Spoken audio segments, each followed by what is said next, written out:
Hello, this is Brian Tracy, and welcome to the Power of Self-Confidence. Let's begin with the introduction. Entering the no-fear zone. According to Bruce Barton, he wrote, "Nothing splendid has ever been achieved except by those who dared believe that something inside of them was superior to circumstance." Welcome to the no-fear zone. In this audio program, you will learn how to develop confidence, courage, and unshakable determination in every area of your life. You will learn to approach the biggest challenges and opportunities of your life completely unafraid, convinced of your ability to accomplish anything you put your mind to. The good news is that you have extraordinary potential for success, achievement, and prosperity, with more talent and natural ability than you could use in 100 lifetimes. The only thing standing between you and the incredible life that is possible for you is fear of all kinds. And by the time you finish this book, your fears will be gone forever.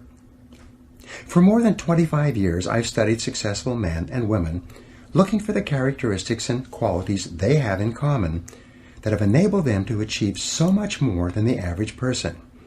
I've read thousands of books and articles and research studies on success, and I've come to the conclusion that the foundation quality of success in every walk of life is self-confidence. Every man or woman who has ever accomplished anything out of the ordinary has turned out to have greater self-confidence than the ordinary person. And when you develop yourself to the point where your belief in yourself is so strong that you know that you can accomplish almost anything you really want, your future will be unlimited. A great question.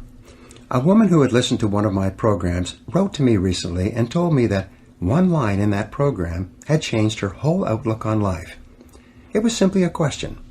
What one great thing would you dare to dream if you knew you could not fail? When she began asking herself that question over and over, her entire view of what was truly possible for her expanded dramatically. She saw clearly what she really wanted to be and have and do, and she simultaneously realized that it was only fear and doubt in her own abilities that was holding her back. What would you do differently if you were absolutely guaranteed of success in any undertaking? What if some great force could endow you with the power to achieve any goal that you could set for yourself? To put it another way, what if you were completely unafraid of anyone or anything, and you felt completely free to act in any area in your own best interests?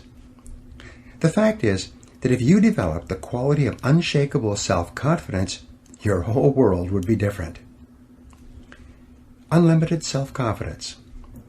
With greater confidence in yourself and your abilities, you would set bigger goals, make bigger plans, and commit yourself to achieving objectives that today you only dream about.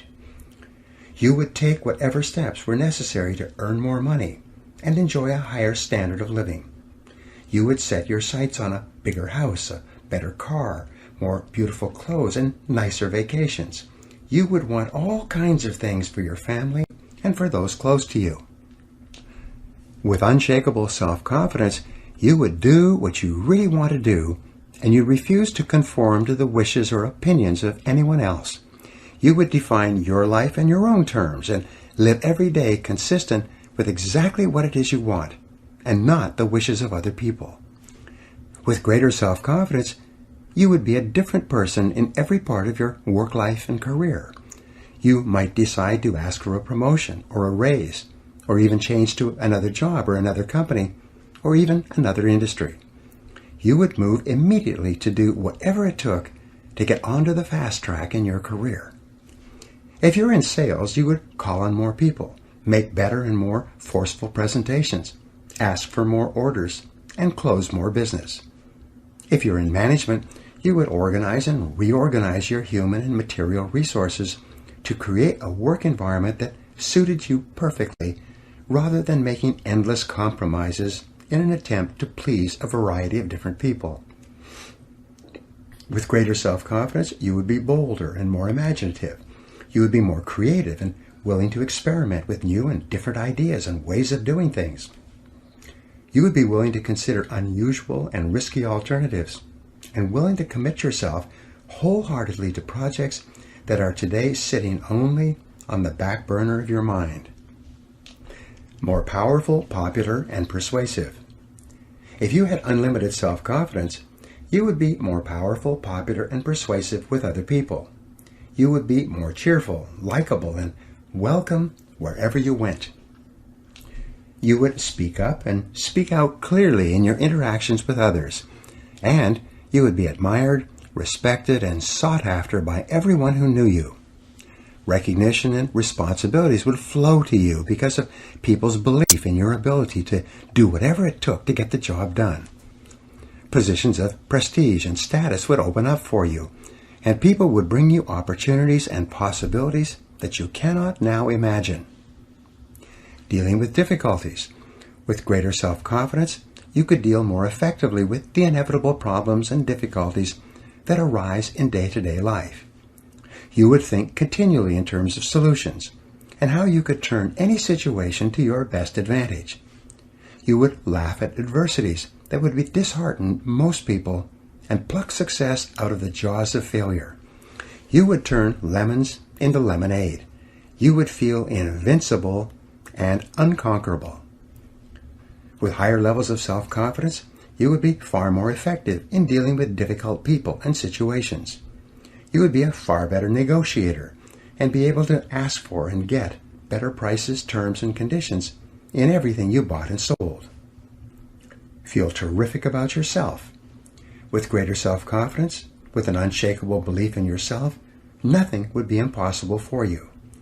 More than anything else, you would feel terrific about yourself.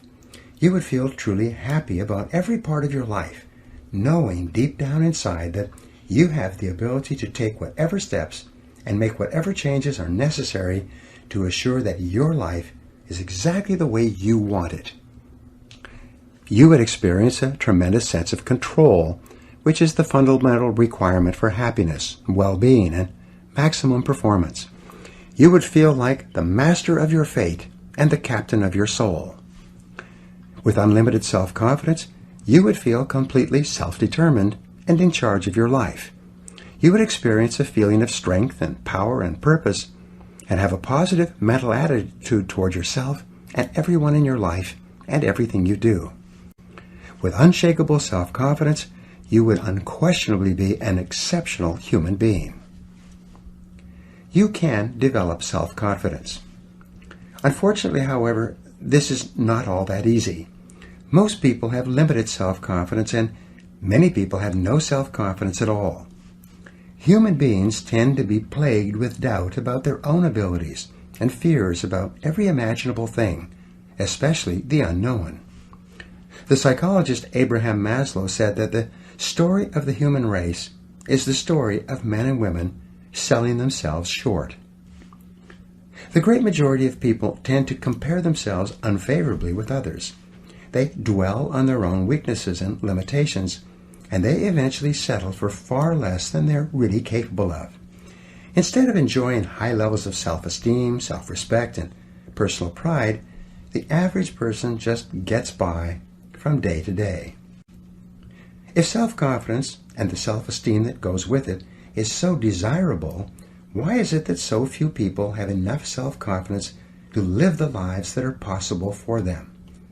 There are 1,000 reasons, but perhaps the most wonderful discovery about self-confidence is that it is a mental quality that can be learned with practice. And because it is learnable, self-confidence can be developed and built up systematically and progressively over time by following the instructions in this program. The good news is that everyone has a certain amount of self-confidence, more in some areas and less in others. And by working from that base, it's possible for you to build yourself up to the point where you are completely confident in any area that is important to you. The Great Law. Perhaps the most important of all the laws that govern our lives was put forth by Aristotle in about 350 BC. He called it the principle of causality, and proclaimed for the first time that we live in a universe governed by order and that there is a reason for everything that happens. We call this the law of cause and effect, and it's often referred to as the iron law of human destiny. The law of cause and effect can imprison us in a cell of our own making, or it can liberate us by giving us complete freedom, depending upon how we use it. The law itself, like the law of gravity, is neutral. This law of cause and effect, which is both a physical and mental law, says that for every effect in our lives, there is a specific cause or causes. If there's an effect in our life that we want more of, like more money or greater success, we can trace it back to the cause, and by repeating the cause, we can enjoy more of the effects. If we're in sales or business, and we have successes, we can trace those successes back to the specific things that we did to achieve them, and by repeating those causes, we can enjoy the same effects again. This law also says that if there's an effect in our lives that we don't want, whether it be overweight or insufficient funds or problems with people or negative business conditions, we can trace that effect back to the causes, and by removing or changing the causes, we can achieve different effects or results. This law of cause and effect is so simple and obvious that no one seriously questions it. We live in a world and in a universe governed by law, not by chance. Everything happens for a reason. Neither success nor failure is an accident. They have specific causes, and when we repeat the causes, we get the same effects, no matter who we are. This is just the way the world works. The roots of low self-confidence. The world is full of people who are not happy with their results, and yet they continue to do the same things, think the same thoughts, say the same things, and take the same actions every day, and they're amazed that they continue to get the same negative effects. Einstein's definition of insanity was continuing to do the same things and expecting to get different results. However, this is simply not possible. The law of cause and effect applies with equal validity to our levels of self-confidence. All around us, and throughout human history, there are and have been men and women with exceptionally high levels of self-confidence who have gone on to achieve extraordinary things. In studying the lives and stories of these people, we find that some of them started out with high levels of self-confidence, which they learned from their parents in early childhood. But most of them started off the same way we all start off, with deep down feelings of inferiority and inadequacy.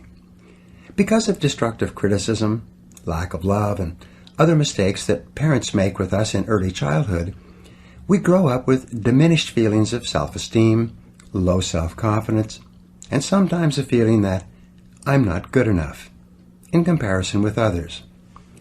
With low self-confidence, many people today work extremely hard on the outside to achieve success, but when they do, deep down inside they feel like imposters.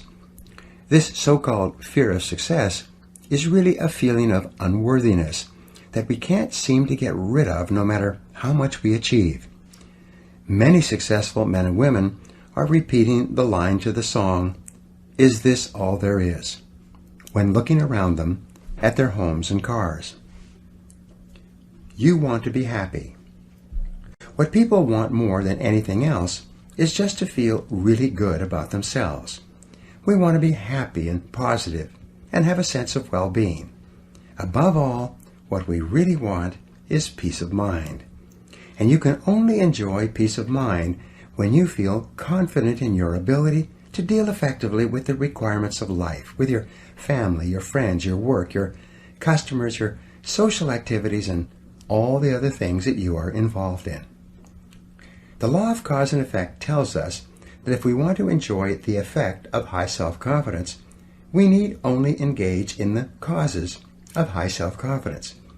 If we can find out what it is that other highly self-confident men and women think and say and do, and then do the same, we will eventually get the same results. We will eventually feel the same way. We will eventually become unstoppable. Mental marathon training. It's often hard for people to believe that mental qualities can be developed, just as physical qualities can be developed. If this were a program on how to run a physical marathon, and I was offering to train you day by day over the next 6 months to run a marathon, you would come to realize that even a non-runner can go from being physically unfit to running a marathon of 26.4 miles in 6 months of disciplined training. Today, there are even men and women in their 50s and 60s who are running marathons for the first time with this kind of training. What this program will do for you is to put you through a mental marathon. This marathon will not be as arduous or painful physically as a physical marathon, but it will still require a tremendous amount of work. And the amount of work that you put in will exactly determine the results that you get out. If you follow these proven and practical principles, drawn from the lives and behaviors of the most successful men and women alive today, and all of which are scientifically validated by extensive research and experience, you can develop the self-confidence that you desire so that you can achieve anything you really want. So let's begin. Chapter 1. The Foundation of Self-Confidence. William Shakespeare said, "There is nothing either good or bad, but thinking makes it so." Your thoughts and feelings about yourself and what you can do or not do are the sum total result of a lifetime of experience and conditioning, and usually have little relationship to what is truly possible for you. In personal development, there is a principle or a law of becoming that simply says that each person is in a continual process of becoming or evolving and growing in the direction of his or her dominant thoughts. Your body is also in a state of becoming. At a normal rate of cell death and replenishment, you have a brand new body every 7 years. But whereas your physical evolution in becoming is affected by the food that you put into your body, your mental evolution and becoming is largely determined by the thoughts that you put into your mind. You become what you think about. The law of concentration says that anything you dwell upon grows in your reality. Anything that you think about long enough and hard enough eventually becomes a part of your mental processes, exerting its influence and power on your attitude and your behavior. If you constantly think thoughts of boldness and courage and self-assertion, you become progressively bolder and more courageous and more self-assertive. The more you dwell on the person you would like to be with the qualities that you would like to have, the more you implant those deep into your subconscious mind where they become part of your ongoing evolution. What you habitually think about eventually becomes a part of your character and your personality. In this sense, you are a self-made man or woman. You are where you are and what you are because of the thoughts that you have allowed to preoccupy your mind.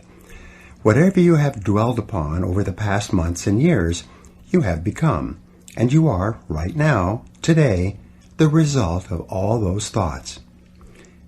Not only have you made yourself into the person you are today, but you are continuing with the job of construction with every thought you think. Since this is an unavoidable fact of life, the smartest thing that you can do is persistently think the thoughts that are consistent with the kind of person you would like to be. Personal growth is not easy. However, for most people, thinking the thoughts that they would like to think about to become the person they would like to be is too big a leap. Most people continue to think about and talk about exactly what they don't want to happen, and then they are constantly amazed that exactly what they were hoping to avoid happens to them again and again. One of the most profound discoveries in all of human history is that thought is creative. Thoughts held in mind produce after their kind. Like begets like. Your thoughts become your realities. You do become what you think about most of the time. You cannot harbor one kind of thought and experience a different kind of existence. This law of cause and effect works perfectly, everywhere, and always for everyone. The development of unshakable self-confidence therefore begins with you taking full, complete, systematic, and purposeful control over the contents of your conscious mind. Disciplining yourself to think consistently about only the things that you desire and to resolutely keep your mind off of the things that you fear. All of life is from the inside out. It is from the inner to the outer. The law of correspondence, perhaps one of the most important of all the mental laws, says that your outer world will be a reflection of your inner world. What you see on the outside is largely a reflection of what is going on inside of you. This is not only true for you, it is true for everyone around you. Your inner life predicts your outer life. Many times we see people who seem to be very nice and pleasant on the outside, but who seem to have continuous problems in their personal and business lives. We wonder, how could these unhappy things happen to such nice people? The unavoidable fact is that, with few exceptions, most of what a person experiences in his or her outer life corresponds exactly to something that is going on in their inner life, something which you seldom know. And it cannot be otherwise. True happiness and success comes from living your life in harmony with the laws that govern your being. Even though these laws are invisible, they are like the law of gravity, which is also invisible, but is to be violated only at your own peril. Happy people are those who obey and follow the laws of nature and live their lives consistent with those laws. Start with your inner life. If you want to enjoy self-confidence on the outside, you must practice complete integrity on the inside. The foundation of self-confidence is for you to live your life consistent with your innermost values and principles, while thinking and acting in harmony with your highest aspirations. Men and women with the most rock-solid self-confidence are those who are absolutely clear about what it is they believe to be right and good and worthwhile, and who live their lives consistent with these values. Everything they do or say is an expression of their innermost convictions. Your whole world can fall down around you, but as long as you know that you are doing the right thing, you will have a deep inner sense of calm that will manifest itself in an attitude of confidence and self-assurance in any situation. You'll have many ups and downs in life, but what is most important is that you remain true to yourself.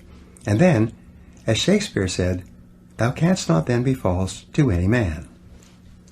Determine your values. The starting point of developing high levels of self-confidence and becoming a superior human being is for you to think through and decide upon your values. Superior men and women are those who have taken the time to decide clearly what it is they believe in and in what order, and they have then organized their lives so that everything that they do reflects those values. Recently, I addressed about 150 members of the national sales force of a very successful company. This company had started from an idea and had grown very rapidly in an extremely competitive market, and the company was very profitable. All the people at the meeting were remarkably positive and upbeat and had a special quality of goodness about them. When I commented on this, the president of the company showed me the value statement that the executives of the company had worked out before they had begun operations. There were 2 pages of values and principles which were given to everyone in the company when they began. These 2 pages had been subsequently reduced onto plasticized cards that each person could carry in their wallet or purse. The president told me an interesting story. He said that whenever 2 or more people in the company were wrestling with a decision of any kind, even over the telephone, they would pull out their plasticized cards describing the corporate values. They would then review the values together one by one and compare the various options available to them with each value. Whatever decision they finally made would always stand the values test without question. Values in business. In a recent study covering 25 years of business history, the researchers found that the companies that had very clear written values to which everyone in the company ascribed had earned an average of 700% greater profit over the 25 years than other companies in the same industries that did not have written codes of values. As within, so without. Whenever I conduct a strategic planning exercise for a corporation, the executives of the corporation always select integrity as their highest value and most important organizing principle for the entire corporation. In my experience, almost every corporation will select the value of integrity as one of their foremost organizing principles. Now, the word integrity, according to the dictionary, means perfect, undivided, complete, unified, a single whole, without blemish or fault. It's a fine value to choose. This is a good choice, but in reality, integrity is more than a value. It is the one value of mind that assures or guarantees all the other values that you select. The economic and personal results of individuals and corporations with clear values always tend to be far superior to those of companies and individuals whose values are vague or unclear. Clarify your personal values. Your starting point toward higher self-confidence and personal greatness is to first of all clarify your values for yourself.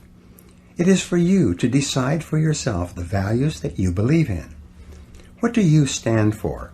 And even more, what will you not stand for? What values do you espouse that you are willing to sacrifice for? What values would you pay for or sweat for, or maybe even die for? Do you value your family, your God, your health, your work or career? Do you value principles such as freedom, liberty, compassion for the less fortunate, or reverence for life? Do you believe in honesty and truth and sincerity and hard work and success? Whatever your values are, think them through and write them down. Who do you most admire? A useful exercise is for you to think of the men and women, living and dead, whom you most admire.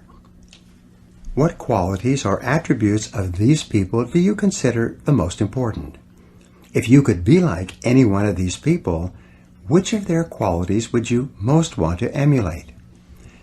When you look around you at the people you admire, what qualities of these people do you consider to be the most important? What qualities do you look for in your friends and associates when you're trying to decide whether or not to become deeply involved with them?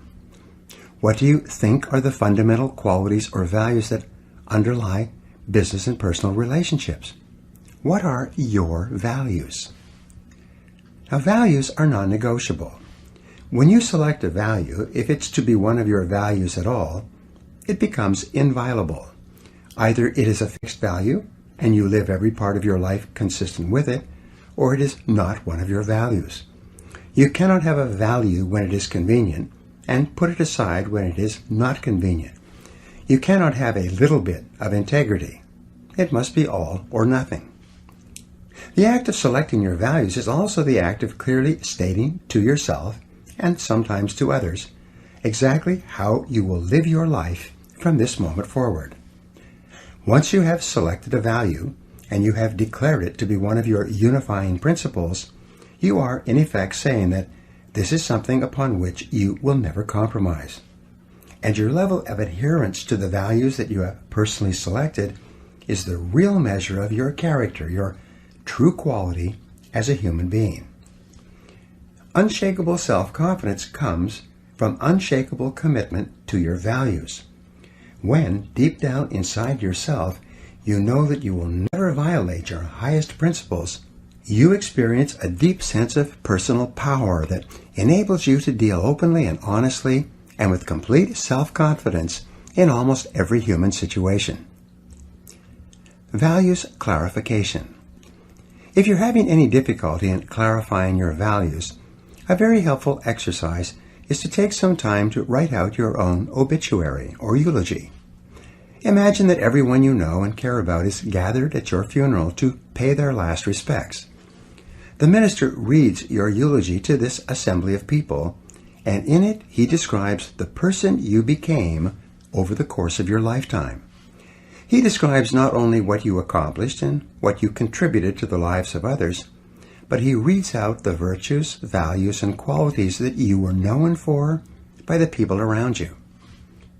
This obituary can become your vision of the kind of person you wish to be and the kind of values that you wish to live by. No one is perfect, and we all have a long way to go in living our lives consistent with our highest values. But the very exercise of writing out your obituary will exert a powerful influence on everything that you do thereafter.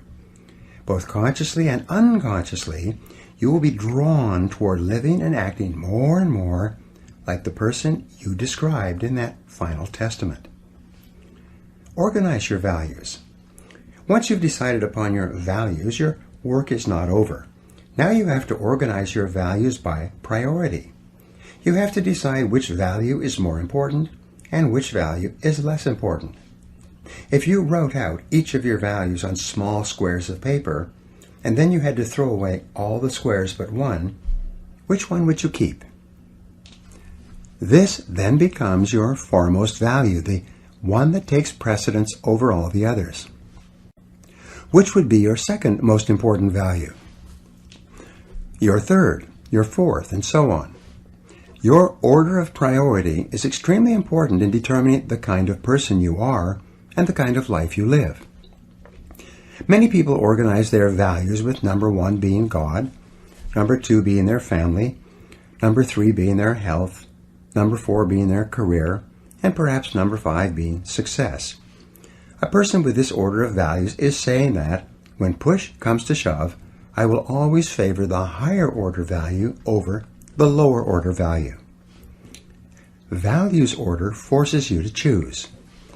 If your family comes before your health or your work, you would always sacrifice your health or your work for the well-being of your family.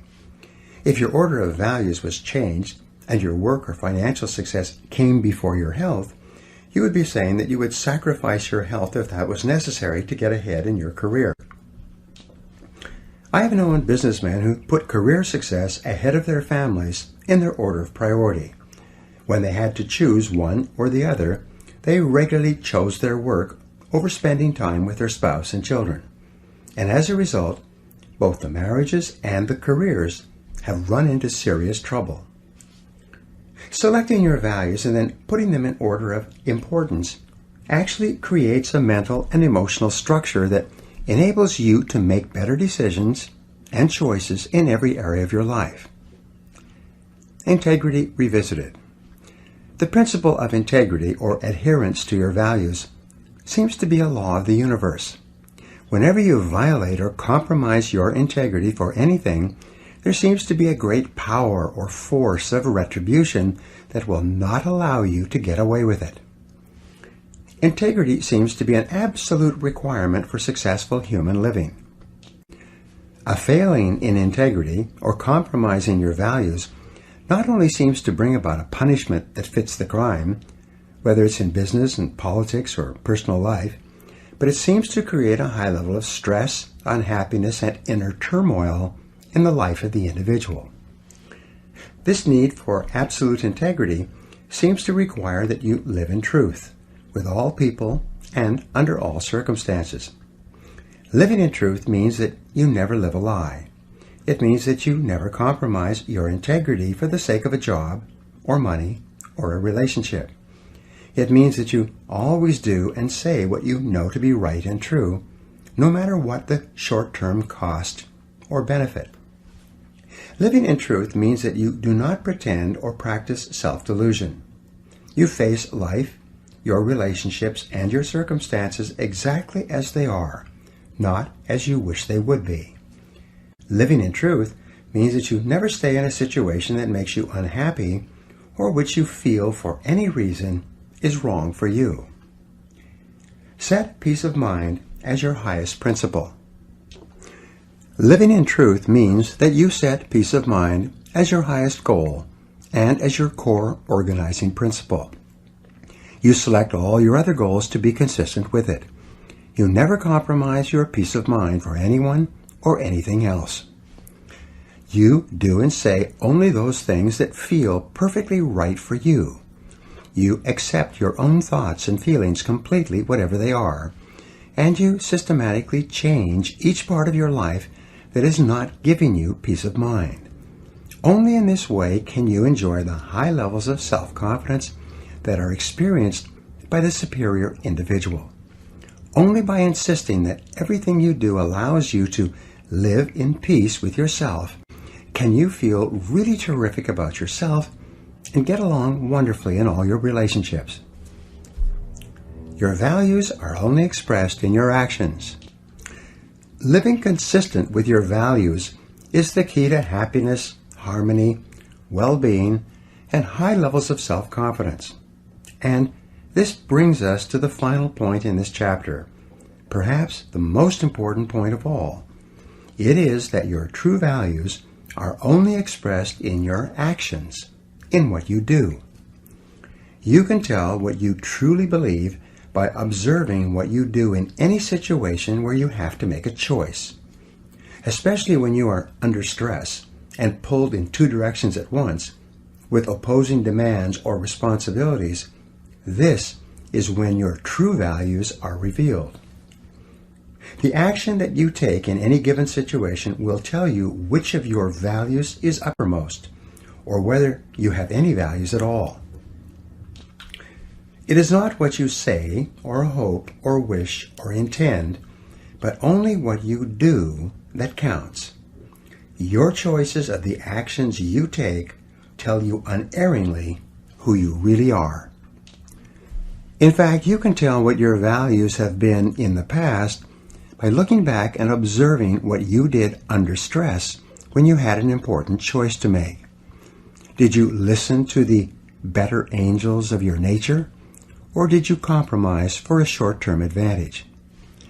A person who says that his or her family comes first and then has to choose between working late and going to a child's school play or sports activity, and who chooses the child's needs over the boss's requirements, is a person who is living consistent with his or her highest values. Everyone has had the experience of walking away from a job or a relationship, even though considerable sacrifice was involved, because it was the right, though painful thing to do. And you probably remember how great you felt as a result. Whenever you act consistent with a higher value, you always feel terrific about yourself, and your self-confidence soars.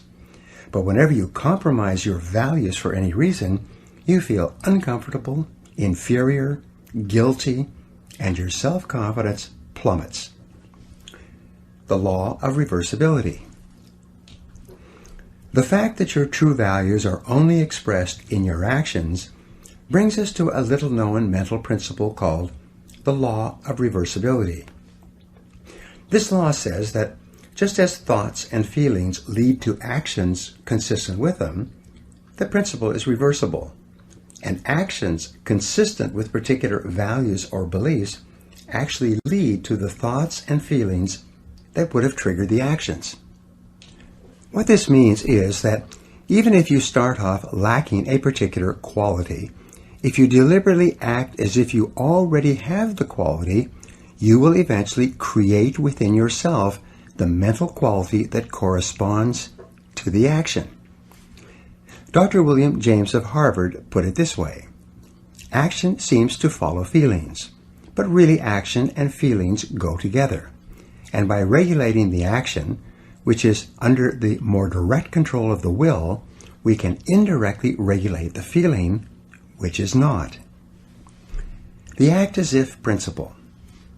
You can develop within yourself a superb set of values by acting as though you already had those values. You can develop integrity and courage and compassion and confidence by behaving as though you already had these qualities. And the more you act the part, especially when you demonstrate these qualities under stress, or when you feel like doing or saying something else, the more rapidly these qualities become a permanent part of your mental makeup. The more you practice good values, the more rapidly you become a truly superior person. The keys to developing the unshakable self-confidence that will make everything else possible for you is self-control, self-mastery, and self-discipline. Self-confidence can come directly by behaving in a self-confident manner, but it comes more often indirectly by doing and saying the things and practicing the behaviors that lead to self-confidence. And the most important self-development behavior is living consistently with your highest values at every opportunity. The principle of resistance. In weightlifting, muscles are developed by repetitive lifting of heavy weights. The heavier the weight and the greater the resistance, the more blood rushes into the capillaries and the bigger the muscle becomes.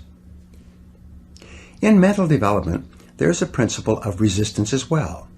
In developing mental muscles, especially the mental muscle or quality of self-confidence, you can use this principle to accelerate your own development. Whenever you exert self-mastery and discipline yourself to do or say the right thing, especially under stress, you create resistance to your natural tendencies. This resistance generates friction. This is the same kind of friction or heat that when applied to a crucible containing chemicals will cause the chemicals to crystallize and take on a new form. When you create mental friction by resisting your natural tendencies and instead doing what you know is right and true and consistent with your highest values, especially in a difficult situation, the mental heat causes your values to crystallize at a higher level and eventually become a permanent part of your character. Developing inner strength.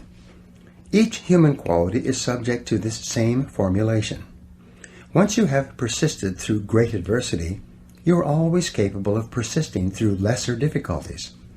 Once you have acted courageously in a major confrontation, you are always able to act courageously in the face of lesser confrontations. When you behave honestly when there are large amounts at stake, you are always able later on to behave honestly when you're dealing with lesser amounts. The foundation of self-confidence, the basis of boldness and self-assertion, is a deep inner trust based on living a life of perfect integrity and then disciplining yourself to live consistent with your highest values in every situation. Each time you do this, you will feel positive and happy and wonderful about yourself. Your behaviors will further crystallize in your personality and become a more permanent part of the exceptional human being that you are in the process of becoming. Now here are some action exercises for you to apply what we just talked about. Number 1, list your 3 most important values governing your personal life. Number 2, list the 3 most important values that you practice in your work and business life. Number 3, list the 3 people, living or dead, who you would most like to spend an afternoon with. Number 4, why would you want to spend an afternoon with these people? What would you ask them or talk about? Number 5, why would these 3 people want to spend an afternoon with you? What are your most admirable qualities? Number 6, list 3 times where you have lived consistent with your highest values when you could have compromised. And number 7, what are you going to do differently from now on to assure that your values and actions are in harmony? Chapter 2, Purpose and Personal Power.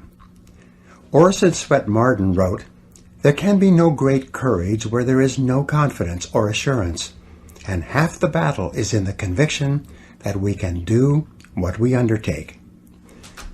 The development of unshakable self-confidence will open up such possibilities for you as you cannot now imagine.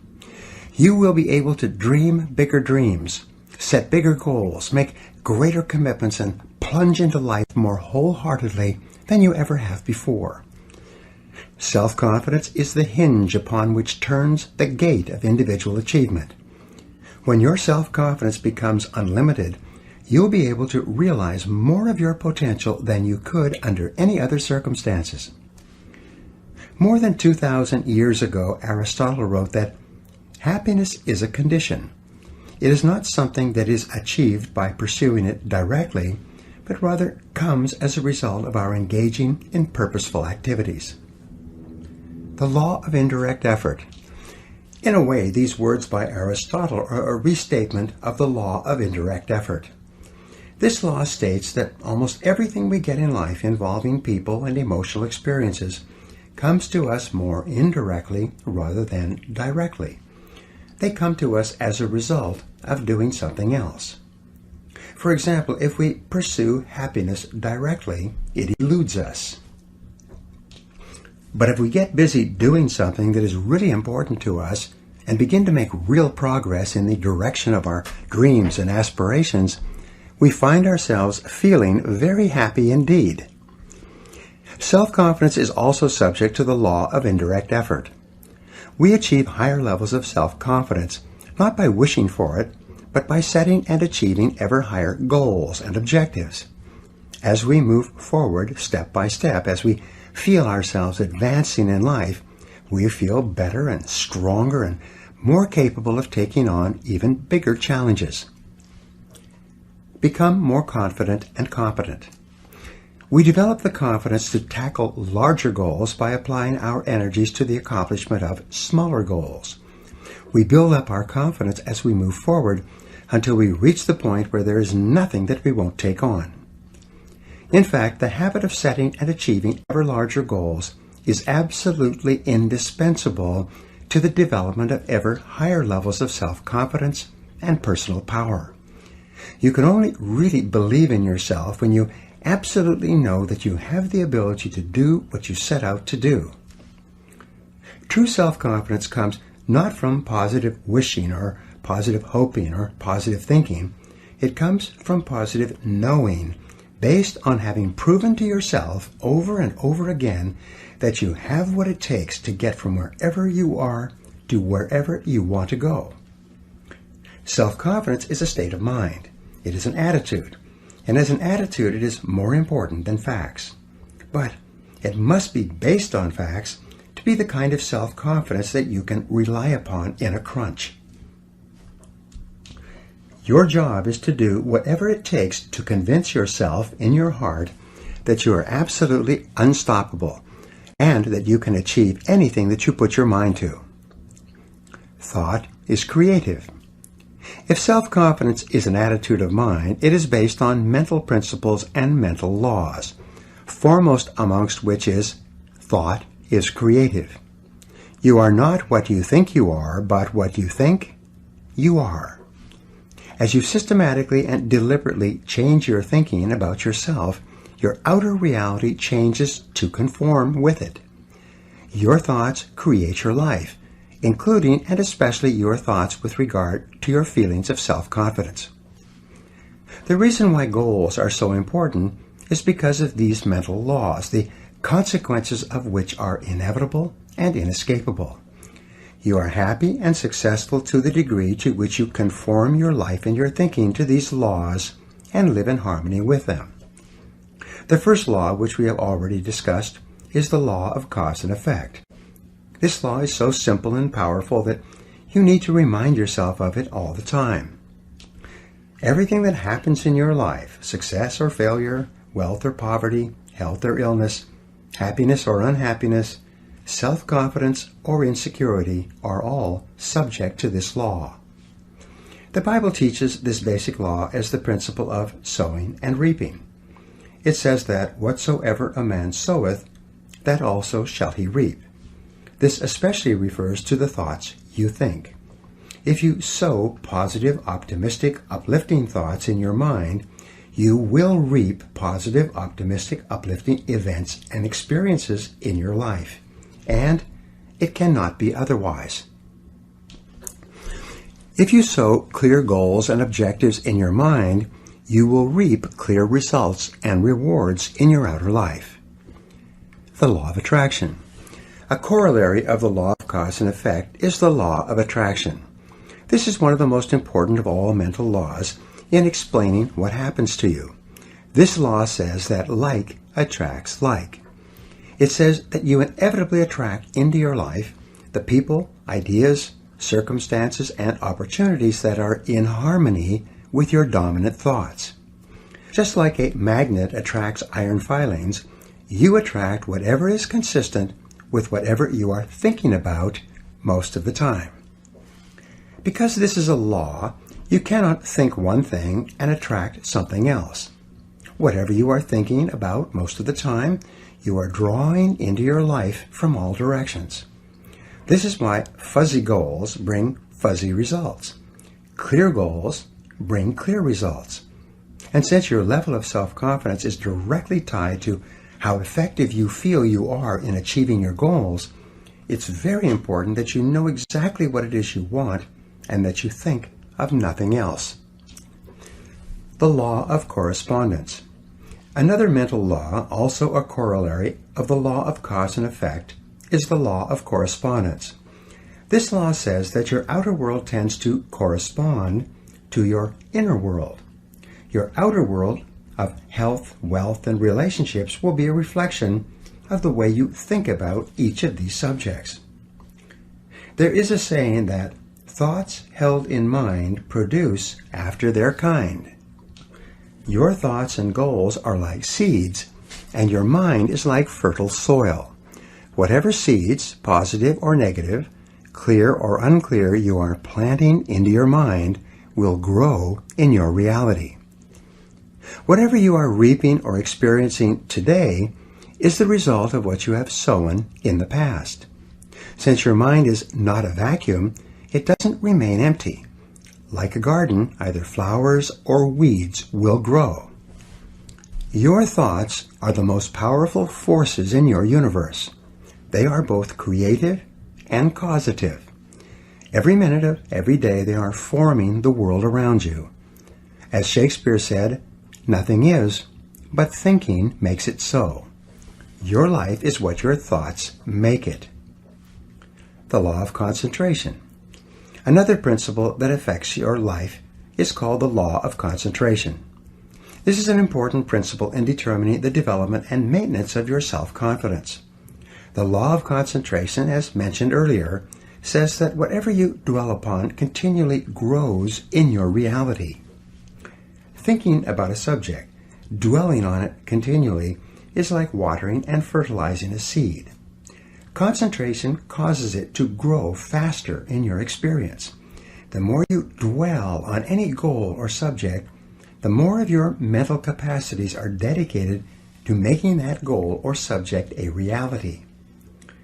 The law of concentration explains why unwavering dedication to a single purpose goes hand in hand with all great accomplishment.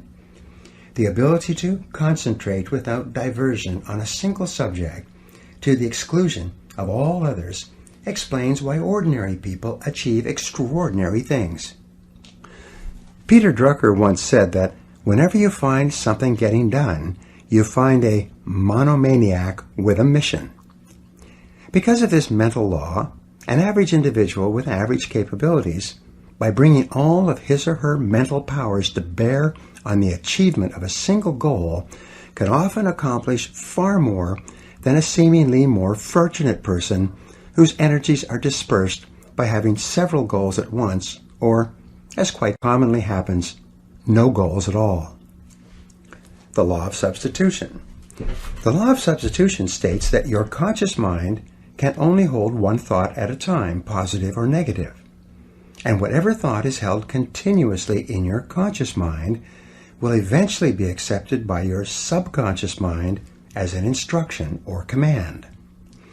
Your subconscious mind, in harmony with these mental laws, will go to work 24 hours per day to bring your dominant thought or idea into reality. Your subconscious mind is inordinately powerful. It is the repository of all of your emotions and beliefs and values and attitudes and feelings. All your thoughts and feelings throughout your life are stored in your subconscious mind. The development of the unshakable self-confidence that you desire requires that you step up to your mental computer and take every step necessary to program self-confidence deep into your subconscious mind. The law of emotion. The final mental law you need to know in the development of purpose, personal power, and self-confidence is the law of emotion. This law says that every decision you make, every thought you think, every action you take is based on an emotion of some kind.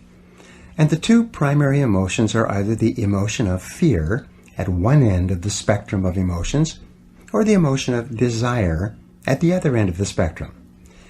When you hold an emotion-charged thought in your conscious mind, it is rapidly accepted by your subconscious.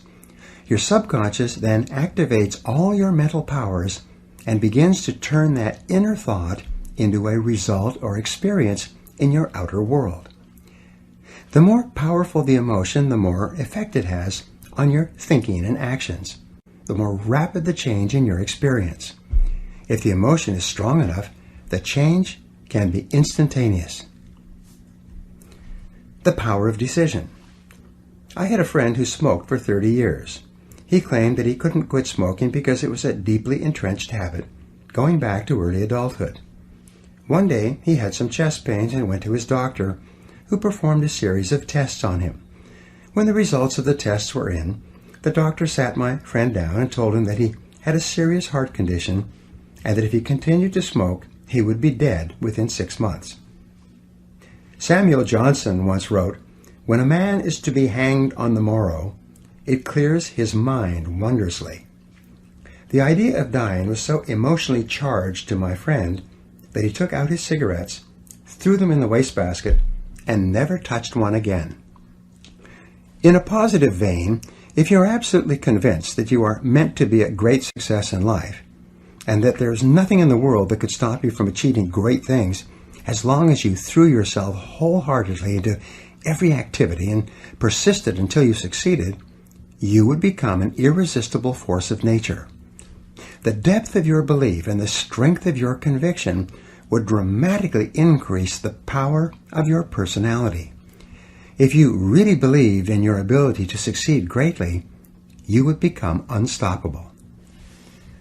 The 4 C's of inner confidence. You can develop this kind of belief, this inner confidence, by developing what I call the 4 C's. The number 1 C is clarity. Decide exactly what it is you want to accomplish and exactly the kind of person you wish to become. The second C is conviction. Develop the unshakable belief that you can do anything you put your mind to. The third C is commitment. Resolve to do whatever is necessary.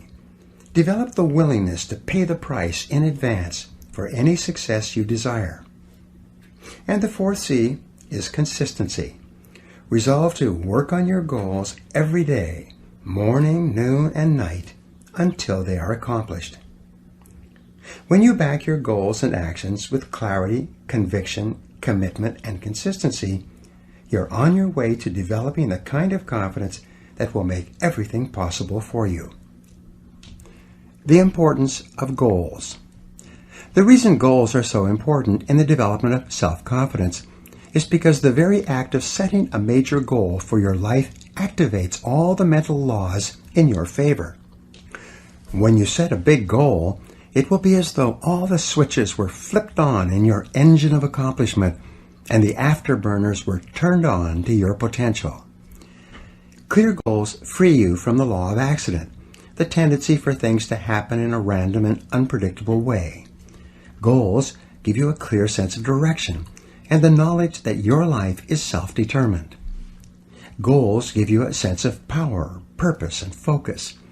They make you feel that everything that happens to you is part of an organized plan that is taking you step by step toward the attainment of your highest ideals. Your ability to set goals and make plans for their accomplishment is the master skill of success, without which very little is possible. The habit of regular goal setting and goal achieving is probably more important than any other skill you could ever learn. The master skill of success. Over the years, I have personally witnessed thousands of examples among my students of the amazing powers of goal setting. Recently, I addressed about 600 members of a national association at their annual convention in Phoenix, Arizona. During this talk, I emphasized the importance of writing down exactly what it is they wanted and then making written plans to accomplish it. That was on a Saturday. About 5 days later, on the following Thursday, one of the attendees called my office to get my fax number. He said he wanted to send something immediately, and he didn't want to wait for the mail. The letter that came in told this amazing story. The gentleman who wrote said that he had heard about goal setting many times, and he was prepared to be unimpressed with the talk that I gave at the convention. However, exactly the opposite happened. He decided to sit down after the convention and seriously write out his goals for the following year. The letter went on to say that on Sunday he made out a list of 10 goals, both personal and financial, that he wanted to accomplish over the next 12 months. What astonished him was that he had accomplished 5 of the 10 goals by Monday, the next day, at 5 o'clock. He could hardly believe it. So he quickly wrote down 5 more goals to bring his list for the year back up to 10. And by Thursday, when he wrote this letter or fax, he had accomplished 5 more of the new list of 10 goals. He felt that he had made more progress in a week with clear written goals and plans than he had made in the previous year. Remarkable success stories. Another gentleman, a recent immigrant from Pakistan, was dead broke and sleeping on the ground when someone tried to help him by letting him listen to an audio program of mine on goal setting. It transformed his life. 4 years later, he had started and built 2 successful businesses and was worth more than $1 million. A woman who was going through a difficult period of her life with both personal health and financial problems decided to sit down and set some new goals and make some plans to resolve her difficulties. As a result, within 1 year, she got out of a bad relationship, joined Alcoholics Anonymous and quit drinking, lost 40 pounds, and tripled her income to more than $100,000 per year. And she attributed her successes to the power of written goals. There are countless other testimonies to the power of written goals. I receive them in person and via email every week from people all over the world. And before this program is finished, I will give you a simple goal-setting technique that can put your whole life into overdrive. Fear holds you back. Remember when I said that everything you do is the result of either fear or desire? Fear is and always has been the greatest enemy of mankind, and it's also the greatest enemy of self-confidence. It is fear that holds us back more than any other factor. Fear of all kinds works on us unconsciously to undermine and sabotage our best intentions and our greatest hopes. In fact, as you listen to these words, you are probably thinking of a fear that holds you back in some way. No matter what you do, fear will rear its ugly head and attempt to trip you up. Sometimes the fear will appear consciously, in the form of rationalizations and excuses that you use to sabotage yourself and hold yourself back. Sometimes you will find yourself avoiding goal setting by saying that, "Oh, I already know what my goals are. I don't need to write them down." Your subconscious mind will tell you, if you don't set any clear goals, you can't fail. This is just another way of saying that you don't really believe in your ability to do any better than you are doing right now. Fear will often appear as procrastination about writing down your goals in the first place. You will resolve to write out your goals and plans on the weekend, or on your vacation, or during the summertime, or when you can dedicate a few hours to it, or sometime in the indefinite future. Then, like 97% or more of adults, you'll never do it. You will start to rationalize and say, "Well, considering my situation, it probably wouldn't make any difference anyway." The comfort zone. If the greatest enemy of self-confidence is fear, then the greatest enemy of human achievement is the comfort zone. Psychologists have determined that each of us has a natural tendency to slip into a zone of performance and behavior where we feel comfortable, one that is easy and unchallenging, and then to stay there. We stop striving, we relax, and day by day we develop the habits that lead to underachievement and failure. We settle for far less than we're truly capable of. We engage in social networking, watch television, listen to music, socialize, and generally waste our time, and then we eventually convince ourselves that this is the very best that we can do. Most people are in comfort zones of their own making. Your attitude and personality, your habitual way of responding to people and to life is your comfort zone. The amount you earn, your standard of living, and your level of performance in your work is your comfort zone. Your level of mental and physical fitness is your comfort zone. Resistance to change. The natural tendency once a person gets into a comfort zone is to resist change of any kind, even beneficial change. And if you're forced out of your comfort zone, like the collapse of a relationship or the loss of a job, your natural tendency will be to attempt to recreate the same comfort zone with the same type of person or doing the same work. Everyone has had the experience of losing a job that they disliked, only to go out looking for a similar job doing the same work. We get into a relationship that doesn't work out, and our natural tendency is to try to form a new relationship with a similar type of person. We earn a certain amount of money, and rather than striving to increase our earning ability, we adjust our lifestyle and accommodate to our financial situation. The tragedy of the comfort zone is that it first of all starts off by being comfortable, but it leads rapidly to complacency. Complacency eventually leads to boredom, to the question, is this all there is? Instead of life being an exciting adventure, it becomes merely a boring repetition of what happened yesterday. Eventually, the comfort zone leads through complacency and boredom to frustration and unhappiness. Deep down inside, the average person knows that he or she is put on this earth with amazing capabilities. He or she knows that there is something better than this. As Carl Rogers, the psychologist, once wrote, "There is within every organism an inborn drive toward the complete fulfillment of its inherent possibilities." There is a nagging something inside that tells each person that there is far more that he or she could be and have and do. And this feeling is within you as well. The attainment of personal greatness. Great men and women are those who absolutely believe that they are put on this earth to do something wonderful with their lives. They have a vision of something greater or better than their current circumstances. Personal greatness means having a sense of destiny and a conviction that your thoughts and your imagination are the only real limits to your possibilities.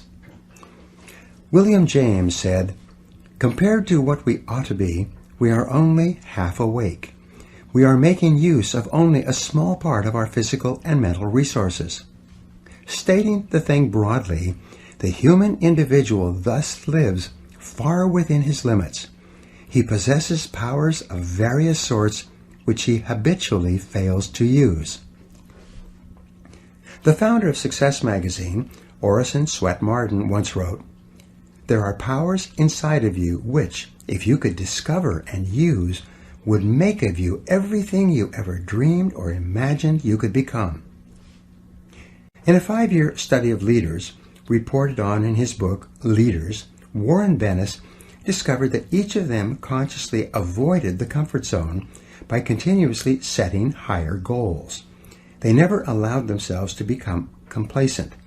They lived their lives fully extended, always striving to be and do more. To develop unshakable self-confidence, you need to see yourself and think of yourself as a leader, and to do what leaders do.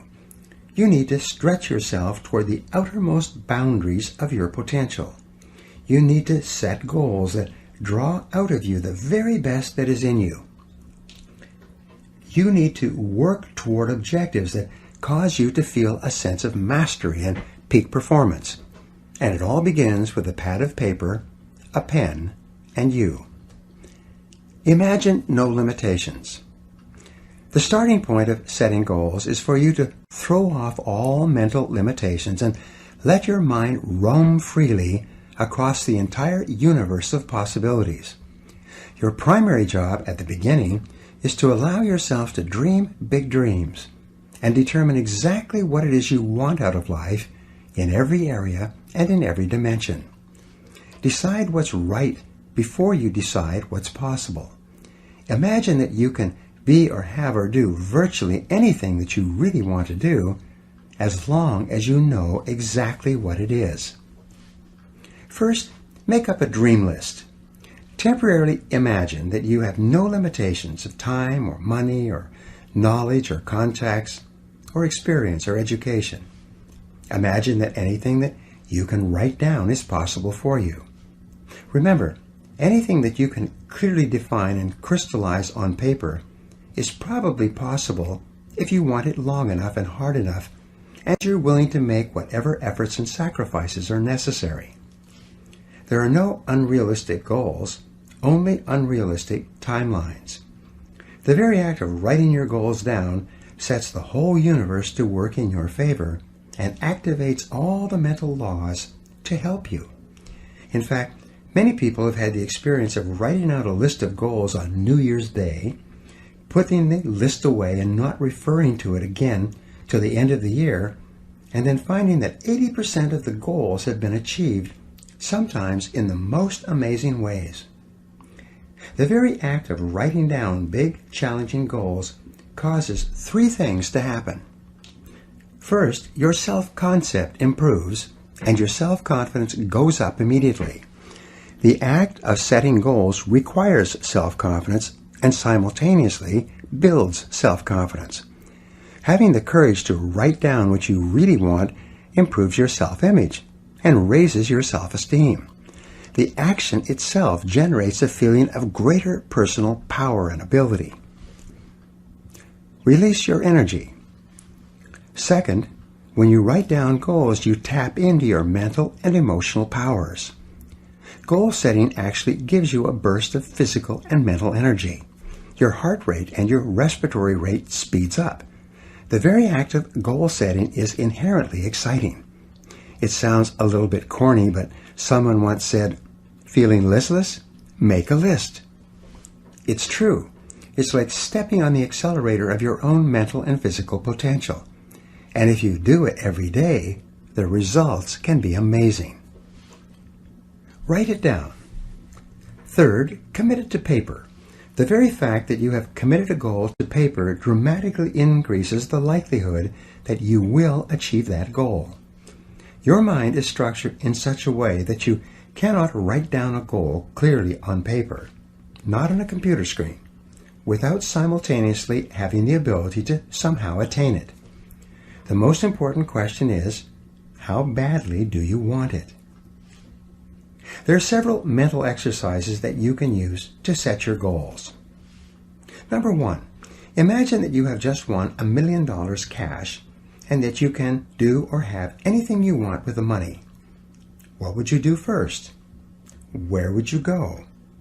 What changes would you make in your life? If you had complete financial freedom, what would you do differently from what you are doing now? Number two, describe your ideal lifestyle. Imagine that you could live your ideal of the perfect life. What part of the country would you choose to live in? What kind of a company would you choose to work for or to start and run as your own? What kind of a home and car would you want? How would you like to spend your time and live your life? What kind of relationships would you want? Number three, ask yourself what you would do if you learned today that you only had 6 months left to live. If you had no limitations, how would you spend your last 6 months on Earth?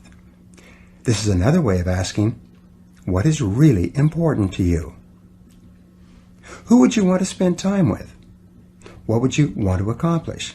What would you like to leave behind? In other words, what do you truly value? What are the things that really give meaning and purpose to your life? Number four, List all of the worries or problems in your life and write out a goal which is the perfect solution to each of those difficulties. If money is a concern for you, write out a goal that clearly defines how much you want to earn, how much you want to accumulate, and what you want to achieve financially over the next 3 to 5 years. Number 5, think about your family and your relationships. Describe the perfect situation between you and the important people in your life, and then make out a series of goals to achieve that ideal situation. Number 6, look at your health. Describe what perfect health and physical fitness means to you, and then make out a plan to achieve that level of fitness. Number 7, define the kind of person that you would most like to become, both personally and professionally. Then, work out a plan of personal and professional development that will enable you to learn and grow and become the kind of person you most admire and would most like to be.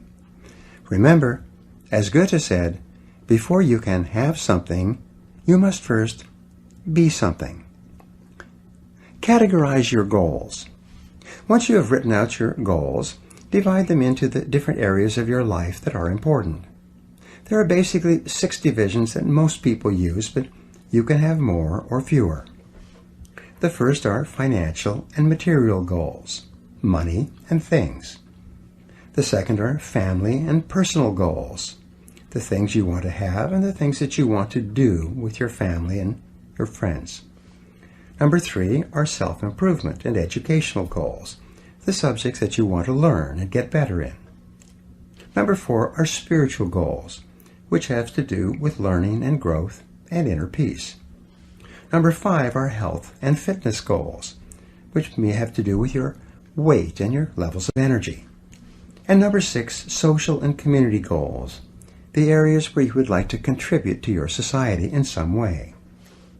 To perform at your best, your life must be in balance. This means that you need to have goals in each area so that you are moving progressively forward on something that is important to you all the time. Organize your goals. The next step, once you have all your goals in writing, is to organize them in order of priority. Select the goals that are more important than others and put them at the top of each list. Then, select the goals that are second and third and fourth and so on. Finally, and perhaps the most important of all in goal setting, is for you to select the one goal out of all the goals that is more important than any other. This is the key to your success. The mental discipline to set your goals and to sort them out and to decide on your chief aim or your major definite purpose is the starting point of individual greatness. This major definite purpose is the one goal, the accomplishment of which will lead to the attainment of many of your other goals. This goal becomes the central focus for all of your other goals and activities. This goal is what enables you to bring all your mental resources to focus like a laser beam on one thing. Your forward progress on this one goal is what eventually generates the unshakable self-confidence that you desire. Focus and concentrate. This intense focus on one goal is not easy, but it is all important. Orison Swett Marden also wrote, "The giants of the race have been men and women of concentration, who have struck sledgehammer blows in one place until they have accomplished their purpose. The successful men and women of today are those of one overmastering idea, one unwavering aim, men and women of single and intense purpose." Marden also said that every great man has become great, every successful man has succeeded in proportion as he has confined his powers to one particular channel. Single-minded concentration in the direction of your dreams will intensify your desires and increase your emotional drive towards your goal. This intensity of concentration will activate the law of attraction and begin to attract people and opportunities into your life to help you to achieve your goal. The more you think about your goal, the more it will come to dominate and direct your life. The more you think about it, the more rapidly you will move toward it, and it will move toward you. Make it measurable and time-bounded. Your major goal must be measurable. It's a basic rule that what gets measured gets done. Make it clear and quantitative and objective, and if necessary, break it down into smaller parts that you can work on one at a time. Your major goal must also be clearly time-bounded. Set a deadline on it. Select a realistic but challenging date for its completion and write it down. If it's a long-term goal, such as 2 or 3 years, break it down into smaller parts with minor goals or benchmarks every 30 to 60 days. Create a structure of rewards that you will give yourself upon the attainment of each part of your goal and on the attainment of your entire goal. For maximum motivation and high achievement, you need to tie each goal to a reward and each part of the goal to a smaller reward. Now, the reward may be dinner out, or a vacation, or a holiday. It may be a new car or a new home. It may be something that affects all the members of your family. Many people enlist the support and cooperation of their spouses and children by agreeing to rewards that everyone will get when the goal is attained. Rewards make the process more fun and interesting, and they act as an inner drive that propels you forward when the going gets rough. Make your plans. Once you've determined your major and minor goals, you construct your plans by making detailed lists of everything that you will have to do to achieve each goal, and then organizing the lists by time and priority. What will you do first? What will you do second? What is more important? And what is less important? Make each activity measurable and put a deadline on it. Select the very first thing that comes to your mind to do and get started. By setting goals, making plans, and getting started, you will join the top 3% of adults in the world today, and your success will be virtually guaranteed.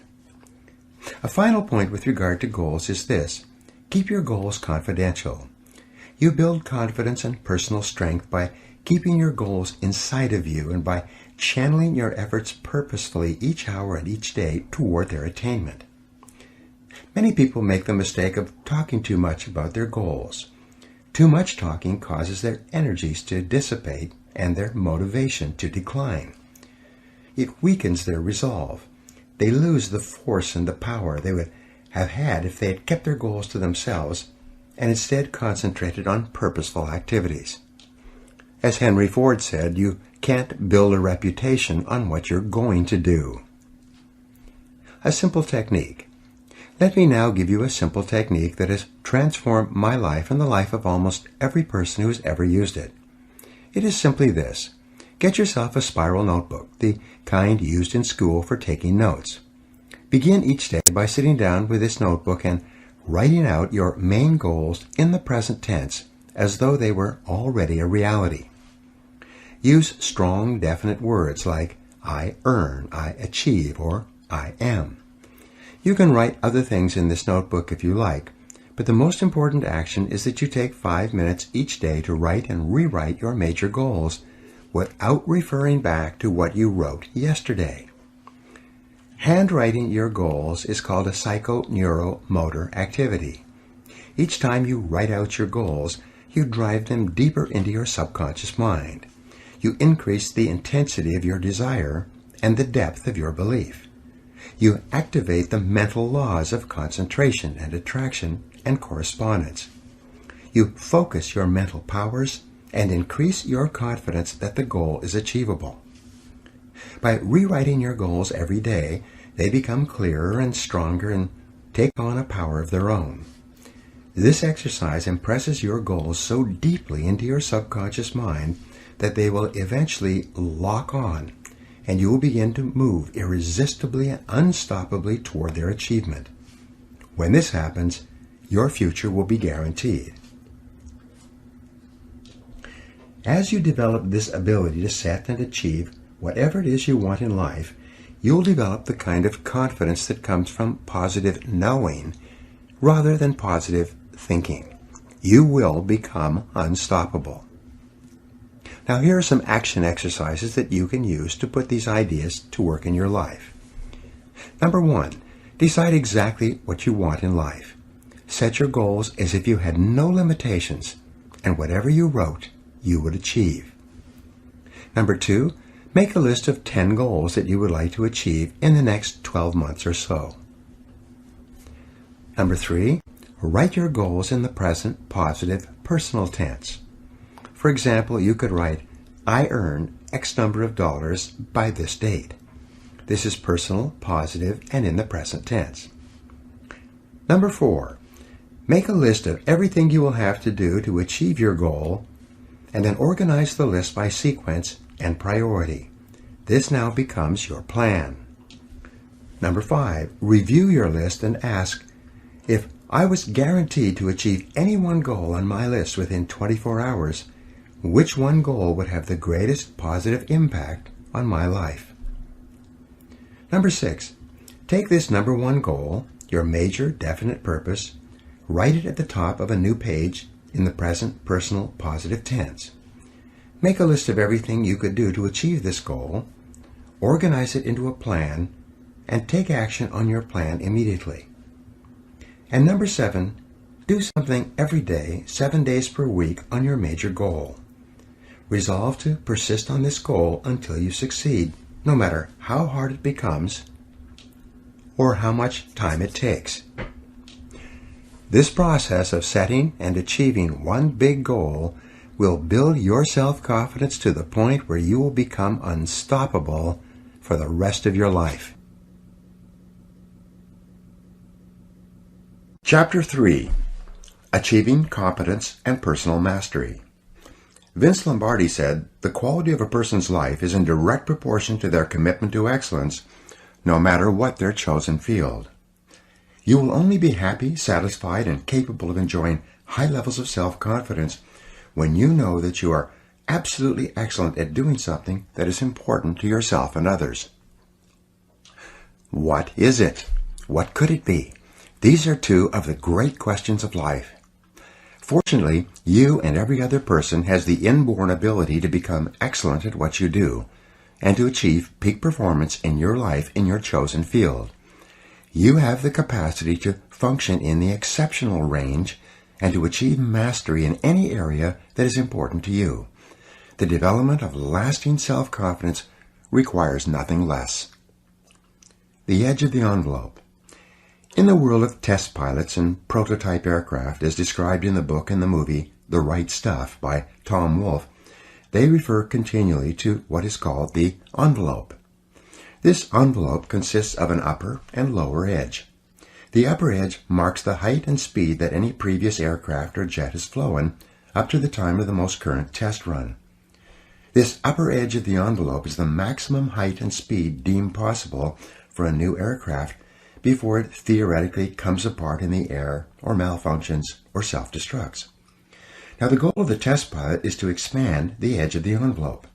His job is to fly ever faster and higher in order to discover the outer limits of speed, height, and endurance that a particular aircraft is capable of achieving. The test pilot continually takes the aircraft higher and faster until he feels that the plane has reached its absolute outer limits. This is where and when he pulls back to avoid destroying the aircraft and even fatally crashing. This is called the outer edge of the envelope, and it then becomes the lower edge of the envelope for the next aircraft and the next round of testing. Every aircraft, no matter how well made, has an outer limit on its capabilities. It can fly only so fast and so high and no further. Very little can be done to expand the mechanical ability of something made of metal by the hands of man. Expand your envelope. The major difference between you and an aircraft is that there is no outer edge to your personal envelope. As Emerson said, the power which resides in man is new in nature, and none but he knows what that is which he can do, nor does he know until he has tried. Thomas Edison said, if we all did the things we are capable of doing, we would literally astound ourselves. Maxwell Maltz, the author of Psycho-Cybernetics, said, Within you right now is the power to do things you never dreamed possible. And this power becomes available to you just as soon as you can change your beliefs. In other words, the outer limit of your envelope, or the outer limit of your potential, is not fixed in time or space, like that of an aircraft. Your limits are determined solely by your own beliefs and by your own confidence in what you think is possible for you. Self-confidence and self-esteem. Your self-confidence is closely connected to your self-esteem and to how much you like yourself. Dr. Nathaniel Branden calls self-esteem your reputation with yourself.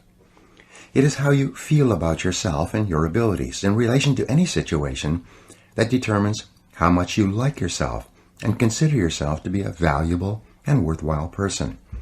The more you like yourself, the better you do. The flip side of self-esteem is what psychologists call self-efficacy. Self-efficacy is a measure of how effective and competent you feel you are to perform a particular task or to achieve your goals. This is called performance-based self-esteem. What this means is that if your self-confidence and your belief in yourself are determined by your self-esteem, or how much you like yourself, then your self-esteem is determined by how capable you feel you are in any given set of circumstances.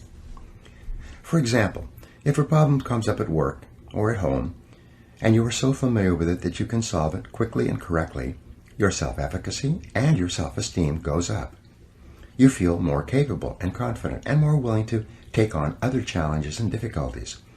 You feel more positive and optimistic. You feel like an excellent person.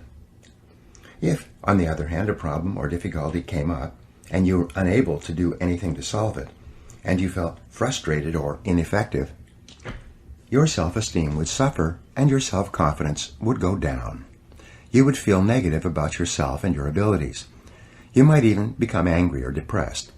You would feel powerless rather than powerful. That's why they say, in playing poker, the winners laugh and tell jokes, while the losers say, shut up and deal. Build your own self-confidence.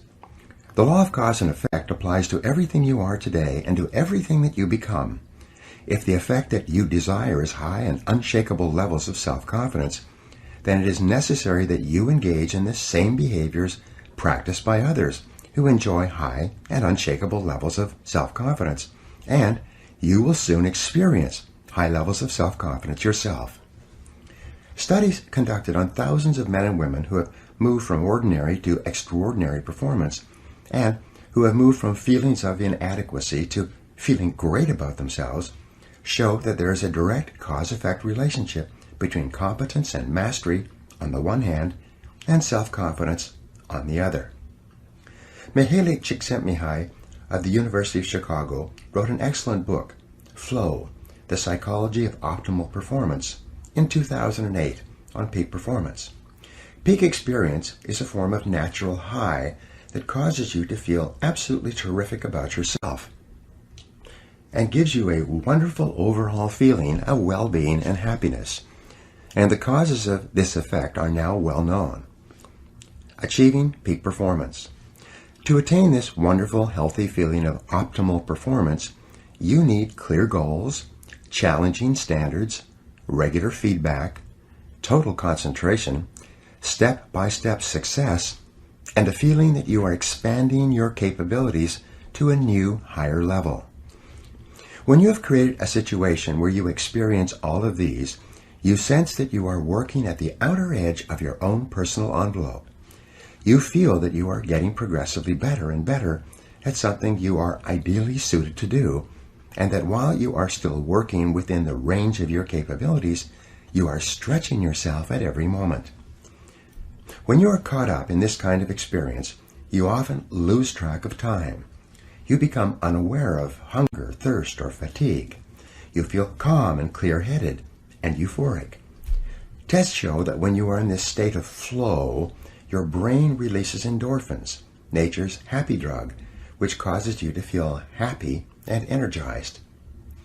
Often when you are in this state, the rest of the world seems to slow down. You seem to function with extraordinary clarity. You seem capable of accomplishing great quantities of work in a shorter period of time, with great accuracy and few mistakes. You realize that if you could have this flow experience on a regular basis, you could do incredible things in your work and your life. Getting into the flow experience. Everyone has had this heightened experience at some time, usually when they have been under a tremendous amount of stress or pressure to get a lot done in a short period of time. But at the same time, they had clear goals and a strong belief that they were capable of meeting the challenge. At this point, they kicked into flow and felt as though they had taken off and left the ground. You have had this experience yourself in the past. Often, it was so extraordinary that you remembered it for many months or even years. And here's the point. Men and women who achieve extraordinary things in life are merely ordinary men and women who have learned how to put themselves into flow and to function at peak performance more often than the average person. And what someone else has done, you can do as well.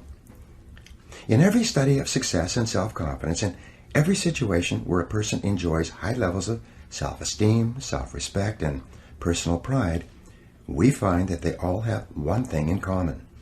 And that one thing is that each high-achieving man or woman is in the right place at the right time, doing exactly the work that he or she is uniquely qualified to do. Not only are these people the happiest and highest performing men and women in our society, but you personally will never be truly happy and truly satisfied until you take your rightful place among them. Find your true place. One of the greatest joys of human existence is to find your true place, the job or occupation that is ideally meant for you, and then to throw your whole heart into doing it and doing it well. The most fortunate people in our society are those who are so totally absorbed in their work that they don't know where their work ends and their play begins. If they could, many of them would do what they love for free, and many do. If they won $10 million in the lottery, this is what they would consciously choose to do for the rest of their lives, or until the money ran out. Spiritual teacher Emmett Fox referred to this as your heart's desire. He said that you are here on earth to do something special, something that perhaps only you can do, and that you will never be truly fulfilled until you find it and completely commit yourself to it. And the remarkable thing, said Fox, is that you almost always have an idea of what it is. You only need to listen to yourself and then trust the guidance you receive. Grandma Moses. When Grandma Moses, as she came to be called, was a young farm girl, she had a desire to paint. But her family and friends told her that that was nonsense. They told her that, as a farm girl, her role in life was to marry a farm boy and to have and raise farm kids. So she put her heart's desire aside and did what she thought she was supposed to do. She had children by the time she was out of her teens, and more children in her 20s. In her 40s, she became a grandmother, and in her 60s, a great-grandmother. When she turned 75, her husband was dead and her children were grown, and the doctor told her she was too old to work on the farm any longer. She felt that she didn't have much time left, so she decided to fulfill her heart's desire and to do some painting before she passed on. She went to a nearby town and visited an art store. The person in the art store sold her some paints and canvases and brushes and showed her how to use them. She went back to her farm and sat down and began painting what came to be called primitive American landscapes. Grandma Moses finished her first painting when she was 78.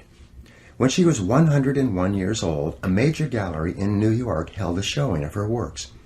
In the last 10 years of her life, some of her paintings were selling for more than $100,000 each. Now here's the rub. She was told as a young girl that she couldn't paint because it cost too much and no one could afford it. Yet, when she began painting, she earned more in a year from her paintings than she and her husband had earned in an entire lifetime of hard work on the farm. She was not only a complete natural, she was also a totally original talent.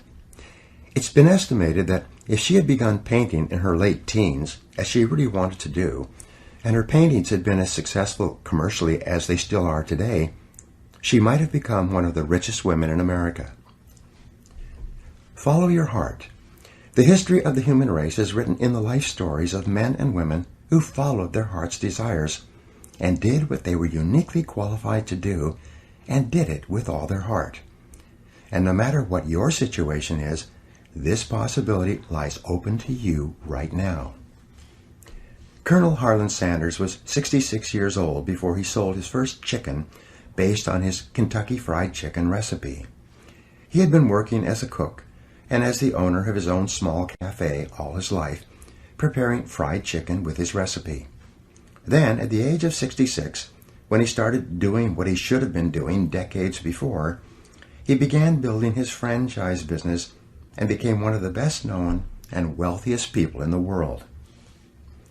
A young man, 16 years old, one of my students, became so excited about his potential that he started his own food service business, made a success of it, and sold it out at a profit by the time he was 18 years old. His accomplishment and his confidence as a result were so impressive that when he went to work for a major grocery chain, they promoted him up the ladder so fast that before the end of his 18th year, he became the youngest full manager of a major grocery store in America, and he loves every minute of his work. Courage and confidence are essential. Countless men and women have written to me and returned to my seminars around the country and told me that summoning up the courage to do what they really wanted to do was the turning point in their lives. Some of them had dramatically increased their incomes 5 and 10 times, although many had not. In every case, they were working harder than ever before, but as a result, they were happier than they had ever been. Their postures are strong and straight.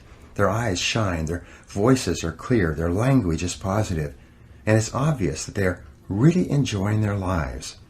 They have a calm, quiet confidence in themselves that is unmistakable and makes them stand out from others around them. Your development of competence and mastery, and the self-confidence that goes with it, actually begin with self-analysis and self-awareness. Socrates said that the beginning of all wisdom and understanding is contained in the words, "Man, know thyself." And in analyzing yourself to determine what it is that would be ideal for you to do, there are 6 approaches you can use. First, ask yourself these questions. 1. What talents, skills, and abilities do you have that seem to be natural to you? 2. What have you been able to do easily and well in the past that seems to be difficult for other people? 3. What subjects in school and what parts of your work have you naturally gravitated toward? 4. What did you most enjoy doing between the ages of 7 and 14? Ask your mother. This is often a predictor of what you should be doing as an adult. 5. What parts of your work do you love to do and seem to do well? And 6. What work or activities give you a natural high? They give you energy, fill you with enthusiasm, and you lose track of time when you are doing them. Every person is put on this earth with a unique combination of talents and inclinations that makes him or her different from anyone else who has ever lived. And it is only when you find the special situation that can most benefit from your unique capabilities that you will be able to make the greatest contribution and enjoy the greatest rewards, both tangible and intangible. Finding the right job for you and then becoming excellent at that job is one of the chief responsibilities of adult life. The 4 quadrants of work. An excellent exercise in self-discovery is for you to divide your work activities into 4 quadrants. This was first suggested by Viktor Frankl, the founder of logotherapy. The 4 quadrants are divided up by hard to learn versus what is easy to learn, and what is hard to do versus what is easy to do. Quadrant 1. In the first quadrant, you find those jobs and activities that are hard to learn and hard to do. These are probably areas for which you have no natural facility and from which you get very little pleasure, like a salesperson having to do detailed account reports or financial analysis, or a computer programmer expected to make sales calls or do public speaking. The individual and the occupation are not suited to each other. They are hard to learn and always hard to do. Quadrant 2. This quadrant contains things that are easy to learn but hard to do. Hard physical labor might fall into this category, like digging a ditch with a shovel. It's easy to learn, but it's always hard to do. Quadrant 3. This quadrant contains those jobs or activities that are hard to learn but easy to do. Driving a car or typing with a keyboard might fall into this category. They are difficult to learn at first, but once you have learned them, they're easy to do afterwards. Quadrant 4. This quadrant, in terms of what you should ideally be doing, is the most important. These are the jobs that are easy to do, and they were so easy to learn that you often forgot how you learned them at all. These are invariably the types of jobs or the kind of work at which you excel and which are almost effortless for you, although they may be difficult for others. This is or are the work or jobs that you should be doing with your life. Examine your work history. Look back over your life and ask yourself, what activities, behaviors, or decisions have been most responsible for my success in life to date? You'll probably find that less than 5% of the things that you have said or done have accounted for most of the success that you have enjoyed. You may find that it was your unique ability to solve a particular kind of problem or to take advantage of a particular type of opportunity. You may find that your special talent was an interpersonal skill that enabled you to influence and persuade other people at a particular time and place. You may find, upon analysis, that it was an ability to take charge and accept responsibility for accomplishing a particular goal. Whatever has been responsible for your successes in life to date may be a good indication of what you should be doing in the future. Design your ideal work life. Describe in detail the amount of money you would like to earn, the kind of work you would like to do, the size and character of the company you would like to work for, the type of people you would like to work with, the kind of customers that you would like to sell to, and the level of responsibility or position you would like to attain. As you think through the kind of job that would make you happy, you may find that it is a completely different field than the one you're in now. A woman who was working as an accounting clerk at a computer sales company in New Jersey noticed how much the salespeople were earning and decided that she wanted to get into telephone sales herself. When she applied for the job, she was told that the two occupations, selling and accounting, were totally different and that a person from accounting had very little probability of success in selling. But she kept asking for a chance to try selling, and finally she was given a chance to replace a salesman who was on vacation. Today, the company sells more than $17 million per year in software and computer peripherals, largely over the phone. This woman is so good at selling that she accounts for more than 50% of the total revenues. She went from earning $2,500 per month to almost $500,000 per year. Best of all, she has never been happier in her whole life when she started doing something she cared about. Maximize your return on energy. Analyze your work based on the measure that I call return on energy. Leaders in every field deliberately apply their talents and energies where they can achieve their greatest return on the amount of energy, mental, emotional, and physical, that they invest in any endeavor. They refuse to take on jobs or work in areas where they cannot perform at exceptional levels. They treat themselves as valuable resources, and they spend their energies very carefully.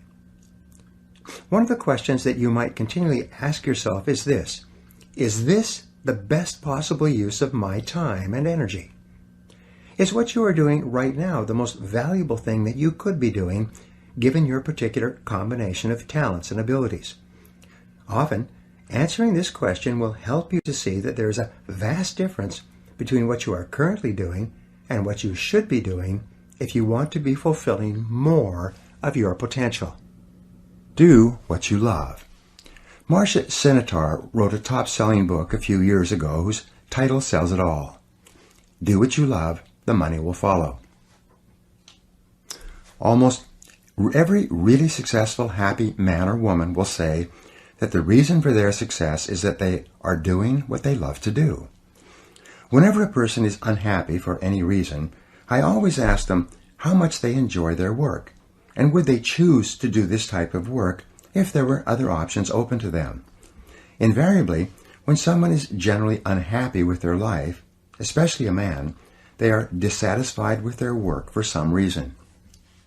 Unfortunately, there's an old myth in our society that suggests that work is a penalty you pay during the day so that you can get your enjoyment from other things in the evenings and on the weekends. Many people view work as a punishment, but something that is unavoidable. They try to do it as well as they need to so they don't get fired, but they never really think about whether they enjoy it or not. However, this attitude is not for you. Your life is too precious and valuable to spend it doing something you don't enjoy. Every minute of it should be spent doing things that you love and care about and which make you happy. The wonderful thing is that the highest paid people in America and worldwide are often working at jobs that they enjoy so much that they hate to go home at night. And the lowest paid people are invariably found at jobs they dislike, where they are just going through the motions. 2 questions to test job suitability. Here are 2 simple tests to determine whether or not you are in the right job for you. Number 1, would you continue to work at that job if you won $1 million in the lottery tomorrow? If the first thing that you would do would be to quit your job if you had enough money, then this simply means that you are in the wrong position for you. Number 2, use what I call the clock test.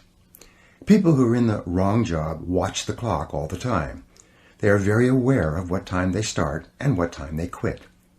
People who are in the right job are seldom aware of the clock, except to know how little time they have left to do the work they really enjoy. However you measure it, choosing the right work for you is central to you enjoying high feelings of self-esteem and self-confidence, not only in your work, but in every other part of your life. Commit to excellence. Once you have chosen your ideal job or occupation for this stage of your career, your biggest responsibility is to make the decision to become very good and then to become excellent at what you do. In a lengthy study on successful Americans, the Gallup organization discovered that expertise, or being recognized by your peers as one of the very best in your field, was one of the essential ingredients for success in American life. We said before that self-confidence comes from positive knowing rather than positive thinking, and it's only when you know that you are outstanding in your chosen field that you really feel terrific about yourself and that you enjoy high levels of self-confidence. Men and women who are good at what they do and who know that they are good at what they do are very different from those who are only average. They walk and talk and dress and behave differently. They have an attitude of assurance and certainty about themselves, which causes them to stand out in any group. They have a deep-down sense of self-worth and self-confidence that is evident to everyone around them. Excellence is learnable. A man in his mid-20s came up to me at a seminar in Pittsburgh recently. He said that he had started in sales just over 4 years ago. When he began, he had no experience and knew nothing about either how to sell or anything about his product and how it could benefit his prospects. He told me that his basic sales training was provided to him by his manager in the form of my audio program, The Psychology of Selling. As he listened to this program, which taught him how to sell professionally step by step, he became excited about learning and about professional development. He listened to the audios over and over and then bought additional audio programs and began reading voraciously in the field of selling. He told me that in his first year in a very competitive market, he earned $22,000. But as he read and listened to audio programs and attended seminars, he got better and better. In his second year, he earned $48,000. He became totally committed to continuous learning, and in his third year, he earned $94,000. In his fourth year, he earned just over $175,000 selling the same products in the same competitive market to the same customers at the same prices and under the same economic conditions. And he had driven to the seminar in his new Mercedes. Not everyone can experience such extraordinary financial results, but the most important thing about this young salesman was that he exuded self-confidence and personal pride from every pore. He had a positive self-image and high self-esteem. He was admired and respected by the people around him, and he was held up as a model to others of what they might become if they just worked on themselves and on their jobs hard enough. This brings us to a very important mental principle called the law of accumulation. The application of this law is a fundamental reason for success in every field, including yours. This law says that every great life or great career is an accumulation of hundreds and perhaps thousands of efforts that nobody ever sees or appreciates.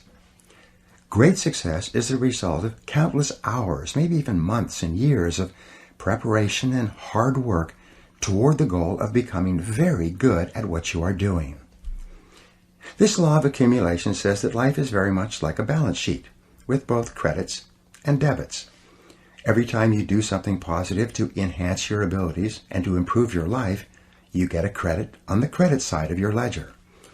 Every time you waste your time or neglect to take advantage of an opportunity to learn and grow, you get a debit on the debit side of your ledger. Here's the key. Everything counts. Everything that you do or fail to do is written down and totaled up on your balance sheet.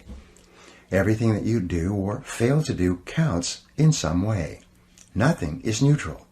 Everything is either moving you toward a better life or moving you away from it. Everything counts. A successful, happy, self-confident person is an individual who has consciously and deliberately built up a lot of credits on his or her balance sheet. An unhappy, negative, or insecure person is a person who has a lot of debits on his or her balance sheet. And since the only things that count are your actions, it seems that every positive and constructive action you engage in adds up and increases your levels of self-confidence and self-esteem. The law of incremental improvement. Perhaps the most important corollary of the law of accumulation is what is called the law of incremental improvement. This is really the law that explains how you move from wherever you are to the top of your field. This is the law that explains all great success in America or anywhere else in the world. This law simply states that a person becomes good at his or her chosen field by improving incrementally, continuously, over a long period of time.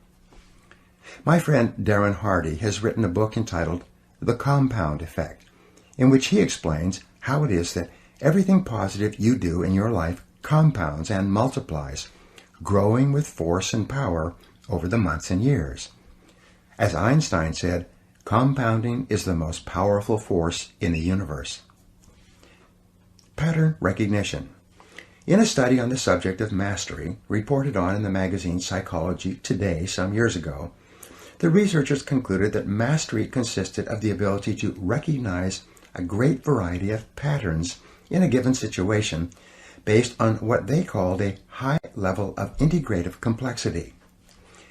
Integrative complexity is defined as the ability to recognize patterns in a situation and to accurately predict what is likely to happen and the best action to take based on previous experiences with similar situations.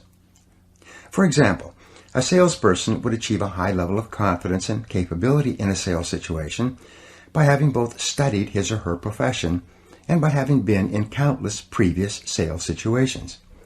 He or she would have developed the ability to integrate his knowledge and experience and to recognize a particular pattern in the sales situation based on previous sales situations that were similar to this one.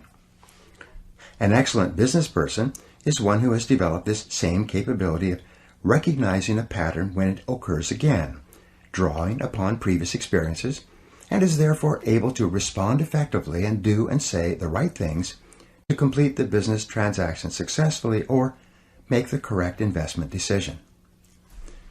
The Grand Masters. The researchers found that a Grand Master in chess, for example, was able to recognize as many as 100,000 different patterns or layouts on the chessboard and had developed a strategy to deal with each one. A national chess champion was able to recognize perhaps 50,000 patterns. A tournament chess player was able to recognize perhaps 10,000 patterns on the chessboard, and so on. Their conclusion was that it takes several thousand hours of research and practice to achieve and perform at exceptional levels in any complex field or any difficult occupation or profession. Although there are prodigies, people who succeed in a short period of time, these are very rare. Malcolm Gladwell, in his best-selling book Outliers, quotes the extensive research that shows that it takes several years on average for a person to become excellent in his or her chosen field. According to Gladwell, mastery in any field requires 10,000 hours or 7 years of hard work, or both. Most people only become wealthy after the age of 40 or 50 if they achieve it at all. It takes them many years of hard work, continuous learning, and experience to develop an extensive enough repertoire of patterns so that they can recognize and take advantage of opportunities that appear to them. Up to that time, they make many mistakes. 2 steps forward and 1 step back, as they say. The foundation of self-confidence. The law of incremental improvement is your key to an unlimited future of success, prosperity, and self-confidence. It doesn't matter where you're starting from. All that matters is where you're going. As Theodore Roosevelt said, do what you can with what you have where you are. By applying the law of incremental improvement to yourself and your work, you can begin moving upward toward joining the great ones in your field. If you are doing what you love to do, and you are doing it with all your heart, by engaging in continuous personal and professional improvement, you can begin to move forward at such a rapid rate that it will astonish you. You've heard of the 80-20 rule, which says that 80% of the income goes to 20% of the people. Your goal, if you are not already there, should be to join the top 20% in your field. If you're in the top 20% already, your job is to get into the top 10%, and then the top 5%, and then the top 4%, and so on. Your goal should be to be the best. Your goal is to be recognized by those around you as outstanding in your field.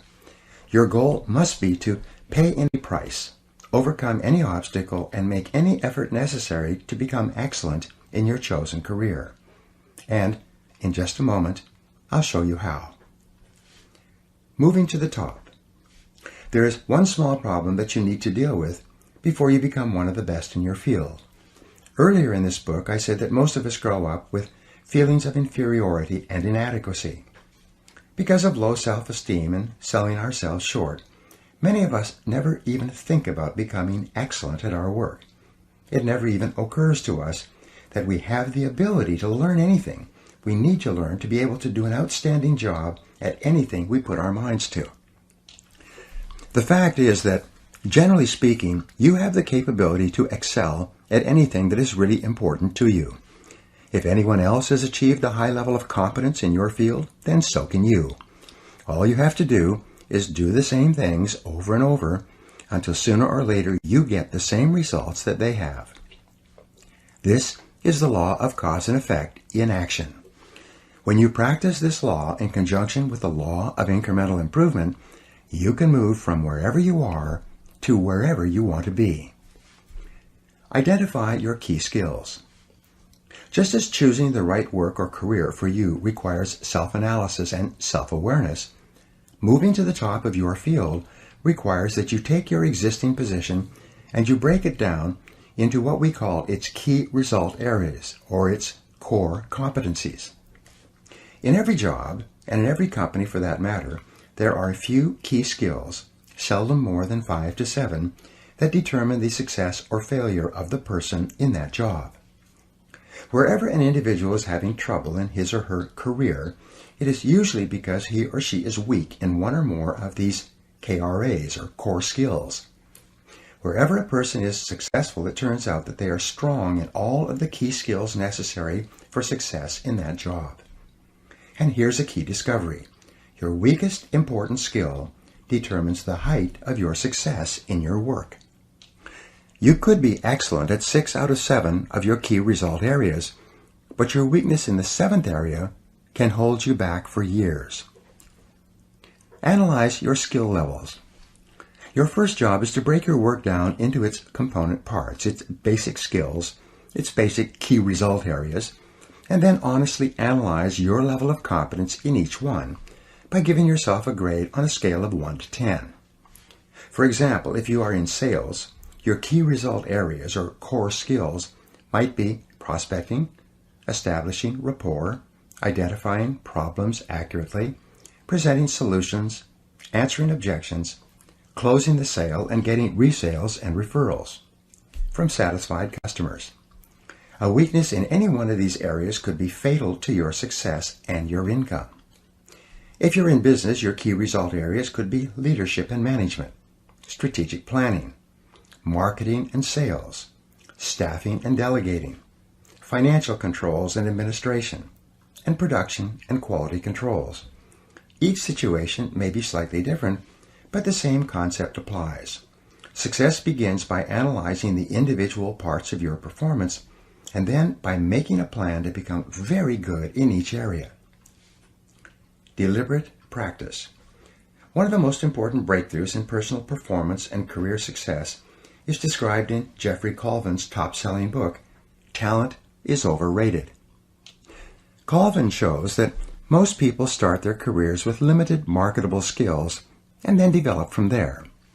It turns out that those executives who got to the top early in their careers developed the habit of identifying the most important skill they could develop at that stage of their career. They would then dedicate themselves to mastering that skill, one skill at a time. Once they had developed a key skill, they would then identify the one skill that could help them to advance even further. Their entire career ladder consisted of mastering each key skill, one at a time, until the compound effect took over and they moved rapidly upwards in their jobs. Identify your key skill.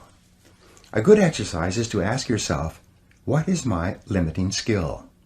What is it that I do or don't do that is determining the speed at which I succeed and move ahead in my job? What is the performance bottleneck or choke point in your work? What limits you or holds you back from getting to where you want to go?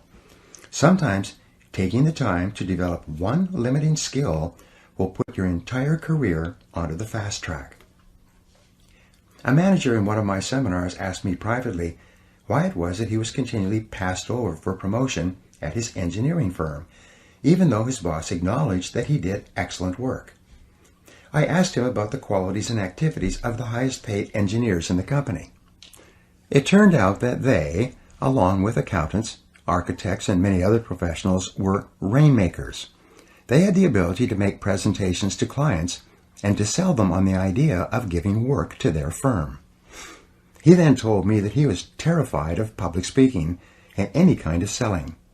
I told him that if he wanted to move up in his firm, he should take a course in public speaking, overcome his fears, and begin bringing in business to his company.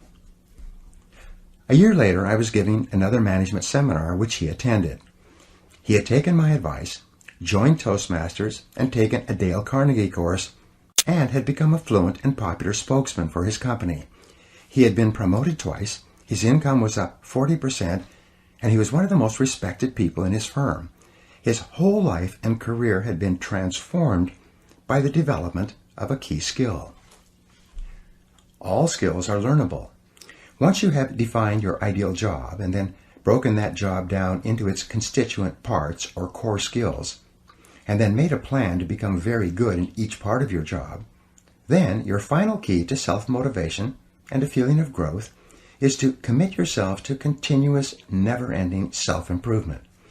Make a decision right now to dedicate yourself to a lifetime process of personal and professional development. Here are 3 simple rules that will change your life.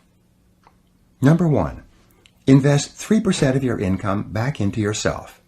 Spend 3% of what you earn on personal research and development, on upgrading your skills and abilities, and on becoming better at performing the most important tasks that are required of you. If you invest 3% of your income back into yourself, you'll never have to worry about money again. Number 2, read for 1 hour or more each day in your chosen field, underlining and taking careful notes that you can review regularly. A simple technique is to read and underline with a red pen, and then go back and transfer all of those key points into a spiral notebook. You can dictate the key points and have them typed up for you, or use dictation software that translates your voice, and which you can then print out. You will then have a synopsis of the most important ideas in any book. When you review them, which only takes about 10 minutes or so, 5 or 6 times, you memorize all the key points. This method is used by some of the most successful men and women in America. Number 3, listen to audio programs in your car. Turn your automobile into a mobile classroom, a university on wheels. Never drive your car without your educational audio programs playing. According to the American Automobile Association, the average driver spends between 500 and 1,000 hours each year in their car. If you turn this driving time into learning time, you can become one of the best educated people of your generation. Your most valuable financial asset. Your ability to earn money by applying your knowledge and skill is the most important single source of money in your life. This is called your earning power and is the sum total of all your knowledge and skill applied to doing a job. Your earning ability is your ability to get results that someone will pay you for. This capacity represents as much as 80 to 90% of your total net worth. And your earning ability is either an appreciating asset, becoming more valuable each month and year, or a depreciating asset, losing value each month and year because of a failure to continually upgrade your skills. One of the smartest expenditures you can make is to invest in your earning ability to become better at what pays you the most. This continuous investment in yourself will put you behind the wheel of your own life. It will assure you of greater success and self-confidence every day of your life, and by the law of indirect effort, a commitment to yourself will earn you the self-esteem, self-respect, and personal pride that you desire. You will eventually achieve the competence and mastery in your field that generates the feelings of self-confidence that make you irresistible. There is no limit to what you can accomplish if you know the direction that you are going and you are willing to make the efforts to become excellent at what you do. Now, here are some exercises that you can use to apply these ideas. Number 1, make a decision today to become excellent at what you do. Set it as a goal, make a plan, and work on it every day. Number 2, identify the jobs or parts of your job that you most enjoy and then seek a way to do more and more of those jobs. Number 3, identify those jobs in your career that have been easy to learn and which are easy to do, and look for ways to do more of them more of the time. Number 4, identify the key result areas of your work and give yourself a grade of 1 to 10 in each one. Remember that your weakest key skill sets the height of your success. Number 5, what one skill, if you are excellent at it consistently, would have the greatest positive impact on your career? Number 6, develop a continuous learning plan for yourself and dedicate yourself toward getting better and better at what you do. And number 7, identify the most important result or results for which you are paid and resolve to get more and better of those results every day. Chapter 4. the inner game of self-confidence. Confidence doesn't come out of nowhere, said Roger Staubach. It's a result of something, hours and days and weeks and years of constant work and dedication. Aristotle wrote in his famous Nicomachean Ethics that the common aim of mankind is to be happy, however each person defines happiness. One thing we know is that the more confident and the better we feel about ourselves, the happier we are and the more effective we seem to be in everything we do. Self-confidence, however, is really a state of mind based on your belief systems. Belief, or faith, enables you to act boldly in the face of uncertainty.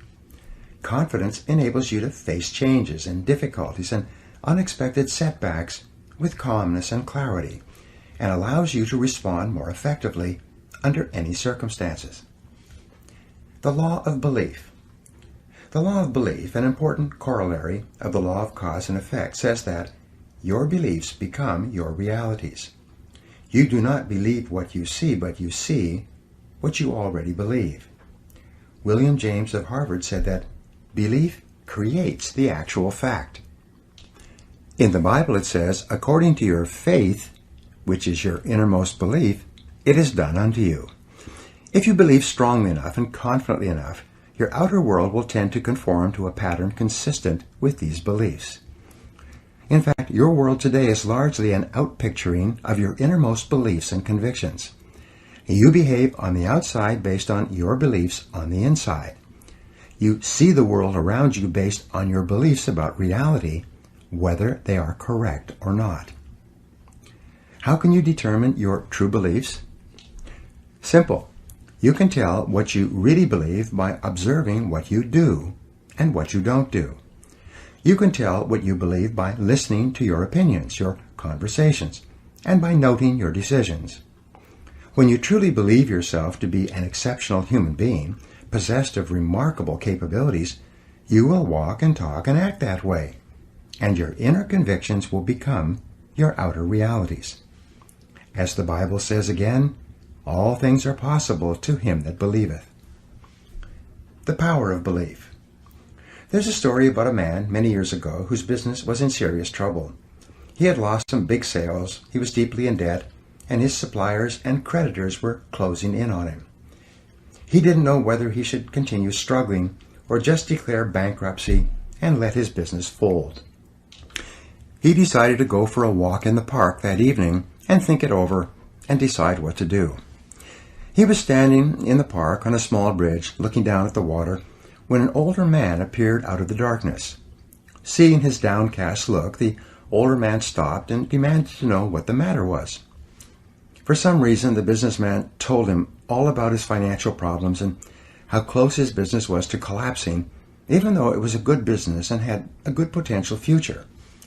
The older man listened intently and then said, "I think I can help you."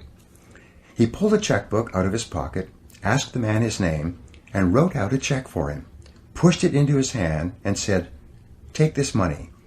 Meet me here exactly 1 year from today, and you can pay me back at that time." Then the older man turned and disappeared into the darkness. The $500,000 check. When the businessman returned to his office, he opened up the check and found that it was for $500,000. He thought it was just a joke until he read the signature. The signature read, John D. Rockefeller. He had received a check for $500,000 from the richest man in the world at that time, the man who had formed the Standard Oil Company and who was well known for giving money away to others. At first, he thought he would cash the check and solve all his financial problems. But then he decided that instead, he would put the check in his safe, knowing that he could draw upon it at any time. He would use this knowledge of having this amount of money to deal more confidently with his suppliers and creditors and to turn his business around. With renewed enthusiasm, he plunged back into his business and made deals, negotiated settlements, extended terms of payments, and closed several large sales. Within a few months, his business was back on top, out of debt, and making money. The man on the bridge. 1 year later, he went back to the bridge in the park with the uncashed check still in his hand. He could hardly wait to tell the older man what had happened. At exactly the agreed upon time, the older man emerged from the darkness once more. Just as the businessman was about to give him back his check and tell him his exciting story of success and achievement over the previous 12 months, a nurse came running out of the darkness up to the old man and grabbed his arm. She apologized to the businessman, saying, "I'm so glad I caught him. I hope he hasn't been bothering you. He's always escaping from the rest home and going around telling people that he's John D. Rockefeller." She took the old man's arm and led him away. The businessman just stood there, stunned. All year long he had been wheeling and dealing, buying and selling, and building his business with the calm, confident knowledge that he had a $500,000 check in his safe that he could cash at any time. It suddenly dawned on him that he had made his business successful based on his beliefs, even though the information upon which his beliefs were based was false. It had been his self-confidence in action that was responsible for the turnaround in his affairs. First, convince yourself. Your job is to achieve the same level of confidence and belief as that possessed by that businessman. The world will largely accept you at your own estimation. It is yourself that you have to convince before you can convince anyone else. But once you are absolutely sure that you have what it takes to master any situation, you will act in such a way that your beliefs will become your reality. We're really talking here about what we call mental fitness, or the hardy, resilient personality. And mental fitness is subject to the law of cause and effect. You can develop the kind of unshakable self-confidence that you desire by simply repeating certain thoughts and actions over and over until they are driven deep into your subconscious mind and take on a power of their own. You can build your level of mental fitness just as you would build your level of physical fitness by working on your mental muscles in a specific way until they are as strong and as effective as you want. The power of suggestion. Perhaps the most powerful influence in determining your mental and emotional state at any time is the power of suggestion. The power of suggestion begins influencing you even before you're born and continues from infancy and throughout your life, making you the kind of person you are today. Experts say that fully 95% of what you do, say, think, and feel is determined by environmental and psychological suggestive influences around you. For example, the average person is so susceptible to suggestive influences that a rude word from another person may cause him or her to be upset and angry for hours. On the other hand, a kind word of praise or recognition may cause him or her to be positive and happy for the rest of the day. We are all very susceptible to the suggestive influences that surround us. Control your suggestive environment. To enjoy high levels of self-confidence, you must be able to make up your own mind and free yourself from any influences that cause you to feel negative or unhappy for any reason. You must take full control over your own thinking and over your own suggestive environment, making sure that what you are allowing into your mind is consistent with the things you want and the person you want to be. And you must work to keep out all other influences. There are 3 forms of suggestion that can determine how you feel about yourself and how you think. The first is called external suggestion. These are all the activities that go on around you, from the moment you get up in the morning until your last communication or information input in the evening. Depending upon how open and receptive you are, you can be inordinately influenced by television, radio, newspaper, the internet, conversations, work experiences, feedback from superiors, interactions with members of your family, even problems in traffic or changes of temperature on the outside. The great majority of people allow much of their lives to be determined by what is going on around them, convincing themselves that they are thinking independently, when instead they are merely reacting to whatever happens. Control your emotions. This is why the negative emotions that upset and disturb you are usually unconscious, unthinking reactions that are triggered by external events. We know this is true because no one would consciously and deliberately decide to feel negative, angry, or upset. When people are in control of their emotions, they choose to feel happy. For example, one of the most common expressions of negative emotions has to do with what are called conditioned responses. These are automatic responses that we engage in when somebody pushes one of our hot buttons. A hot button is a habitual negative way of reacting to an experience or to something that someone says. Each person has a series of these buttons, and when we know a person well, especially in an intimate relationship, we know just what buttons to push to get whatever reactions we want. When one of your buttons is pushed, such as when someone mentions someone or something that you feel very strongly about, you respond with anger and defensiveness. If you hate to get cut off in traffic and somebody cuts you off inadvertently, your hot button will be triggered and you'll be talking angrily to yourself and to anyone else who will listen for the foreseeable future. Think before you react. One of the ways to take control over your mind is to identify the various external factors that cause you to become angry or upset in advance. Make a list of everything that happens where you have a tendency to respond negatively. Then, consciously make the decision that in the future, when one of these issues comes up, you will instead respond calmly and positively and not allow yourself to become upset and angry. Each time something happens that would normally trigger a negative response from you, consciously decide not to respond or to react in any way. Smile, take a deep breath, and remain calm. The more you practice this, the easier it will become.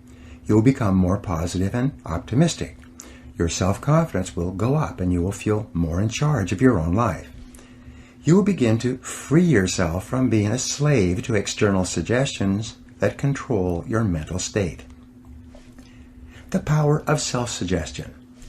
The second form of suggestion is called self-suggestion. Self-suggestion is when you put both hands on the controls of your own mental life or step up to the keyboard of your own mental computer and consciously program your subconscious mind with the thoughts and feelings that you desire. Self-suggestion is your key to building the kind of belief system deep within yourself that leads to unshakable self-confidence. And the reason that self-suggestion works so well is because of the law of substitution. The law of substitution says that your conscious mind can only hold one thought at a time, positive or negative. If you consciously choose to hold a positive word or picture in your mind, you simultaneously block out the various inputs from external sources that might cause your thinking and feeling to be negative or inconsistent with your true desires. For example, if whenever you begin to feel tense or uneasy or angry about something, you instead switch your mind and start thinking about your goals, your mind will switch from negative to positive instantly, and you will feel good about yourself again. The thought of a goal, which is positive and future-oriented, is inherently uplifting. You cannot think about your goal and be upset or angry at the same time. By using the law of substitution, you take full control over your suggestive environment and over the information that reaches your subconscious mind. Make self-control into a game. When something negative or unexpected happens to you, immediately seize upon the moment as an opportunity to demonstrate calmness and self-control. Make it a game. Instead of allowing yourself to feel negative, deliberately force yourself to substitute something positive. Here's an affirmation that's been very helpful to me. I repeat it over and over until it becomes automatic in almost every situation. When something goes wrong, I immediately catch myself by saying, every situation is a positive situation if viewed as an opportunity for growth and self-mastery. Whatever it is, I take a deep breath, relax, smile, and say, every situation is a positive situation if viewed as an opportunity for growth and self-mastery. I then look within the situation for something that I can learn that will help me to grow and develop greater self-mastery. This is a simple mind game that enables me to stay relaxed and in control of my emotions, and it will work for you as well. Just give it a try. The power of autosuggestion. Autosuggestion takes place when you have repeated messages to your subconscious mind so often that they take on a power of their own. They function automatically. We have found continually that happy, optimistic people have programmed themselves to respond in a happy and optimistic way to almost every situation. And you can do the same thing. All of life is bound up and determined by your responses. It's not what happens to you, but how you react to what happens to you that counts. It's not the cards that you are dealt, but the way you play the cards that determine how well you do in the game of life. Your job is to consciously decide to use your willpower to keep your mind clear and to keep yourself positive and functioning at your best. A quick review. In Chapter 1, we talked about how important it is for your self-confidence for you to have clear values and to organize your life so that it is consistent with those values. In Chapter 2, we talked about the importance of having goals for every part of your life and assuring that your goals and your values are congruent. In Chapter 3, we talked about how important it is for you to commit yourself to achieving mastery in your chosen field, consistent with your goals and values. In this chapter, you will learn a series of mental fitness techniques that you can use to program your subconscious mind. You will learn how to develop the absolute conviction and confidence that you can achieve anything you set your mind to, and you will learn how to make this self-confident response an automatic reaction to anything that happens. Take charge of your life. The starting point of taking full control over your conscious and your subconscious mind is for you to accept complete responsibility for everything that you think or say or do. You are responsible for whatever happens to you, and especially you are responsible for your responses to the inevitable ups and downs of daily life. As Eleanor Roosevelt said, no one can make you feel inferior without your consent. I used to think that setting goals and making plans was the starting point of success in life. After a while, I changed my mind because I realized that something else actually comes first. What comes first is the acceptance of complete responsibility for yourself and for everything that happens to you. Real maturity begins when you finally realize that no one is coming to the rescue. It is only when you accept total responsibility for your life situation with no excuses and no blaming of others that you move into a mental position to kick the long ball in your own life. It's only when you have accepted 100% responsibility for yourself that you are ready to take the next step and decide exactly what it is you want and exactly what it is you want to do. Accepting responsibility is not an option that is open to the individual. It is mandatory. It is an absolute fact of human existence. You do not have the luxury of blaming others or making excuses for parts of your life that are not satisfactory. As Henry Ford II said, never complain, never explain. No one makes you do anything or feel anything. You are where you are and what you are because you have decided to be there. Everything that you are or ever will be is entirely up to you. If there's any effect in your life that you're not happy about, it is solely up to you to change the causes. You are completely responsible. Actions have consequences. Fully mature people accept that their actions have consequences. A fully functioning adult knows that he or she can choose an action, but that once the action is taken, both predictable and unpredictable consequences will follow. The true adult accepts that for every cause there will be an effect. For every action, there will be a reaction. You can choose the action before you act, but you cannot choose or control the consequences or reaction afterwards. Intelligent adults are very careful about the thoughts they think and the actions that they take. They do not fool themselves or engage in self-delusion. They don't pretend that things might happen differently, nor do they trust to luck. Inactions also have consequences. What are called crimes of omission are often more serious to your long-term prospects than the mistakes you make. Omitting to think through your values, set clear goals, make plans, commit to excellence, and so on, can be disastrous to your possibilities of great success. Problems versus facts. The starting point of success is the acceptance of reality.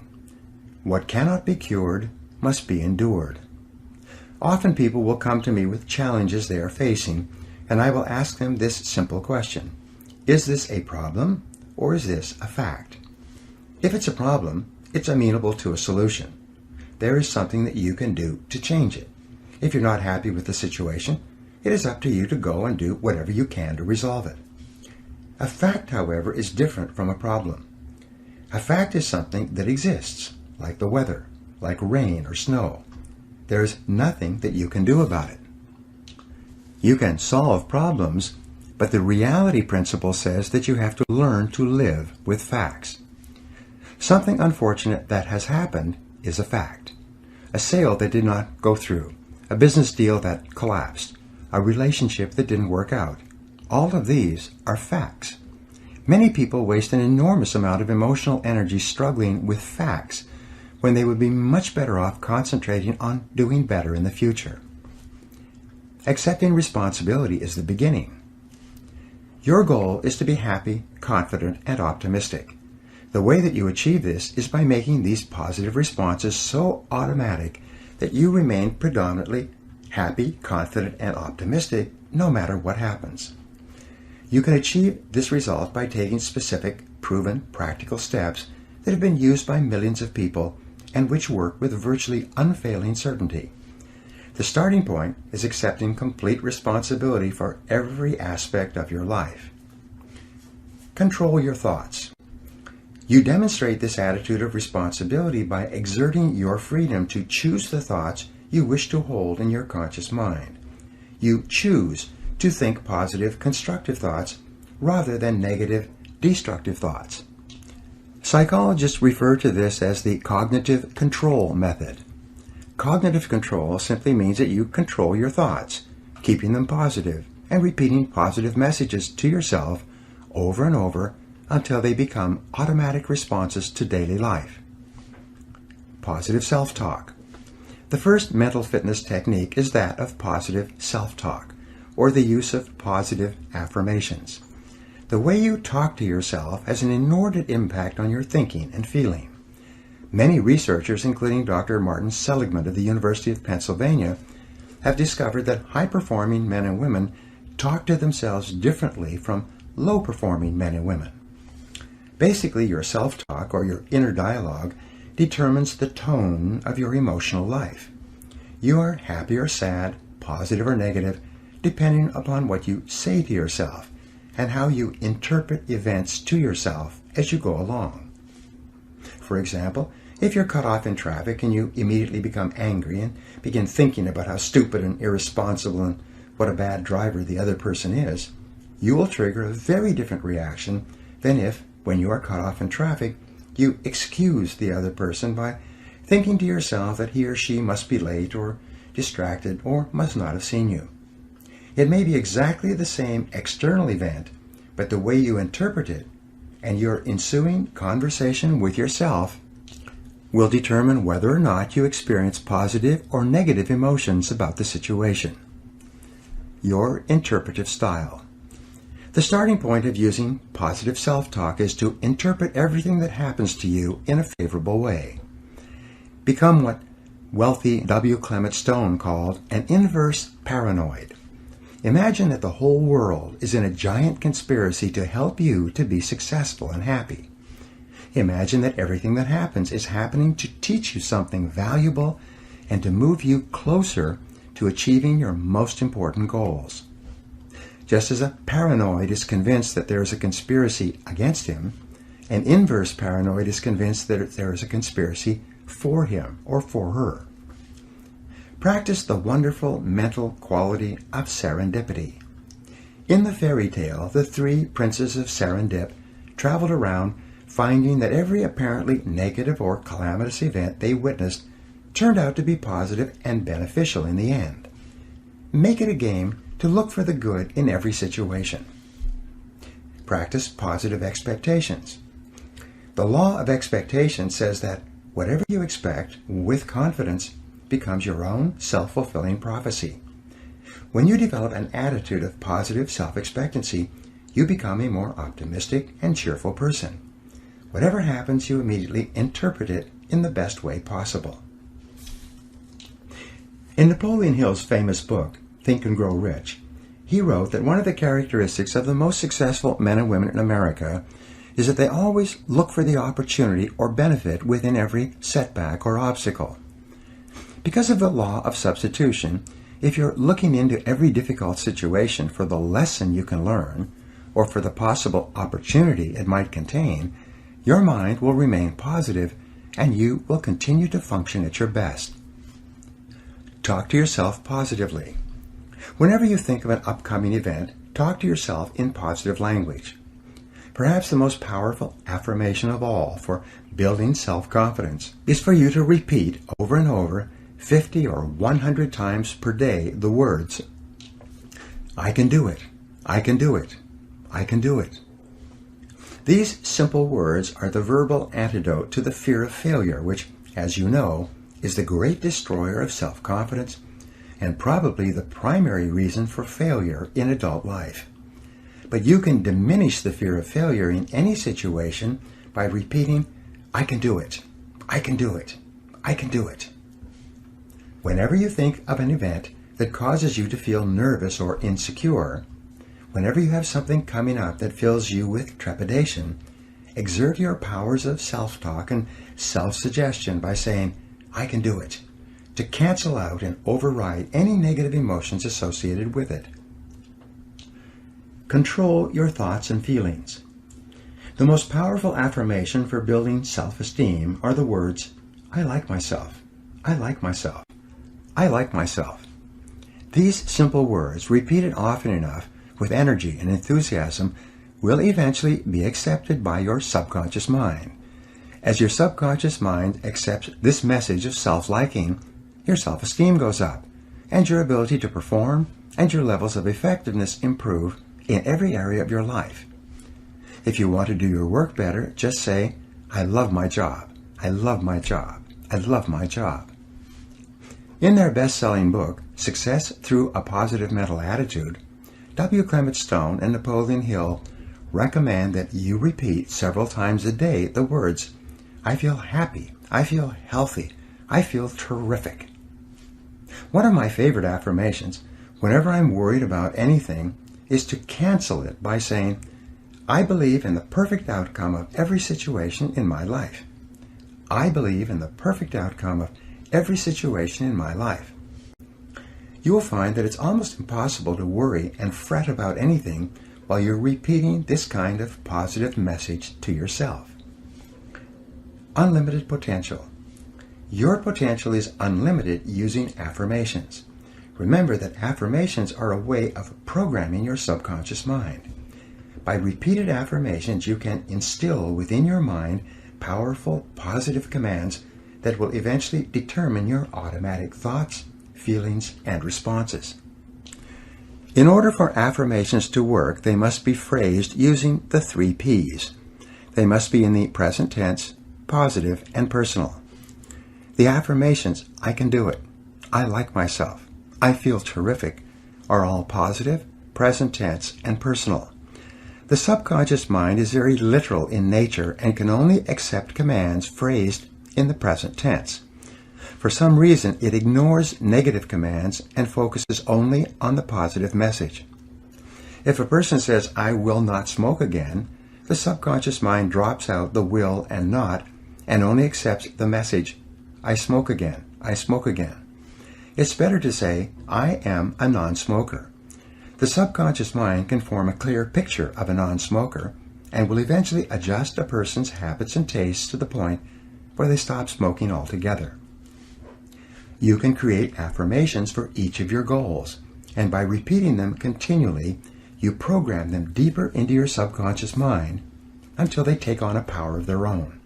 You then find yourself automatically motivated to do the things necessary to achieve them. Written affirmations. The second technique you can use to keep your mind positive and to achieve your goals faster is to write out your goals in the form of affirmations on 3x5 index cards. Write them in large black letters and then read and reread the cards several times each day, reciting the affirmation to yourself each time. This and every other method or technique that you use to convince yourself that your goal is achievable will also help to build your self-esteem and self-confidence. This attitude or belief will cause you to take the specific actions that will eventually make your goals a reality. Practice visualization. The third technique for building self-confidence is the use of positive visualization. This is the process of creating clear mental pictures of the person that you want to be, doing the things that you want to do, and achieving the goals you want to achieve. Because your subconscious mind cannot tell the difference between a real experience and one that you vividly imagine, it will give you the thoughts and feelings that would accompany your realization of your mental pictures. What determines the impact of visualization is the amount of emotion that you combine with the picture when you hold it in your conscious mind for reception by your subconscious. The more emotion with which you visualize, the faster the visualization will emerge in your reality. Mental rehearsal. An effective way of visualizing is a peak performance technique called mental rehearsal. In mental rehearsal, you go through an upcoming event in your mind, detail by detail, and imagine it happening perfectly, with you being completely successful in the end. Prior to any event of importance, you recall and relive a previous experience where you performed well. You take a few moments to replay in your mind a picture of the last time you did this particular activity successfully. If you have to write an exam of any kind, take a few moments to close your eyes, breathe deeply, and see yourself writing the exam easily, knowing all the answers. If you have to make a sales call, take a few moments prior to the sales call, close your eyes, and see yourself in the sales call, perfectly relaxed, calm, positive, and in complete control. See the prospect or customer responding positively towards you and signing the contract or check at the end of your visit. If you have an interview coming up, take a few moments to rehearse the interview in your mind. Go through every stage of it.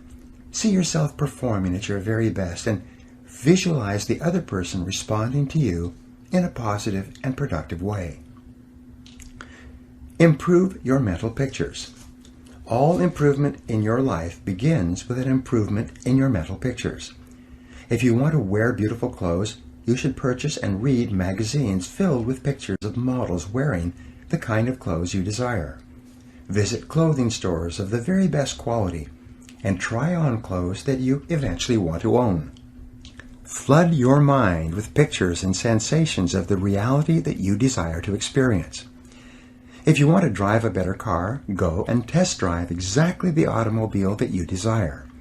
Get the brochure on the car and put pictures of the car all over your house or apartment. A friend of mine used this exact technique to get his dream car. He cut out a picture of the new BMW he wanted and put it on the steering wheel of his car. Each time he looked down, he imagined he was already driving his dream car. Within 1 year, he had it. When you take your desired car for a test drive, fill your senses with every detail of the automobile. Touch it and smell it and look at the upholstery and the dashboard and the interior design. Your main job is to get a clear picture for your subconscious mind to go to work on. Get your dream house. If you wish to live in a nicer home, go out to open houses in the neighborhood that you desire to live in. Walk through the homes and imagine living there. Don't worry for the moment whether or not it was possible or how high the prices are. Your primary job is simply to get the picture. Get magazines filled with pictures of beautiful homes and read them from cover to cover. Practice the law of concentration by allowing your mind to dwell on the things you want over and over. And especially get the feeling. The key to activating your mental powers through affirmation and visualization is for you to also imagine exactly how you would feel if you had already achieved your goal. Imagine the feelings of pride and happiness and self-esteem that you would enjoy as a result of obtaining your objectives. This emotional component is the catalyst that causes the other mental programming techniques to work more rapidly. The end of the movie. One of the best methods for programming your mind and building your beliefs is what is called the end of the movie exercise. This is a tremendous tool for building self-confidence prior to any upcoming situation. It's very simple. Imagine that you have gone to a movie only to find that there are 10 minutes left of the movie before it begins again. Instead of waiting in the lobby, you decide to go into the theater and watch the last 10 minutes. You see how the plot works itself out, how the drama is resolved, and how the movie ends satisfactorily. You then wait for a few minutes, and when the movie starts again, you watch the movie from the beginning. Only now, however, you know that it turns out all right. You know how each part of the plot eventually resolves itself satisfactorily. Instead of becoming caught up in the drama and uncertainty and tension, you simply relax peacefully, knowing how it all turns out at the end of the movie. You can apply this same technique to almost everything you do. You can manufacture your own self-confidence by imagining that no matter what your situation, everything turns out perfectly in the end. Create that end-of-the-movie feeling in yourself whenever you think of an upcoming event or problem that causes you any tension or insecurity at all. Prior to a meeting or a sales call for an interview, take a few moments to get that end-of-the-movie feeling. Then, just relax. No matter what happens in the interim, you don't have to worry at all. You already know that the situation resolves itself with good for all concerned. The interesting thing is that if you do this repeatedly, not only will you experience higher levels of self-confidence, but events in your life will have a tendency to turn out as well or better than you could have asked for or expected. Feed your mind. The fourth mental fitness technique, and another way to build your self-confidence, is to continually feed your mind with books, magazines, and audio programs containing positive and uplifting messages. Just as you become what you eat, you do become what you think about as well. Everything that you take into your conscious mind, positive or negative, is either raising or lowering your self-esteem or self-confidence. To practice cognitive control, you must be consciously aware of the suggestive influences around you and make every effort to assure that they are positive and consistent with your goals and desires. Get around positive people. One of the most powerful suggestive influences in your life, perhaps the single influence that decides your success or failure more than any other controllable factor, is the kind of people that you associate with on a regular basis. The fifth technique to keep yourself confident and optimistic is to get around positive people and get away from negative people.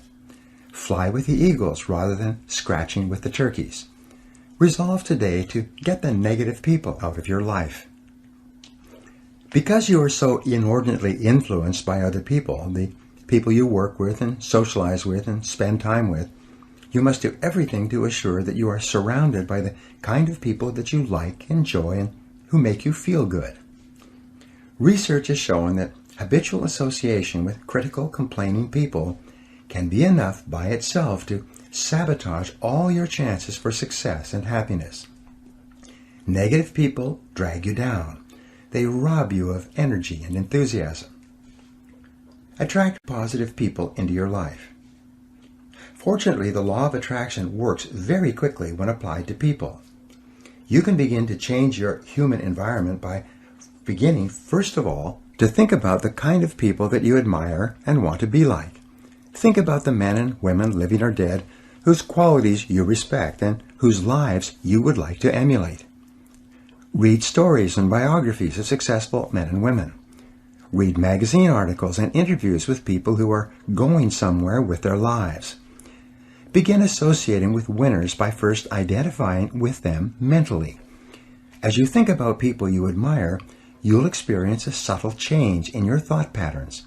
As a result, you will begin to attract positive people into your life. At the same time, you will activate the law of repulsion, and negative people will start to move away from you. Just as positive, goal-oriented people will start to find you interesting as you become a more positive person, negative people will tend to find you unenjoyable and uninteresting. In no time at all, your human environment will begin to change for the better. Everything counts. And by the way, if all these exercises in mental programming seem like a lot of work, remember that both actions and inactions have consequences. Like the law of sowing and reaping, whatever you sow or fail to sow is going to determine what you reap in the end. The law of accumulation reminds us that everything counts. Every positive step you take is moving you toward building a great life for yourself. Every positive word or thought or image is deepening your belief and increasing your confidence in your ability to achieve wonderful things. Finally, remember the law of reversibility. If you act in a manner consistent with high performance and high self-confidence, those very actions will generate the feelings consistent with them. Every positive, constructive action that you take in the direction of your dreams and goals will reinforce your belief in yourself and in your ability to accomplish your ideals. Take action continually. Keep your vision clearly before you and take continuous positive action every hour and every day.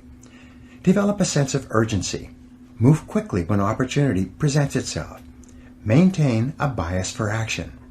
Fast tempo is essential to success. And the faster you move, the better you will feel. The faster you move, the more energy you will have. And the faster you move, the higher will be your self-esteem and self-confidence. The world can really be divided into two categories, the talkers and the doers. The world is full of talkers who seem to be convinced that if they talk about it enough, it's the same as actually doing it. But you are a doer, and it is always the doers who have been the movers and shakers throughout all of human history. It is the men and women who think, plan, and then take consistent, persistent action who make things happen. And when you engage in continuous action, not only will you feel terrific about yourself, but your ability to do whatever you want to do will grow by leaps and bounds. You will eventually become unstoppable. Now here are some action exercises you can do to apply these ideas. Number 1, create a clear, exciting mental picture of your most important goal as if it already existed in every detail. Number 2, each day, act as if you were already the positive, self-confident, successful person that you're going to be.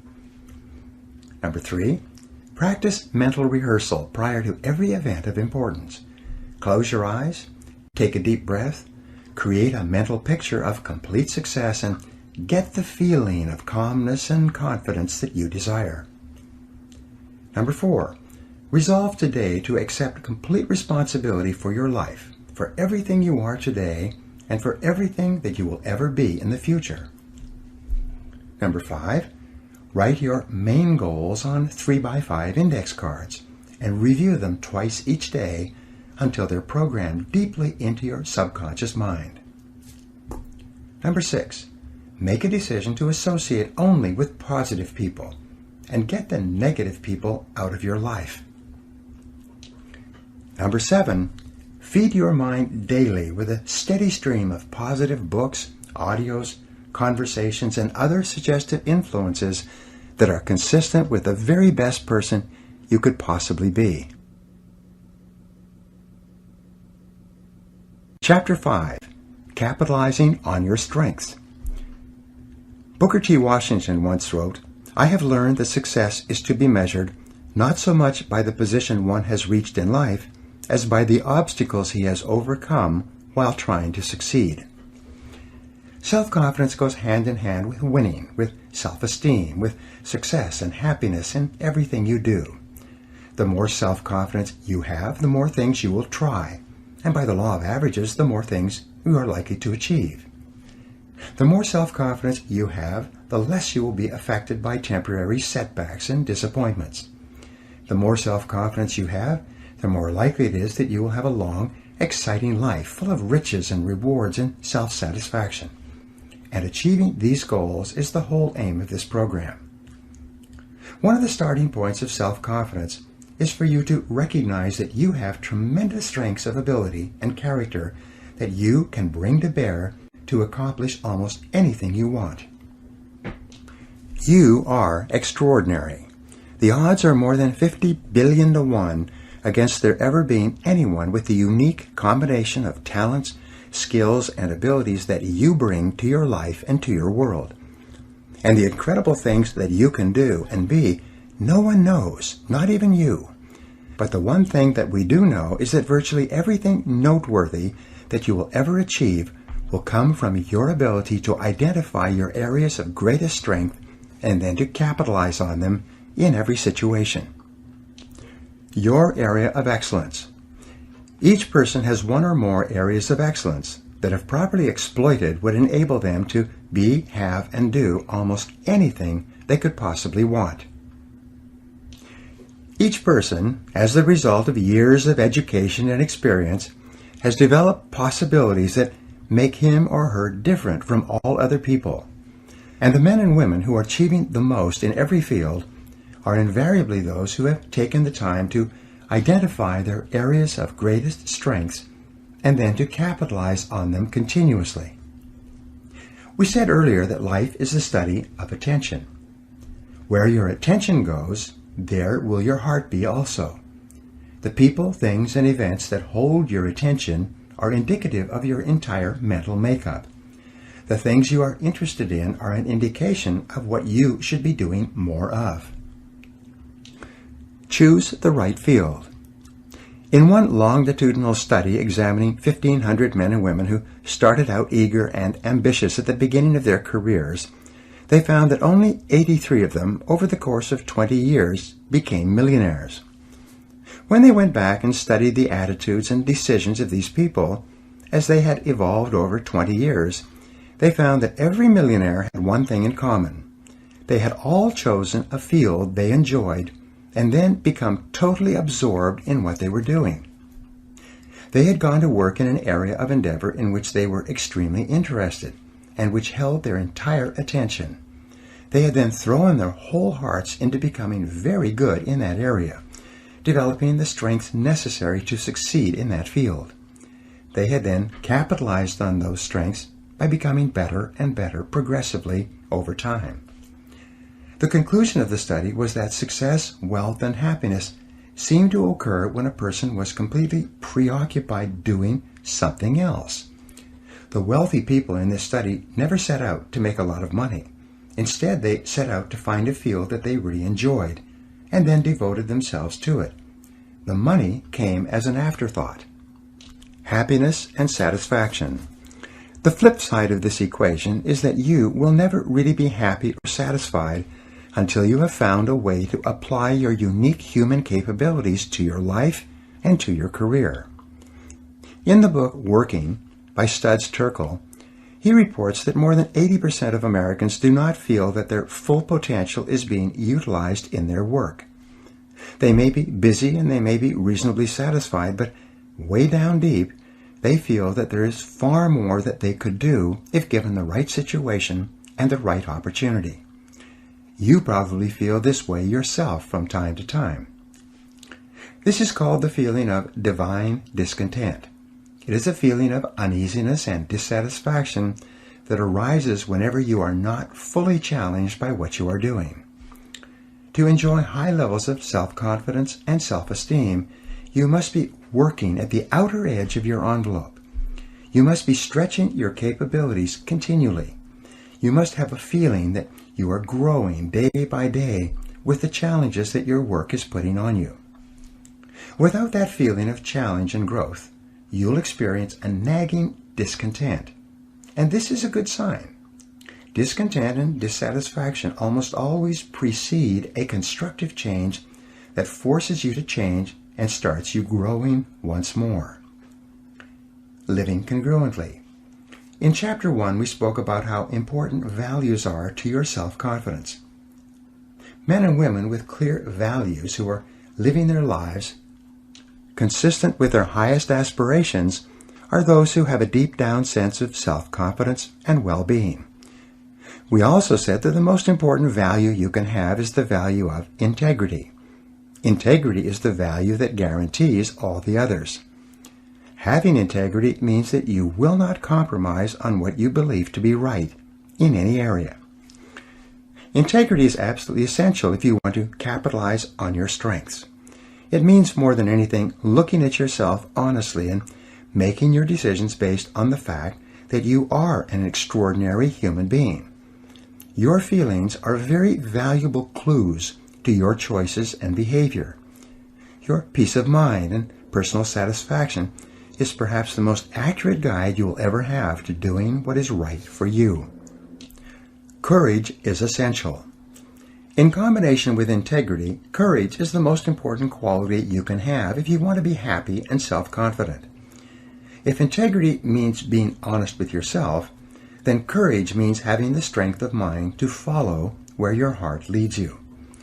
Courage means having the ability to push aside all other considerations in order to remain true to the very best that is in you. Winston Churchill said, "Courage is rightly considered the foremost of the virtues, for upon it all others depend." You know by now that fear is the greatest single enemy of self-confidence and self-fulfillment. It's not that people don't know what to do, it is usually that they are afraid to do what their hearts tell them to do. But when you build up your courage act by act, you gradually overcome your fears. With courage, your whole world opens up before you. Your self-confidence increases. You reach the point where there are no longer any limitations on what you will attempt and what you will commit yourself to. Follow your heart. One of the greatest of the Impressionist painters was a man named Paul Gauguin. He lived in Paris, had a family, and worked in the post office for many years. But in the evenings he visited the cafes frequented by the Impressionist painters of Paris, getting to know them and asking them questions. He was fascinated by painting. The whole idea of painting absorbed all his attention. It was all he thought about, and yet with a family and a full-time job, there was no way he could devote himself to the painting he wanted so badly to do. One day, in a move that shocked everybody, he gave up his job as a postal inspector, left his family, and moved to the South Sea island of Tahiti. There he began painting, poor quality at the beginning, but gradually improving as he developed his skill. His paintings now are worth hundreds of thousands, even millions of dollars, and hang in the finest museums in the world. He is considered by many to be one of the most important painters of the last 300 years. In a way, he was like Grandma Moses in that he finally decided to follow his heart and concentrate on what he had been interested in for all those years. Be honest with yourself. To follow your heart, you don't necessarily need to make dramatic changes in your life or your relationships. What you do need to do is to see yourself honestly, as you really are, and have the courage to channel your energies and focus your strengths into your areas of greatest potential. And when you do this, you will soon realize that you have made one of the best decisions of your life. Each person has great strengths and potentialities, and each person is put on this earth to harness those strengths and apply them to benefiting themselves and mankind. The life stories of the great men and women of history are usually stories of people who discovered their strengths and utilized them to the fullest degree. Churchill was a great statesman and orator. Florence Nightingale was a tremendous organizer. Florence Chadwick was an incredibly strong swimmer. Abraham Lincoln was a far-sighted and compassionate politician and president. Mother Teresa was a truly loving human being with an infinite capacity to care for and support the sick and dying people of Calcutta. Joe Montana was a quarterback with an incredible throwing arm with the San Francisco 49ers. All around you, you see men and women who have grabbed their major talents, like catching a pass in a football game, and are running for the goalposts. And you can do the same if you have the courage to follow your heart. compensating for weaknesses. No discussion of strengths would be complete without a discussion of weaknesses. Strong people have strong weaknesses as well. In fact, most people have far more weaknesses than they have strengths. You may be strong in a few areas, but weak in hundreds of other areas. Weaknesses are an inevitable and unavoidable fact of life. As Peter Drucker said, all innovations must be simple if they are to work, because there are only incompetent people to carry them out. The one thing that we will always have in abundance is incompetence. Drucker wasn't being unkind. He was being realistic and pointing out that most people are incompetent, or at best average, just in different areas. The challenge with human weaknesses is that unhappy and unsuccessful people have a tendency to focus on them. They become preoccupied with their weaknesses and think about their lacks of talent and ability too much of the time. They lose sight of the fact that each person has strengths that may need to be developed, and that these strengths can and will bring them everything they want. Instead, they dwell continually on their areas of lesser competence rather than on their areas of potential excellence. Developing strength and resiliency. We are all brought up with feelings of inferiority and inadequacy. Our self-esteem and self-confidence are fragile. Our positive feelings about ourselves are like balloons, easily popped. We have to work on ourselves for a long time to build ourselves up to the point where we are tough and resilient, especially in the areas where we make mistakes and drop the ball. Every person is a combination of peaks and valleys. You have areas of great potential strength, and you have multiple areas of weakness where you perform in an average or mediocre way. Drucker also wrote, "The goal of business is to maximize strengths and to make weaknesses irrelevant." The law of concentration has an inordinate impact on the person you become. Whatever you dwell upon grows in your life. Strong, competent people are those who dwell upon their strengths and abilities. Weak people are those who dwell upon their weaknesses and their inabilities. You always have the choice of looking at your glass as being either half full or half empty. But to develop and maintain high levels of self-confidence and the success and happiness that go with it, you must consciously choose to dwell upon your strengths most of the time. You are a bundle of resources. One of the most obvious characteristics of leaders in life is that they view themselves as bundles of resources that can be utilized in many different ways, like a tool can be used to achieve different results. Leaders are adamant about applying themselves only in those areas where they can perform well and make a significant difference. They focus only in those areas where they can succeed because of their special talents. One of the best questions you can ask yourself over and over is, what can I and only I do that, if done well, will make an extraordinary difference in my situation? The law of concentration also says that all great successes in life come from single-minded, focused concentration on doing one thing or a few things extremely well. Success comes from staying at a particular task, the most valuable and important task you could be doing, until you succeed. Every great human achievement is preceded by an extended period of dedicated, concentrated effort. But there is little to be gained by digging determinedly if you're digging in the wrong place. As Benjamin Trigo, the management consultant, said, "The very worst use of time is to do very well what need not be done at all." Assess your strengths and weaknesses. This brings us to the importance of self-assessment with regard to your strengths. When we do strategic planning for corporations, we deal continually with what is called concentration of power. Where can the company focus and concentrate its resources to achieve extraordinary results in a competitive market? We start from the viewpoint that a company has a certain degree of flexibility in determining what it offers to justify its existence in the marketplace.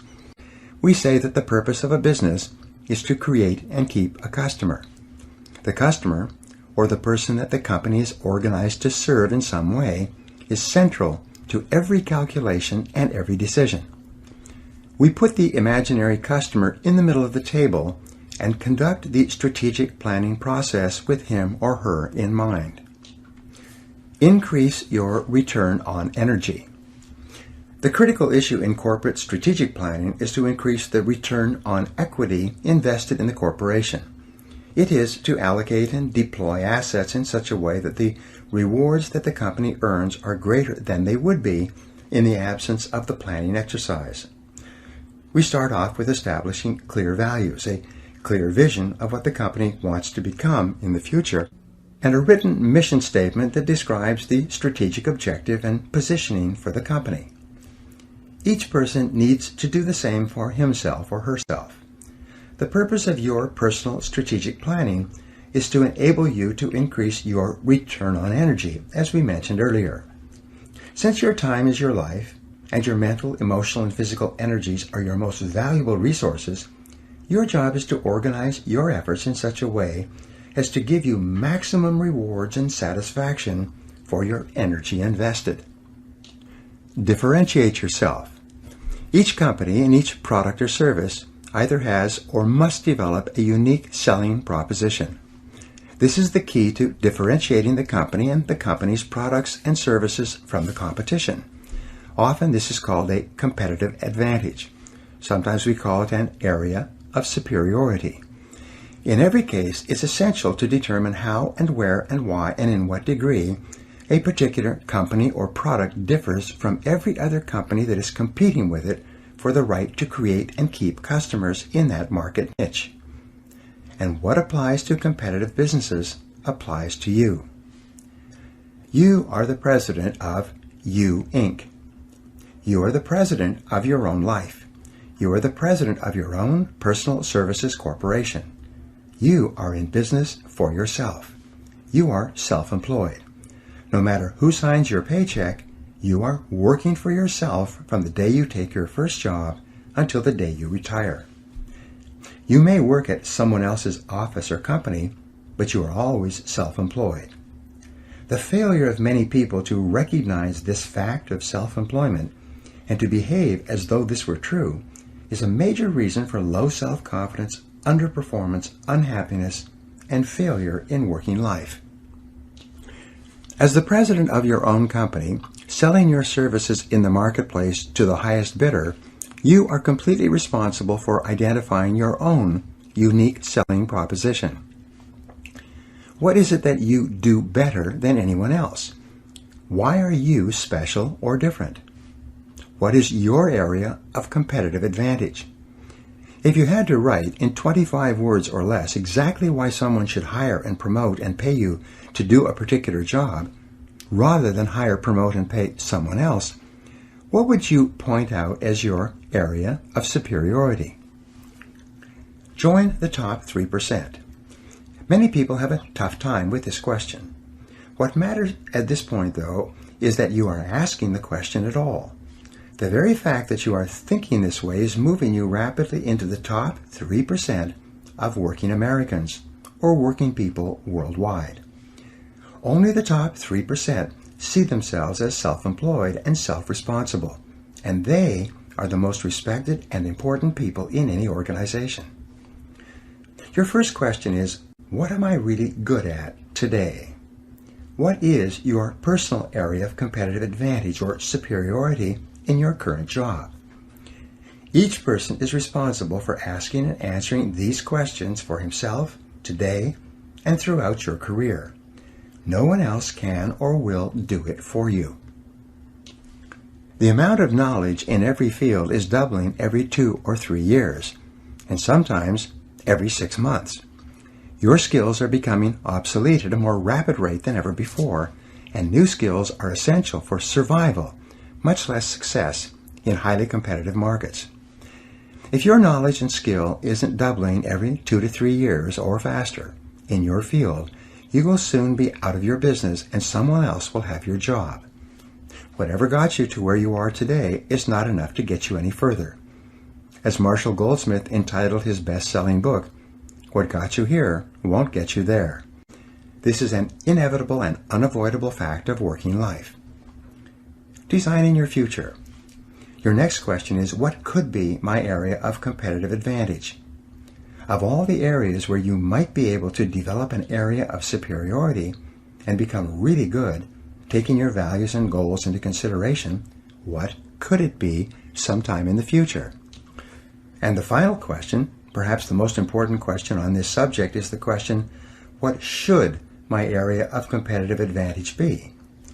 If you could be really excellent at any one skill sometime in the future, what one skill would help you the most to move to the top of your field? Imagine that you have no limitations at all on what you could learn and master. To accelerate your career, what should you really be good at sometime in the future? Find out what you are meant to do. A friend of mine built a company and sold it a couple of years ago. He had money in the bank and he decided to change careers. He had lots of time to think about it and to make the right choice. He went to an industrial psychologist and took an entire battery of tests and underwent several interviews to find out what he was ideally suited to do in a new career. At the end of this process, his friend, the industrial psychologist, sat him down and told him that his greatest strengths were consulting and presenting professional development seminars for managers and salespeople. Well, my friend got a little bit angry. He said, "But you know that I'm afraid to speak on my feet in front of a group. You know that it makes me nervous and I become tense even thinking about it." His friend said, "Yes, I know that's true, but you didn't ask me to tell you what would be convenient and easy for you to do. You asked me to tell you what would be the right thing for you to do. And the area where you have the greatest potential strength at this time is in consulting and training managers and salespeople. Be prepared to develop new skills." My friend realized that what he was saying was true. He then went out and took courses where he learned to overcome his fear of public speaking. He learned how to give presentations to a professional audience. It didn't take long, and 6 months later, he began his own consulting and training business. He is now doing extremely well, and he's never been happier in his whole life. It often happens that your strengths are like muscles, undeveloped and requiring a long period of exercise to build up to the point where you can begin to win competitions. Michael Jordan said, "Everybody has talent, but to translate it into ability takes hard work." A journey of 1,000 leagues begins with a single step. You start by sitting down and setting goals for yourself. You decide where you are now and where you want to be at a specific time in the future. What additional knowledge and skills will do the most to help you to increase your return on energy invested? In what areas will a particular skill be useful and valuable to you and enable you to stand out from others? Be aware of yourself. We know today that the key to a fully functioning, fully integrated personality, the basic factors underlying self-confidence, is for you to become more aware of who you are and what you really want. Each person has a part of their talents and potential skills that are unknown, either to themselves or to others. Sometimes the greatest breakthroughs in your life will come from discovering parts of your potential that neither you nor anyone else knows are there. To become more aware, you begin with the process of self-disclosure. In determining your strengths for the future, you begin to engage in a search process to explore all the different areas where you may have hidden talents. One form of self-disclosure is to fill out a series of questionnaires and tests that examine parts of your personality and skills of which you might be unaware. Invest in yourself. Some years ago, I personally went to an industrial psychologist and took a battery of tests to find out my strengths and weaknesses. Much of my adult life since then has been affected by what came out of those tests. The tests pointed to areas where I had natural talents and abilities. They also revealed my personality weaknesses and areas where I had little interest or ability. These tests, such as the DISC Values Assessment, can do the same for you. They reveal a lot about you. They tell you what you like and enjoy and what sort of work you will find most fulfilling. They tell you your true values and major motivators, and what areas of activity will make you the happiest. their results can save you years of hard work in the wrong job. If you have the time and the money, a detailed process of personality and career counseling is a very valuable exercise that can have a major influence on the rest of your career. If you lack either the time or the money, there are many books full of self-grading tests available in the bookstores. You can take these tests yourself and they will give you very accurate feedback. There are several companies that have developed entire batteries of self-grading assessment instruments, each of which can give you insights into your strengths and weaknesses in particular areas. Self-analysis and self-disclosure. There are also a series of exercises in self-analysis and self-disclosure that you can complete yourself with just a pen and paper. These exercises can often open your eyes and help you to see possibilities that may surprise you. The first exercise is for you to realize that you have already done many things and played many roles in life. Starting in childhood, you have learned how to do and perform a remarkable variety of tasks. You have a tremendous number of skills and talents that you have developed over time, many of which you simply take for granted. Once, some years ago, I applied for a job as an extra in a movie. On the application form, one of the questions asked was, "What skills do you have that might make you more valuable as an extra in different scenes in the movie?" They gave me a checklist of about 200 different things that a person might be called upon to do in a movie. My job was to tick off all the activities with which I had a previous experience. As I went down the list, I still remember being astonished at the incredible number of things that I had learned to do without even thinking about it. They ranged from a variety of sports to driving a variety of vehicles to riding horses to holding babies to washing dishes, climbing ladders, swinging on ropes, swimming, diving, jumping, tumbling on the ground, and so on. Perhaps one of the reasons why so many people have such low self-confidence is because they've never sat down to make up a list of how talented and capable they really are. List all your current skills and abilities. The first exercise for you is to write down a list of everything that you do on a regular basis. Write out all your roles and the parts you play, from the time you get up in the morning until the time you go to bed at night. If you play sports or exercise with various equipment, write it out. If you're a parent, cook, dishwasher, a driver, a shopper, a reader, a writer, a worker performing various jobs, a buyer, a seller, a negotiator, a teacher, a manager, a salesperson, a typist, a telephone answering person, and whatever else you can think of, write it down. Be as detailed as possible. Walk through your day, minute by minute and hour by hour, and write out everything that you do over the course of a day, a month, and a year. When you've completed this list, you'll be astonished at how many skills you have developed and which you use on a regular basis. Cluster your roles and activities.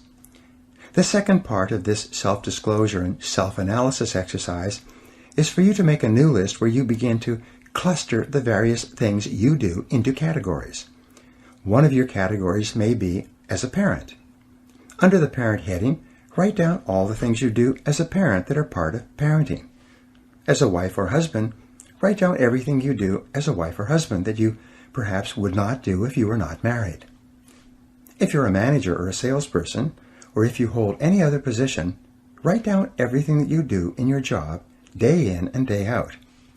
You might use a heading entitled Friend, and under this heading you would write all the things you do as a friend. You phone people, visit, write letters, socialize, go out for dinner, meet after work, and so on. If you play sports, put sports as a heading and write down all of the physical activities that you engage in. If you're interested in reading, write down all of the subjects that you read about on a regular basis. Set priorities on your roles. When you've completed clustering all of your roles and activities into groups, the final step in this exercise is to set priorities on each group. Which group of activities is most important to you?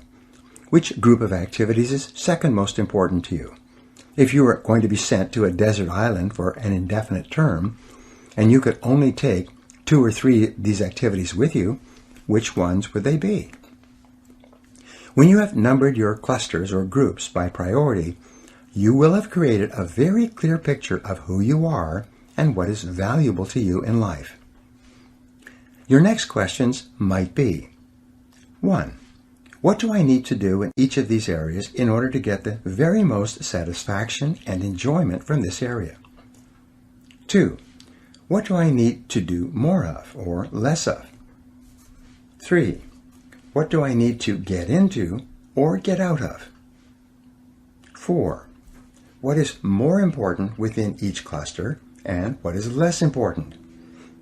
And number 5, if I had to choose, how would I choose and select among the various things that I do? You will be amazed at the kind of answers you start to come up with. In my experience, you will first be surprised at the clusters that appear at the top of your list and the clusters, some of which take up an enormous amount of your time, which are not really very important to you at all. For you to really know yourself, you have to take the time to analyze yourself like this on paper. Ask for input from others. A second exercise which is very helpful in learning more about yourself and which has been a turning point in the lives of many people is to turn to someone close to you and ask him or her what they think you should do with your life. Ask a person you trust what he or she thinks are your strong points and your weak points, your strengths and vulnerabilities. What advice would someone who cares about you give to you about the kind of work you should be doing and the kind of talents you should be developing? Even people who don't know you very well will often be able to give you insights about yourself and your possibilities that will be extremely accurate and might even be in areas you hadn't even thought about. Once, I was driving with a business associate to an appointment that was some way out of town. We had a chance to talk as we were driving along, and I was wrestling with what I should do at the next stage of my career. I was seriously considering getting into the business of professional speaking and giving seminars, and eventually producing audio programs. On a lark, I turned to him and asked him, in all honesty, if I was going to change careers, what do you think I would be good at? An important insight. He sat and thought for a while, and then he turned to me and said, "Brian, I think you would be very good at speaking and training and giving seminars. You do a lot of reading and research, and you seem to enjoy sharing your ideas with other people. The best use of your time would be to be sharing your ideas with audiences." Up to that time, I had seldom spoken publicly, and I had never given a seminar before. I won't say that that incident alone was the turning point for me, but it was the final assurance that I needed to make the decision to become a professional speaker and trainer. This business associate, a casual acquaintance of mine, could see it clearly. Today, I address more than 250,000 people each year, all over the United States, Canada, Europe, Asia, Australia, and New Zealand. I've spoken on every island in the Caribbean and in Mexico. So, it must have been the right decision. Determine what motivates you. A third method of self-analysis is to apply the work of Dr. David McClelland of Harvard to assessing your own areas of greatest potential. McClelland developed a method of interviewing people to find out what sort of jobs they would be best at doing. His conclusion was that people fall into 3 basic categories. You can usually tell whether or not a person will be suited to a particular job by finding out whether or not they fall into one of these 3 areas. The method of interviewing, which you can do on yourself, consists of asking the job candidate detailed questions about previous peak experiences or moments of personal pride in his or her past. The categories were determined by analyzing what most motivates a person.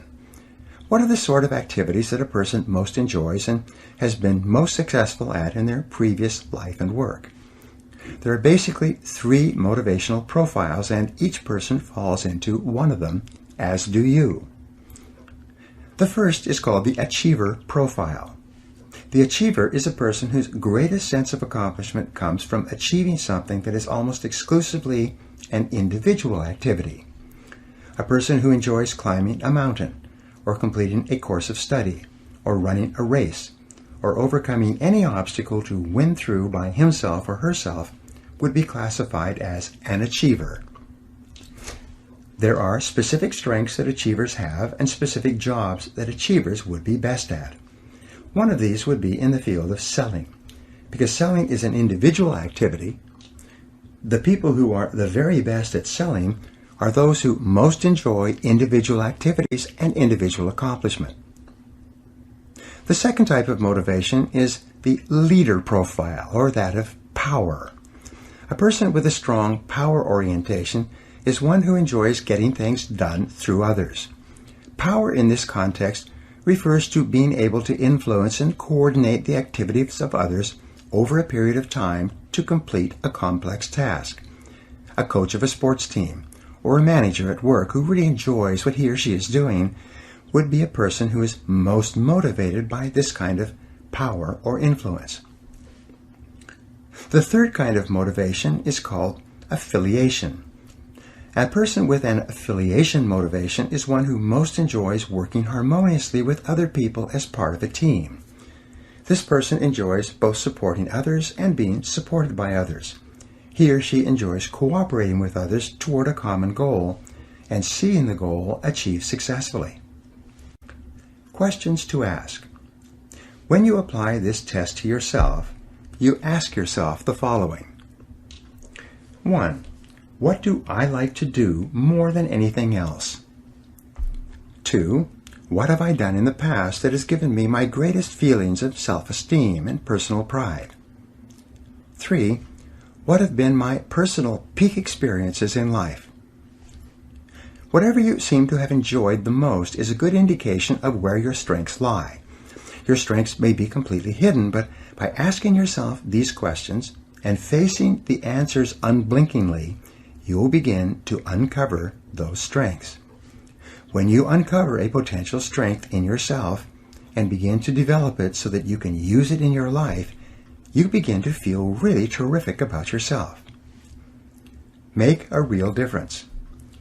Your most important job is to apply yourself where you can make the greatest positive difference.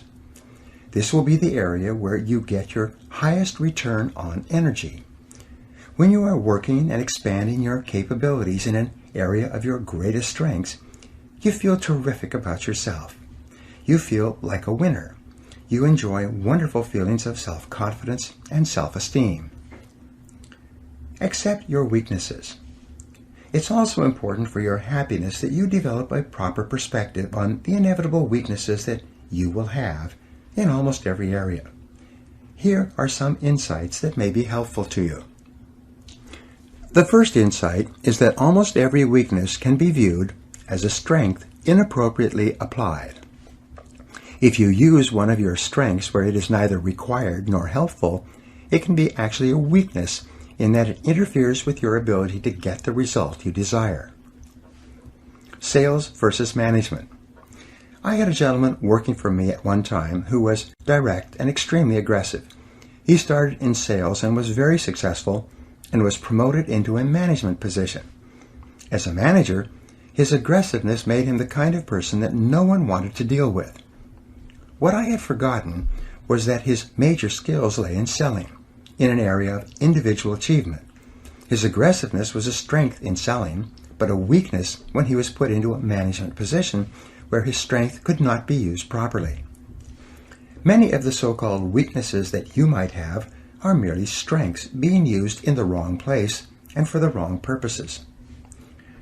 Situational weaknesses. A weakness may simply be situational. There's an old saying that when you go into the woods, you must expect the mosquitoes. Sometimes you will be criticized for the things you do, and you may conclude that you are weak in these areas. But it may be that criticism just comes with the territory. I speak on sales, management, and motivation to a great number of people. Occasionally people come up to me or write and tell me that they didn't like my talk. Even though more than 99% of the emails and letters that I receive are highly favorable, there are inevitably people who, for some reason, are not happy. These are the inevitable mosquitoes that go along with my profession. You will find that there are inevitable complaints and criticisms that go along with whatever you do. They may not be indicative of a weakness at all, merely an opinion or an observation by another person. You may be hypersensitive. You may have a personality weakness that has been caused by a previous experience. Someone may have taken advantage of you in the past, and you may be hypersensitive to being taken advantage of again in the future. You may have been raised with destructive criticism and have therefore developed a very thin skin as a result. The slightest suggestion that a person does not completely approve of your behavior might cause you to react negatively. This may be seen as a personality flaw or weakness, when, in reality, it's merely a result of your previous reinforcement history. It may also be something that will be helpful for you to decide to get over. Amenable to education. Your weakness may be amenable to education. Often the only thing holding you back from extraordinary accomplishment is a little bit of learning. If you take the right courses, listen to the right audio programs, and read the right books, that may be all you need to do to become exceptional in your field. Your supposed weakness may be irrelevant. It may be that someone else expects you to have certain qualities and abilities that you simply don't have and that you are not interested in or capable of developing. Often the disappointment of others can cause you to feel that you are deficient in some way, when in reality, that particular skill or ability is not important to you anyway. Weaknesses are good indicators. And finally, what appears as a weakness can be a key indicator of the type of work or activity that you should not be engaging in. It may be that you don't enjoy that area of endeavor at all. If you try to do a job or task and you consistently do it poorly, this may be a way of nature telling you that this is the wrong field for you. Strengths and weaknesses. The most important point to remember with regard to your strengths and weaknesses is that everybody has both. There are areas where you are strong and there are areas where you can become extraordinary in your performance. There are areas where you are weak, and you probably should not be spending any more time there than is necessary to assure that you are good enough not to hold yourself back. Take the time to analyze yourself carefully. By practicing self-disclosure with yourself and others, both in written and spoken form, you will develop a higher level of self-awareness and self-honesty. As you become more knowledgeable about your strengths, you'll become more self-accepting of who you really are. And as your level of self-acceptance increases, and you begin to respect yourself for your unique talents and abilities, your level of self-esteem and self-confidence will go up as well. When you minimize or downplay your weaknesses and simultaneously identify and maximize your strengths, you will become a peak performer in everything you decide to do. Now, here are some action exercises that you can use to apply what you've just learned. Number 1, decide today that you are going to become very good at what you do, that you're going to join the top 10% of people in your field. Number 2, identify the most important skills you have, those skills that are most important to your doing your job in an excellent way.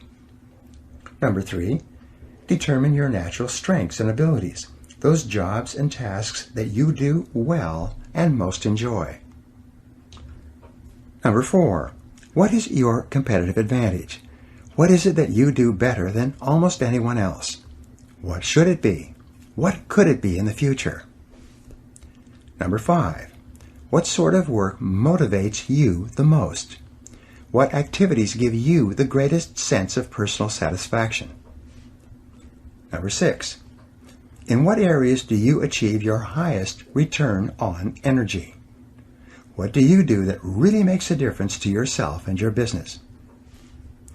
And number 7, take some time with a pen and paper to complete one or more of these exercises explained in this chapter, so that you can be sure that you are doing exactly the right work for you. Chapter 6, Triumphing Over Adversity. The miracle or the power that elevates the few is to be found in their industry, application, and perseverance under the promptings of a brave, determined spirit.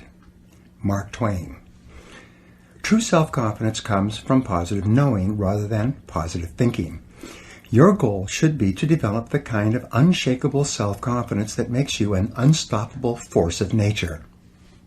Your job is to take every step possible to make yourself so positive that you become irresistible and able to accomplish any goal that you set your mind to. And one of the most important things you need is an absolute faith in your ability to overcome any adversity that the world can throw at you. Persistence is essential. Napoleon Hill wrote that persistence is to the character of man as carbon is to steel. He also said that before success comes in any man's life, he is sure to meet with much temporary defeat and perhaps some failure. When defeat overtakes a man, the easiest and most logical thing to do is to quit. That is exactly what the majority of men do. In reality, your persistence is your measure of your belief in yourself and your ability to succeed. If you absolutely believe without question that if you persevere long enough and hard enough, you will ultimately win through, then nothing will stop you. And when you build within yourself this absolute assurance, then virtually anything becomes possible for you. Your self-confidence goes through the roof. The reality habit. Robert Ringer, in his best-selling book, $1 Million Habits, said that the most important of all the habits that lead to great achievement is what he calls the reality habit. It explains the attitudes of men and women who have achieved greatness in almost every field. Happy, successful people are intensely realistic. They do not allow themselves the luxury of self-delusion. They face the world as it is rather than the way they wish it would be. They accept the unalterable facts of life, and they work and plan their activities around them. In learning how to triumph over adversity, the application of the reality principle is to simply accept that problems are inevitable. Problems, setbacks, and disappointments are an unavoidable reality of life. Your ability to deal with these difficulties has as much to do with your self-confidence as any other factor. The test of character. It's easy to feel good about yourself and to have high levels of self-confidence when everything is going well. But the true test of a man or woman is when you can keep your head and continue to function when things seem to be falling down around you and everyone else is discouraged and often blaming it on you. These are the times when you really show the kind of stuff you are made of. The Stanford University Business School conducted extensive research into the qualities of a man or woman that mark him or her for advancement into the executive suite, and ultimately to the position of President and Chief Executive Officer. They used a variety of questionnaires, surveys, and tests going back to when an individual first joined a large company to find ways to predict which people would be most likely to rise to the top of a large organization.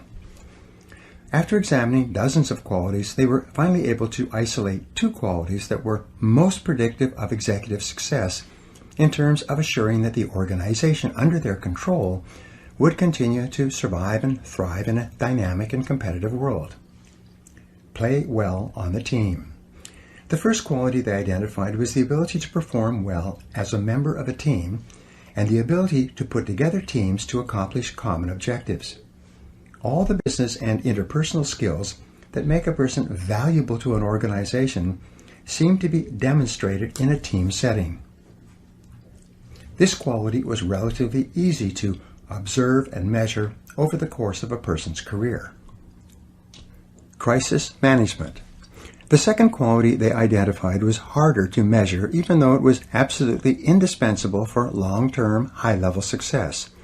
This quality was the ability to function well in a crisis. Napoleon called this 4 o'clock in the morning courage, the kind of courage that is instantly available to a person woken up at that time who has no time to prepare mentally or emotionally for a crisis. He called this the rarest form of courage, and in his conclusion, very few people had it. In military terms, they call this being under fire. A question that all soldiers, sailors, and airmen wonder about is how they and others will perform under fire. They know that this is the ultimate test of the character and training of an individual.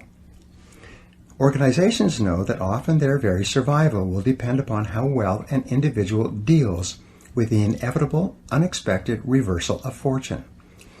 The Stanford study concluded that although this quality was hard to measure, because a real crisis could not be anticipated or created for test purposes, it was still critical in predicting success of an executive in the higher levels of the business. Reversals of fortune. This is also true for you. Your self-esteem and self-confidence is closely tied to your deep inner feeling about your ability to be effective when faced with problems and difficulties that hit you like a punch in the solar plexus. It is your ability to pick yourself up from the mat and keep on swinging that is the real measure of what you are made of. One of my favorite poems is The Quitter by Robert W. Service. There is a verse in that poem that goes like this. You're sick of the game. Well, that's a shame. You're young and you're strong and you're bright. You've had a raw deal. I know, but don't squeal. Buck up, do your damnedest, and fight. It's the plugging away that will win you the day, so don't be a piker, old pard. Just draw on your grit. It's easy to quit. It's the keeping your chin up that's hard. The quality of your entire personality is affected by how you deal with adversity, how well you keep your chin up. Successful and self-confident people are not those who do not have problems. They are merely those who deal with their problems in a more effective way than the average person. B.C. Forbes, the founder of Forbes magazine, wrote that history has demonstrated that the most notable winners usually encounter heartbreaking obstacles before they triumph. They won because they refused to become discouraged by their defeat. And so can you. The challenge-response theory.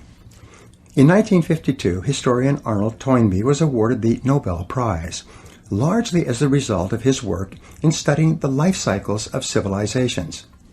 He estimated that in human history, there had been 21 great civilizations, 20 of which had broken down over time. He considered the American civilization to be the 21st. His writings were meant to illuminate and give guidance to modern historians and politicians so that they could better assure the survival and success of their nations, and in the case of the United States, the perpetuation of the American Republic. Toynbee postulated what he called the challenge-response theory of history. He said that every large civilization began as a small group of people that eventually found itself facing a challenge from the outside.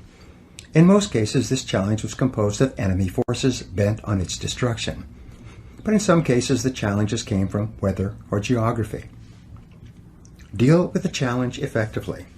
When faced with the challenge, if the small group of people responded in a positive and constructive way, they would overcome the challenge, and in so doing, they would grow.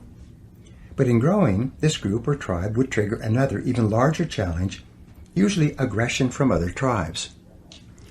Once again, the group would have to reorganize itself internally to face the even larger challenge. If it again responded in a positive and constructive way and overcame the challenge, it would continue to grow. At each stage of growth, the size of the tribe or nation or state would trigger ever greater challenges. At each stage, as long as the civilization continued to respond effectively to the challenge, it continued to grow. The turning point came when the civilization no longer had the will or ability to rise to the challenge of the time, and as a result it began to decline and was eventually swept away by the events of history. All civilizations eventually decline. Sometimes, as in the case of the Roman civilization, it took several hundred years before Rome faded as a major Mediterranean power.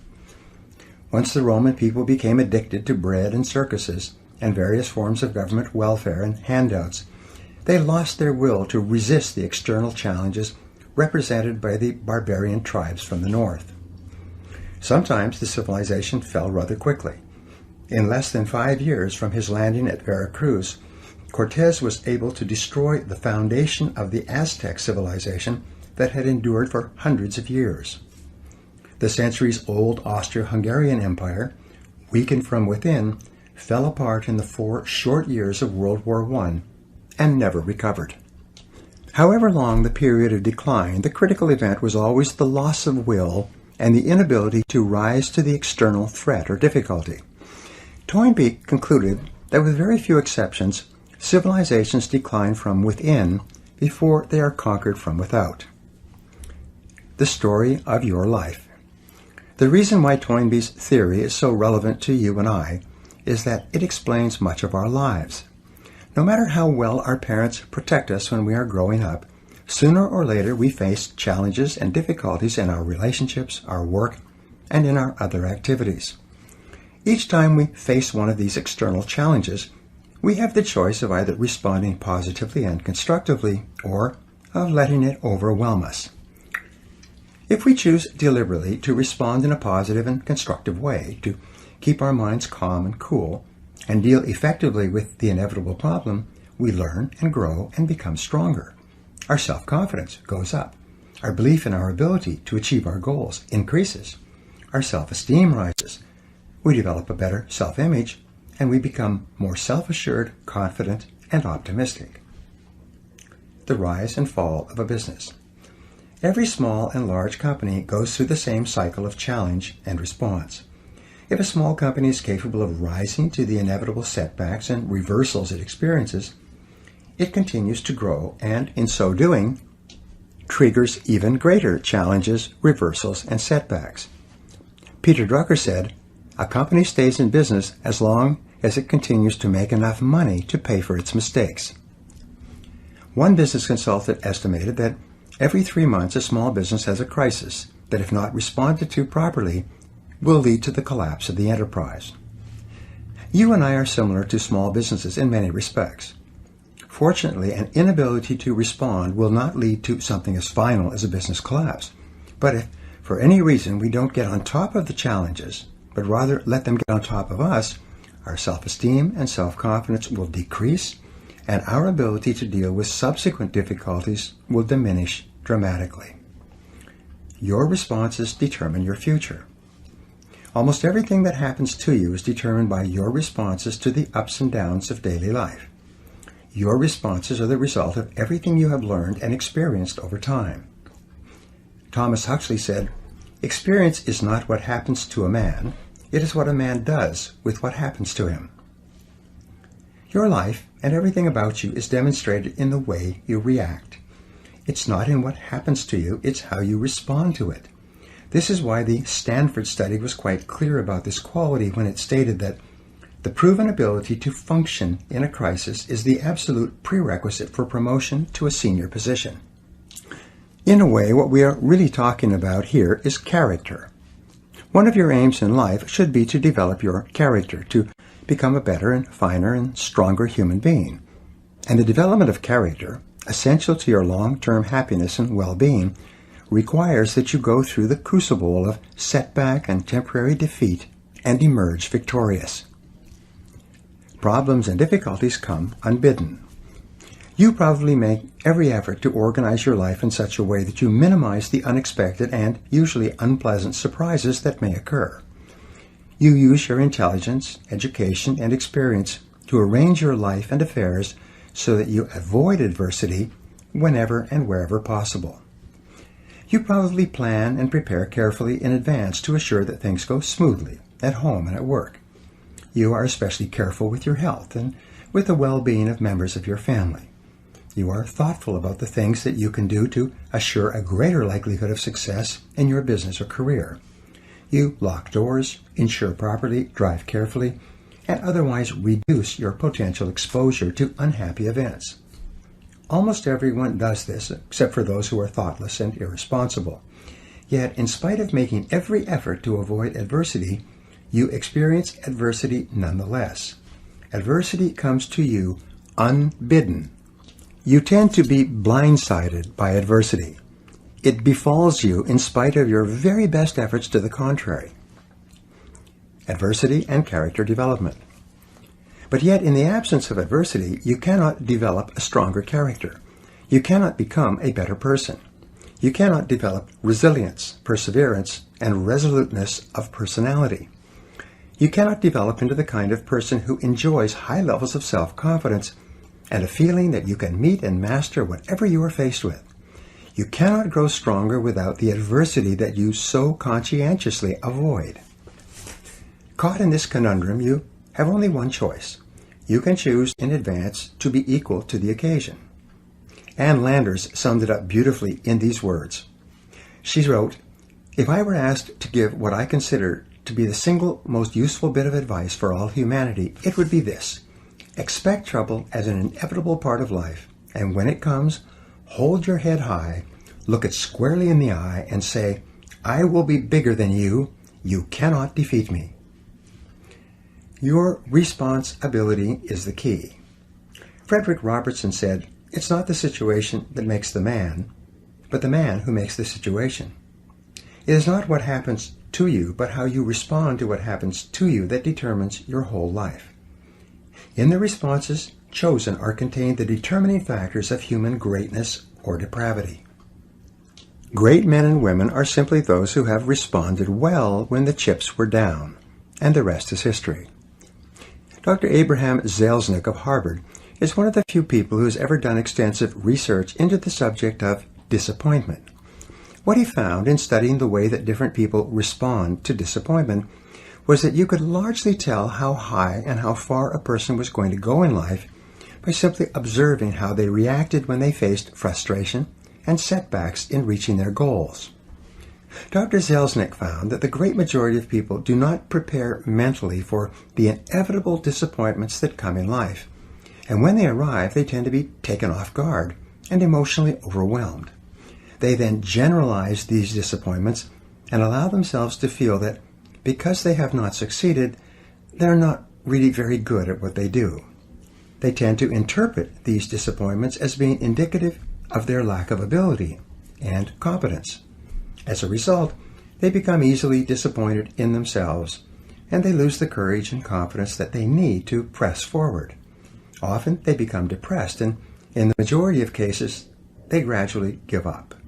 They stop setting goals and working on themselves and become more concerned about security and potential loss than about taking chances and potential gain. Responding well to disappointment. The high achievers in his study responded to disappointment very differently from the low achievers. First, they mentally prepared for a disappointment in advance, so that when it arrived, they had already given some thought to how they would react and to the possible courses of action open to them. They looked upon a particular setback as being specific to a particular situation and not being indicative of a general lack of ability or of a character flaw. More than anything else, top men and women had developed a series of mental tools that they used almost automatically whenever things went wrong for them. Crisis anticipation. Napoleon Bonaparte is considered by historians to have been perhaps the most brilliant battlefield general in human history. In a military career spanning 25 years and involving hundreds of battles, large and small, he lost only 3 battles. It was said that his very presence on the battlefield was worth an additional 40,000 soldiers to the French army because of the boost in morale that it gave them. Napoleon was famous for taking the time to study the battlefield and to think through every possible eventuality of the pending battle. He prepared with no illusions and with an attitude that dealt with the worst possibilities and reverses that could occur. When the battle was underway and confusion reigned everywhere, a steady stream of messengers and officers would come to him with news and messages, requesting instructions on what to do next. His responses were always clear, concise, and immediate. No matter what happened, he had an order and an answer at the tip of his tongue.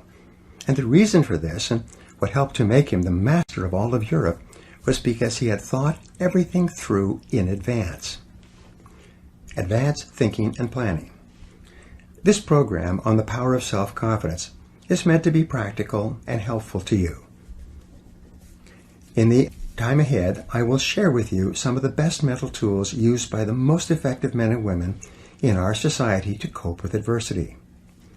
What I suggest is that you study these ideas, turn them over in your mind, and review them regularly until they become an automatic part of your thought processes. And when they do, I promise that you will take a giant step toward becoming unstoppable and toward enjoying the high levels of self-confidence that are possible for you.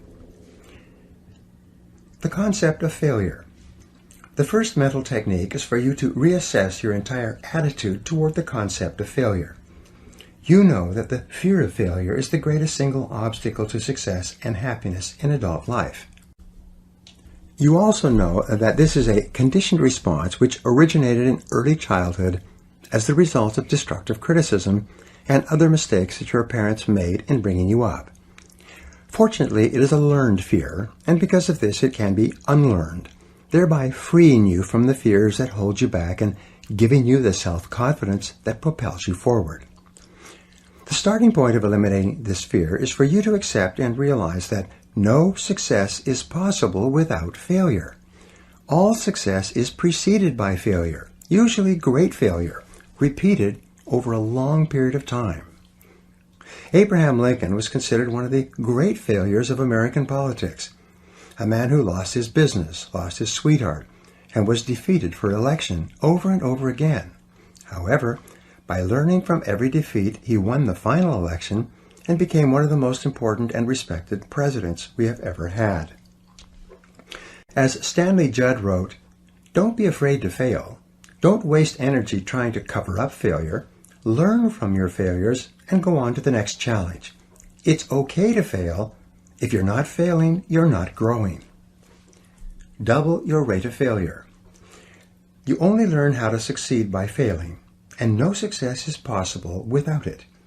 Thomas J. Watson, the founder of IBM, was once visited by a young journalist who asked him how he could be more successful faster.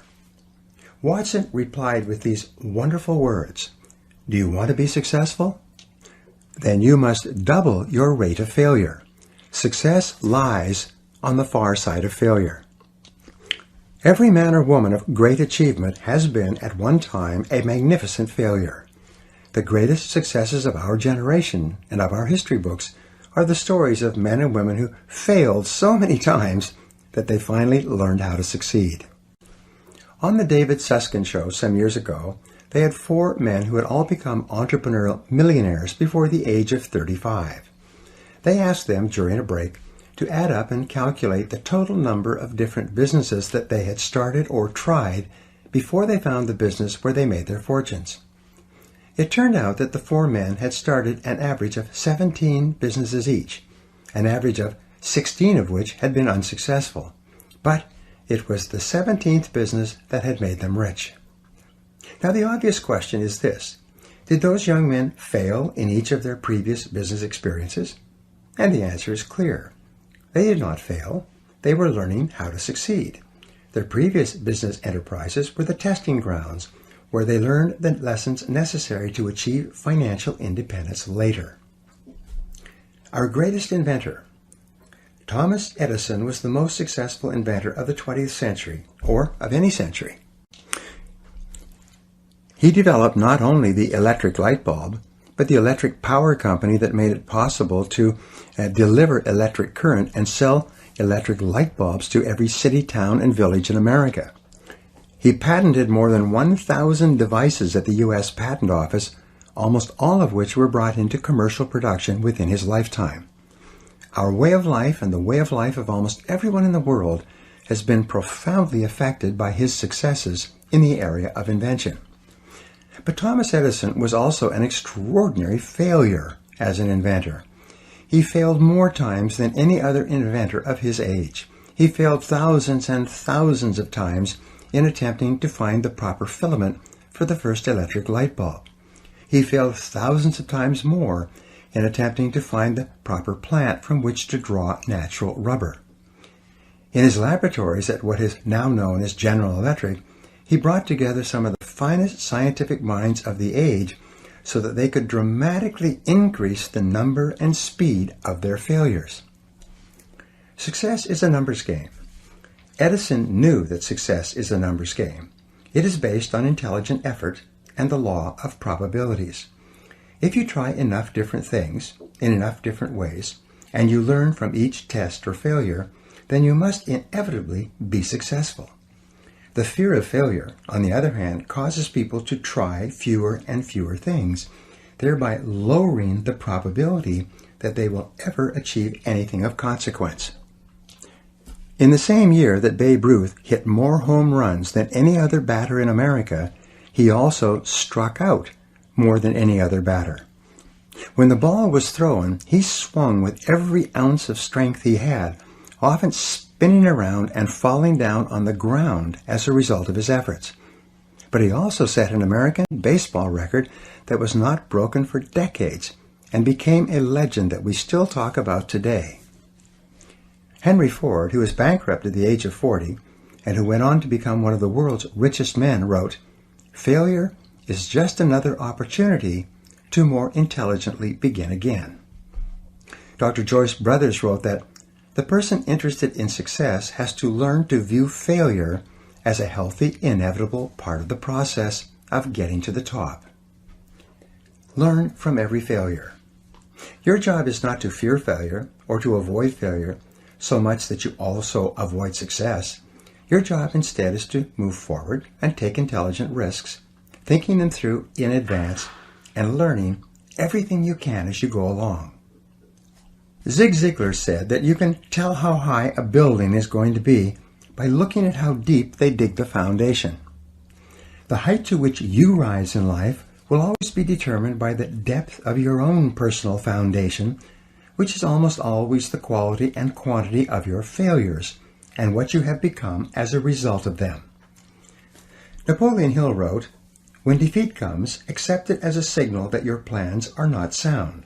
Rebuild those plans and set sail once more toward your coveted goal." Dale Carnegie wrote, "The successful man will profit from his mistakes and try again in a different way." The starting point of triumphing over adversity is to overcome the fear of failure to the point where you are willing to proceed boldly in the direction of your dreams. Whatever your emotions, fear, or desire, they control your decisions and everything you do. When you write down clear goals and make detailed plans for their accomplishment, and then think about your goals all the time, you build up within yourself the white-hot heat of desire, which can eventually become so powerful that it overcomes any fear of failure that might hold you back. The more you think about your goals and talk about your goals and write out your goals on paper, the more determined you become to make them a reality. And the more likely it is that you will push yourself forward to overcome the fears that might hold you back. Plan for the future. The second mental technique that you can use to deal with adversity is called crisis anticipation, and it refers to your ability to think. Your mind is the most powerful tool that you have with which to apprehend reality. Everything you feel and all your reactions are initially determined by how you think about any subject. If you change the quality of your thinking, you change the quality of your life. And this begins by applying your ability to think to your existing situation. Crisis anticipation is the exercise of looking down the road 6 to 12 months and making a list of everything that could go wrong in the areas that are important to you. It's similar to what Napoleon did in anticipation of an upcoming battle. If you're in business, make a list of all the problems that might arise that could threaten the survival of your business. If you're in sales, make a list of all the things that could happen that could dramatically decrease your sales volume. With regard to your family, or even when considering a family vacation, make a list of all of the unexpected events that could occur that would derail your plans and goals. Spread the risk. In one business I worked with, the owner found that more than 60% of the sales were coming from 2 of the 11 salespeople. If one of those people quit, or worse, went to work for a competitor, the company's sales volume would decline dramatically and its ability to survive might actually be threatened. Once the owner was clear about this, he immediately began an intensive sales training program for all his people. Simultaneously, he began recruiting and looking for better salespeople while making arrangements to encourage his poor performers to go elsewhere. Within 6 months, no single salesperson accounted for more than 15% of the business. And when it happened that one of his previous top salespeople did decide to leave, the business was able to absorb the temporary drop in productivity and continue to grow. What could go wrong? What are the likely crises that might occur in your life? What if interest rates doubled or your business dropped by 50%? What if your best-selling products stop selling, or your best customers stop buying? In what areas are you overly dependent on someone or something else for your continuing success? And what steps could you take, starting today, to guard against a crisis should it occur?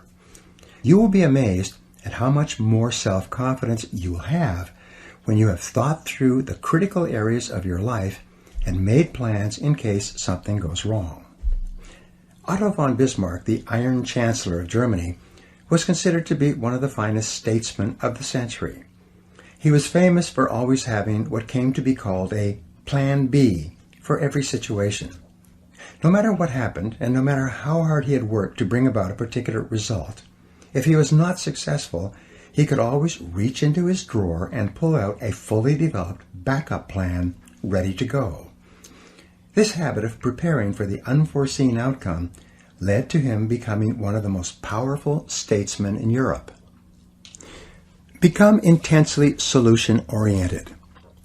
Think about the solution, about what can be done, rather than what has happened and who is to blame. Don't waste a minute being upset or angry about something that has happened and that cannot be changed. Consciously choose the future over the past. Become intensely solution-oriented rather than problem-oriented. Think about what can be done immediately to resolve the difficulty. Look for the valuable lesson that you can learn from this situation. Think how you can minimize the damages and maximize any opportunities that might arise out of this setback.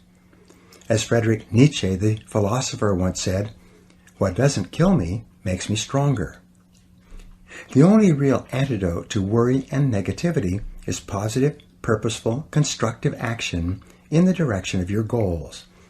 As soon as you take action, your self-esteem and self-confidence start to increase again. You begin to feel more in control of your emotions and of your life.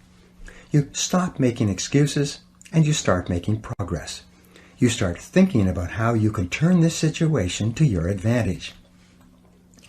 Never consider the possibility of failure. In the final analysis, you triumph over adversity by having clear values, clear goals and plans, and complete control over your mind and your thinking.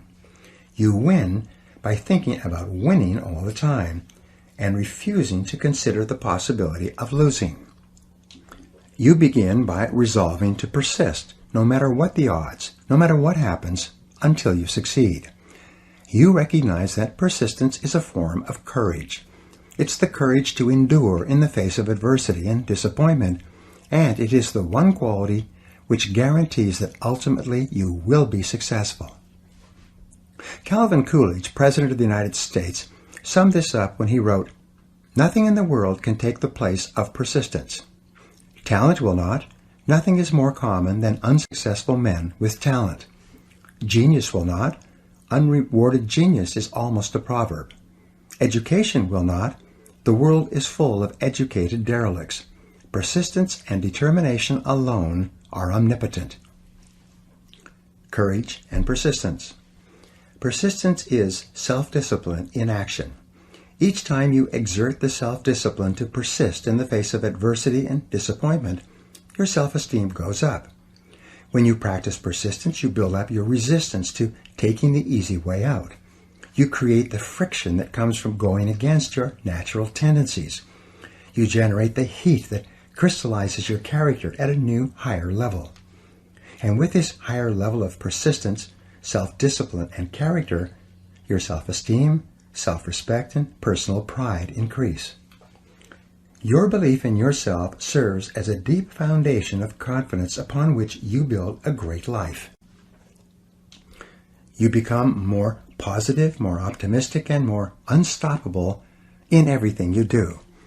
And you do this because, as Churchill said, you never give up. Never, never give up. Now here are some exercises that you can use to apply these ideas. Number 1, identify one major adversity that you dealt with and recovered from. What did you learn that has helped you to become a better person?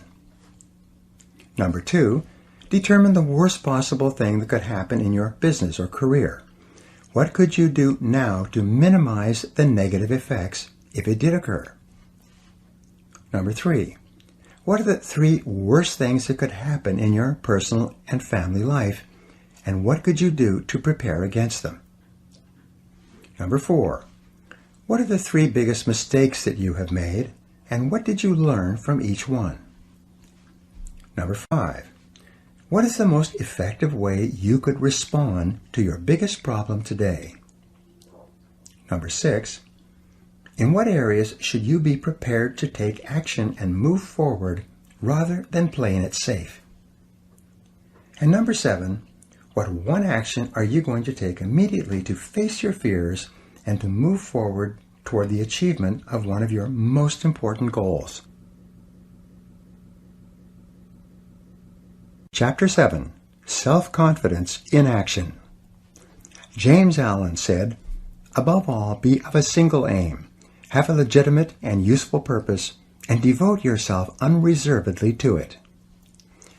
One of the most valuable experiences you can engage in accomplishing any goal you can set for yourself, is to ask yourself, what is my limiting step? What is the one factor that determines the speed at which I achieve my goal, or whether I achieve it at all? Your ability to identify your limiting step is one of the best demonstrations of your intelligence. And your capacity to eliminate this limiting step is one of the best demonstrations of your overall competence in achieving anything you want. Self-confidence is critical. In studying everything that has been written or said about personal success, the conclusion I came to was that your level of self-confidence is probably the critical factor in everything you accomplish. When you have enough self-confidence, you will try almost anything. Because success is largely a matter of averages or probabilities, the more things you try, the more likely it is that you will achieve greatly. For many years, Amoco Petroleum was famous amongst oil companies for having consistently developed and maintained higher levels of oil and gas reserves than any other major oil company. The president of Amoco was asked why his company was so successful in this area. He replied simply that, "We drill more holes." They didn't purport to be better or smarter than their competitors. They just focused on drilling more wells. And by the law of averages, they ended up drilling up more successful wells and becoming one of the most profitable oil companies in the world. Try more things. The same is true for you. When you set more goals, try more things, engage in more activities, and explore more opportunities, your probabilities of success increase dramatically. The only real limiting step that you might have is your level of self-confidence. When you reach the point where you believe in yourself absolutely, the barriers that exist in your external world will not stop you. The major obstacles to success always lie within the mind of the individual. They are not contained in external circumstances, situations, or people. As soon as you win the inner battle, the outer battle seems to take care of itself. The development of self-confidence has been the turning point in my own life. The reason I feel so strongly about the subject is because of what it has meant to me. The development of greater self-confidence has enabled me to go from rags to riches, from limited means and worries about money to national and international renown. I've been able to go from living in a small, rented, one-bedroom apartment and being deeply in debt to living in a beautiful home on a golf course and driving a new Mercedes. An inauspicious beginning. Talent and ambition have been very helpful, but without the development of self-confidence, my inborn abilities would have lain dormant and unused, as they did for many years. Before I gained enough self-confidence to commit completely to my goals, I was going nowhere with my life. I started with few advantages. I came from a home with 3 younger brothers, and while I was growing up, we never seemed to have any money. My father was a good man, but he was not always employed. I remember from my earliest days that we could never afford anything. My mother used to dress us by buying used clothes from the Goodwill and the St. Vincent de Paul rescue missions. We would wear pants and shirts that had been given away by other families. Sometimes the kids at school recognized that the clothes I was wearing were their old clothes that their parents had given away. Christmases and birthdays were not occasions of great celebration. We had little to give and little to share. Early behavior problems. I became a behavior problem at an early age. I see now that I was just rebelling against my upbringing, but at the time I was a real problem for everyone around me. I was constantly being kicked out of classes for misbehavior. I was suspended or expelled from 4 schools during my junior high and high school years. I had the sorry distinction of being the worst behaved kid in school, with more detentions, demerits, and failed classes than any other kid in the 9th, 10th, 11th, and 12th grades. I learned later that my teachers had voted me the most likely to end up in prison. I began working at a young age. I worked at a part-time job and then full-time jobs to earn my own money, buy my own clothes, and eventually get my own car. I worked as a dishwasher in a small hotel for 8 to 10 hours a day during my 12th grade year, and although I didn't drop out of high school, I failed out. Failure from the beginning. I continued going to school until the year was over, but I failed 6 out of my last 7 courses. During the graduation ceremonies, they allowed me to go up on the stage in a gown in front of the audience and receive a certificate from the principal. The person in front of me received a diploma. The person in back of me also received a diploma, but what I got was a leaving certificate. A leaving certificate is just a polite way for the school to say, "Goodbye, please don't ever come back." Laboring jobs. While many of my friends who had graduated from high school went on to university to complete their educations, I began working at laboring jobs. Over the next few years, I worked as a dishwasher and a kitchen helper. I worked in sawmills and factories. I worked on construction crews and as a laborer. In one job, I dug wells. That's where you start from ground level and work down rather than up. I worked at washing cars and as a galley boy on a ship. I worked in gas stations and as a mechanic's helper. When I answered employment ads in the paper, I never even got a reply from anyone. My job applications were just thrown in the wastebasket. When I was 23 years old, I was an itinerant farm worker, sleeping on the hay in the farmer's barn and getting up when it was pitch black to eat with the farmer's family before the workday started. Selling from door to door. In my mid-20s, I was still drifting, and in order to eat, I began selling office supplies from door to door. I did poorly. From there, I went to selling other things. I remember making calls for an entire month without making a single sale. I lived on loans and charity from family and friends. I had virtually no possessions, very few clothes even, no money, no high school diploma, no marketable skills, and no experience of any real value to anyone. I was going nowhere fast. Meanwhile, all around me, I saw people my own age and younger who were doing well. They were wearing nice clothes, driving nice cars, and working at well-paying jobs. They were moving onward and upward in their careers. They had offices, and some of them had staffs. Several of them had gotten married and had homes and families and cars and furniture and what appeared to be pretty good lives. The big question. From the age of 15, I had been wondering why it was that some people were more successful than others. While I wasn't making much progress on the outside, I continued to read and search for the answers to this question, and I began to experiment with some of the ideas I discovered. My first turning point came when I realized that my problems at school and in getting along with other people were as a direct result of my own personality. I realized that if I wanted things to change, I would have to change. I began to understand that my unhappiness and anger and frustration at my childhood experiences had caused me to develop a negative personality that turned many people off. And I accepted that any change that was going to take place had to begin with me and was up to me alone.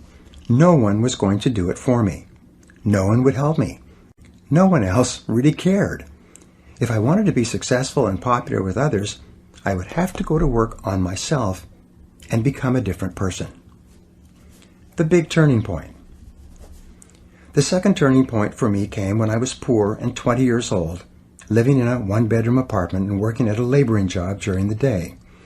I realized that I was completely responsible for my life and for everything that happened to me from then on. If I wasn't happy with my income or my work or my education or my future prospects. It was up to me to go to work on myself and make the necessary changes. They wouldn't happen by themselves. The importance of goals. The third turning point came for me when I discovered the importance of setting goals and of making clear decisions about what I really wanted in each area of my life. When I first stumbled across the subject of goals, I thought they were something that they had in sports. The idea of setting them for myself wasn't quite believable. I had so many problems and excuses that I felt that goal setting was really just an exercise in futility. It might be a pleasant entertainment, but nothing would come of it, considering my situation. Because I had low self-esteem and limited self-confidence, the first goals I set were not very high. They were consistent with what we talked about in the second part of this program. But I looked upon the exercise as more of an entertainment than as an important stepping stone to success. I remember sitting in someone's cheap hotel room many years ago. I took out a piece of hotel stationery, wrote out a series of goals, put deadlines on them, and then made a simple plan for accomplishing them. I promptly lost the sheet of paper, but exactly 31 days later, just as I had written, and as a result of a remarkable series of coincidences, my goals were all achieved. I was in my 20s at the time, and I still remember the feeling of astonishment I had at that time. I felt that I had learned about a secret power that I could use to accomplish almost anything. 3 great ideas. I had learned 3 important ideas. First, accept complete responsibility for yourself and for everything that you are and ever will be. Second, accept that you can change your situation only by going to work on yourself and learning the things you need to know to be better. And third, set clear goals with timelines for the things you want and then work every day to bring those goals into reality. For the next few years, I used these ideas sporadically. Each time I did, I would experience a burst of success and progress. As soon as I achieved a modicum of success, I would abandon these ideas and go back to simply reacting and responding to whatever happened on a daily basis. It took me several years before I finally began practicing these ideas and many others that I mentioned in this program consistently. I then began to get results in a systematic and consistent way. We sabotage ourselves. I learned later that our natural tendency is to work hard until we find a method or technique that works for us, whether in life or work or relationships, and then, for some perverse reason, we promptly abandon the technique and go back to behaving in our old way, in a random and haphazard manner. A mental exercise program, like goal setting and positive thinking, is very much like a physical exercise program.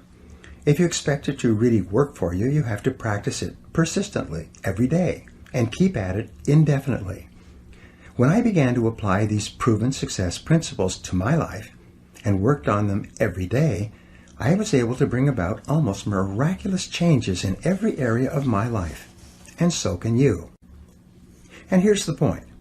I learned, in retrospect, that the reason why I suffered so many frustrations and why I drifted away from using these principles so often was because I lacked self-confidence. My conscious mind told me that these principles made sense, but my subconscious mind, my storehouse of memories and emotions and previous experiences, was telling me that I wasn't good enough and that success was not really for me. As my friend Zig Ziglar says, I was engineered for success but programmed for failure. I wanted success on the outside, but I didn't believe I was capable of it on the inside. You can develop any quality. The fourth turning point for me, and the reason that I have recorded this program for you, was my discovery that I could develop any quality that I thought was necessary for my success and happiness. I learned that by hard work and repetition, I could overcome and override my feelings of inferiority and undeservingness and build up my feelings of self-esteem and self-confidence. I could identify and then alleviate my own bottlenecks or limiting steps. By working on myself every day, I could build myself up into the high-achieving, happy person that I really wanted to be. by taking my foot off my own subconscious brakes and putting them onto my conscious accelerator, I could begin to move ahead rapidly in life. And the key, the spark plug, was the conscious and purposeful development and maintenance of high levels of self-confidence and the self-esteem that goes with it. The secret of success. Every successful man or woman that I've ever talked to or read about has come to pretty much the same conclusion. By every measure, you have more talent and ability than you could use in 100 lifetimes. You too can step on the accelerator of your own potential and begin moving forward at a speed that will amaze you. Many people who have listened to my programs or gone through my seminars have come back to me and told me that they cannot believe how fast their life begins to improve when they begin to apply these principles on a daily basis. The 4 Ds of success and self-confidence. Here's the question. How do you infuse your whole life with the kind of self-confidence that makes everything possible for you? It is contained in what I call the 4 Ds, which determine success in anything you really want to accomplish. The first D is desire. You must really want to become a totally self-confident human being. You must build up your desire by thinking about it and talking about it and working on it all the time. Your desire must become so intense that it overrides your fears of failure and rejection and inferiority, and it becomes the dominant emotion governing your behaviors. Intense desire is the starting point of all personality modification and goal attainment. The second D is decision.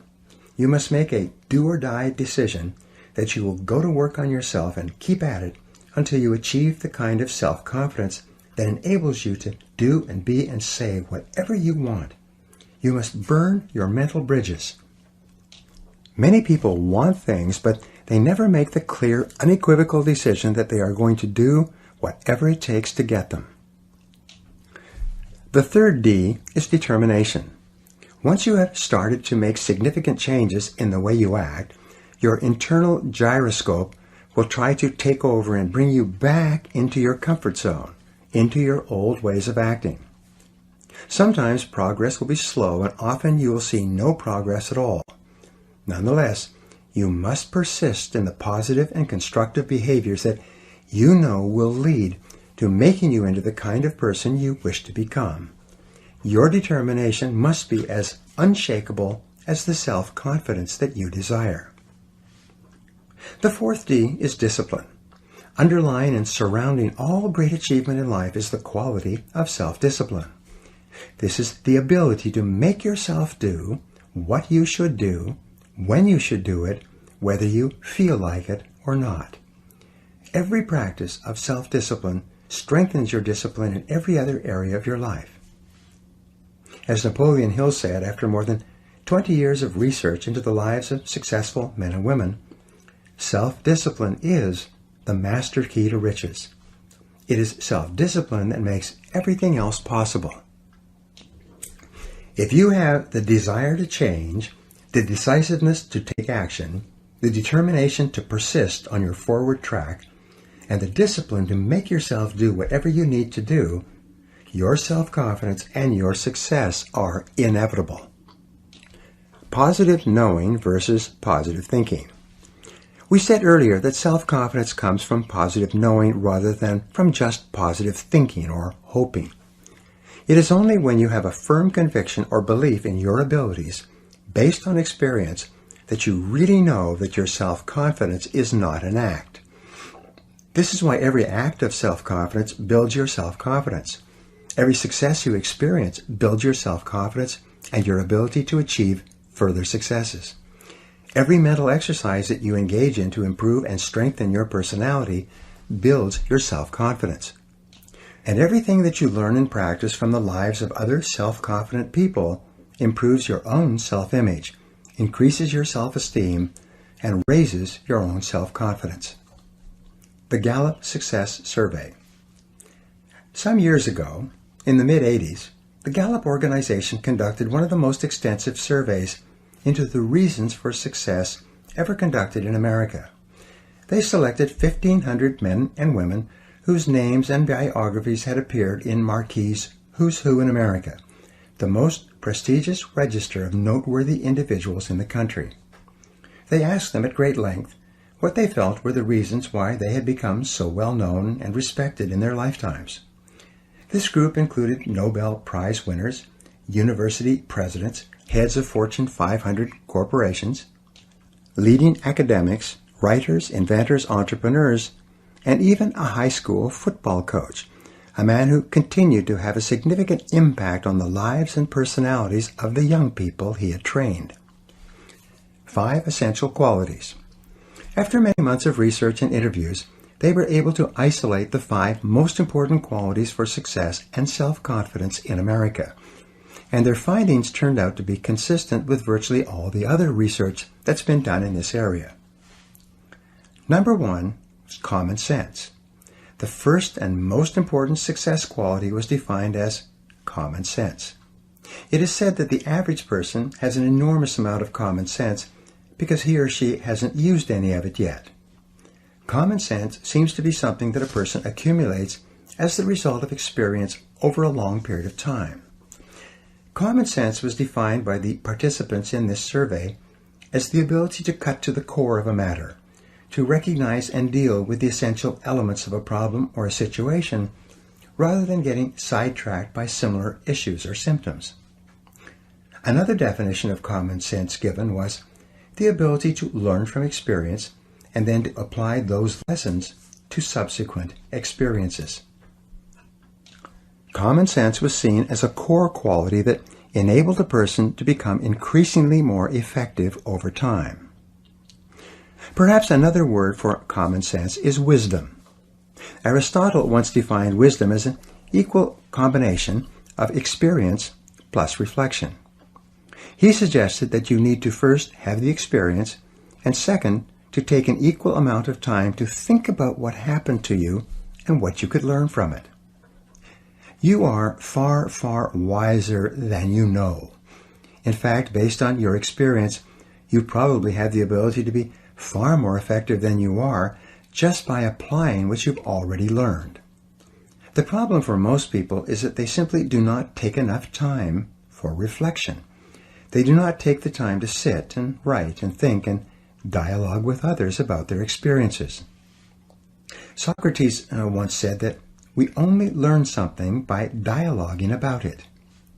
You only really understand something to the degree to which you can discuss it with others or explain it to a third party.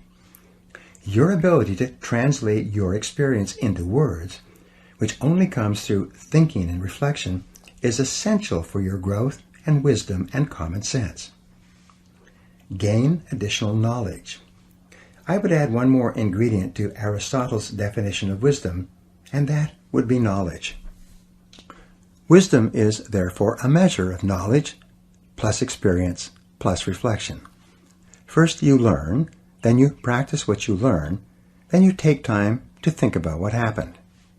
When you turn off the television or radio, or put down the newspaper and begin spending more time talking about and thinking about what has happened to you, you begin to grow at an exponential rate. 2 magic questions. Perhaps the 2 best questions I have learned for personal growth are these.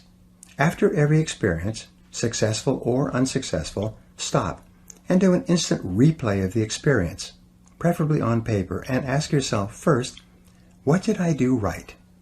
And second, what would I do differently? If you take a piece of paper and write at the top of the page, what did I do right? And then write down every single part of the experience that you did correctly, you will be accelerating your development of common sense. By analyzing your immediate past performance like football players do on video, you will find yourself improving at a rapid rate. The very fact that you take time to reflect will cause you to improve in those areas you pay attention to. When you ask, what would I do differently, you begin to see all kinds of possibilities for improvement. The wonderful thing about these 2 questions is that the answers to both are positive and constructive. And when you dwell on the positive, constructive parts of your performance, present and future, these ideas sink deeper into your subconscious mind and program you to act in a manner consistent with that information the next time out. Review your performance. One famous football coach would sit down with his better players and replay videos of their last games. He showed them running or passing or catching on the video, but without comment. The players, whose egos were very sensitive, were quite aware of their mistakes and weaknesses. Nothing needed to be said. As a result of reviewing the videos together, the players became better and better, and the coach was seen to be a great builder of men. After every sales call or interview, do an instant replay, alone or with someone else, and ask yourself quickly, what did I do right? And what would I do differently? You'll be amazed at what you see and how fast you begin to improve. This simple method will probably assure that you make more progress in 1 month than the average person makes in a year or even 2 years. Just try it for 1 day or 1 experience and prove it to yourself. Be good at what you do. The second quality for success and self-confidence that came out of the study was that of expertise. I talked about this at great length in part 3. Most successful, happy men and women are very good at what they do, and they know they are very good. They have learned and practiced and reflected and gotten better and better until they are recognized by their peers as being among the very best in their fields. And this feeling of being the best is an absolute prerequisite for deep and lasting self-confidence. Self-reliance. The third quality identified in the study was that of self-reliance. Men and women who are respected by others tend to look primarily to themselves for the answers to their questions and for the solutions to their problems. They are highly self-responsible. They do not blame others or make excuses when things go wrong. They look upon themselves as the primary creative forces in their own lives. They volunteer for tough assignments, and they are willing to take charge when something needs to be done. Intelligence is more than IQ. The fourth success quality identified was that of intelligence. Intelligence seems to be a key requirement for success and self-confidence in any field. But when they looked at this subject, they found that intelligence was not necessarily measured in terms of IQ. Many of the most notable men and women alive today had done poorly in school. They had gotten low grades or no grades, and many of them had not completed university or even high school. One gentleman in the study could not even read or write, and yet he had gotten all the way through university by covering it up and getting others to do his assignments for him. Income and IQ. In a recent survey in New York, they selected 1,000 adults at random and tested them for IQ. They found that between the person having the highest IQ and the person having the lowest IQ, there was a difference of only 2.5 times. But between the person earning the greatest amount of money and the person earning the least amount of money, there was a difference of more than 100 times the income. And the person earning the most was by no means the person with the highest IQ. How is intelligence defined? If intelligence is not necessarily IQ or grades or years of schooling, what is it? In my estimation, intelligence is really a way of acting.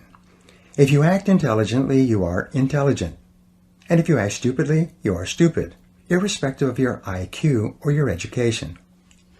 Smart people take the actions necessary to get the results they want. They are effective in whatever situation they find themselves in. Intelligence is more a matter of doing the right things rather than doing things right. Intelligence defined.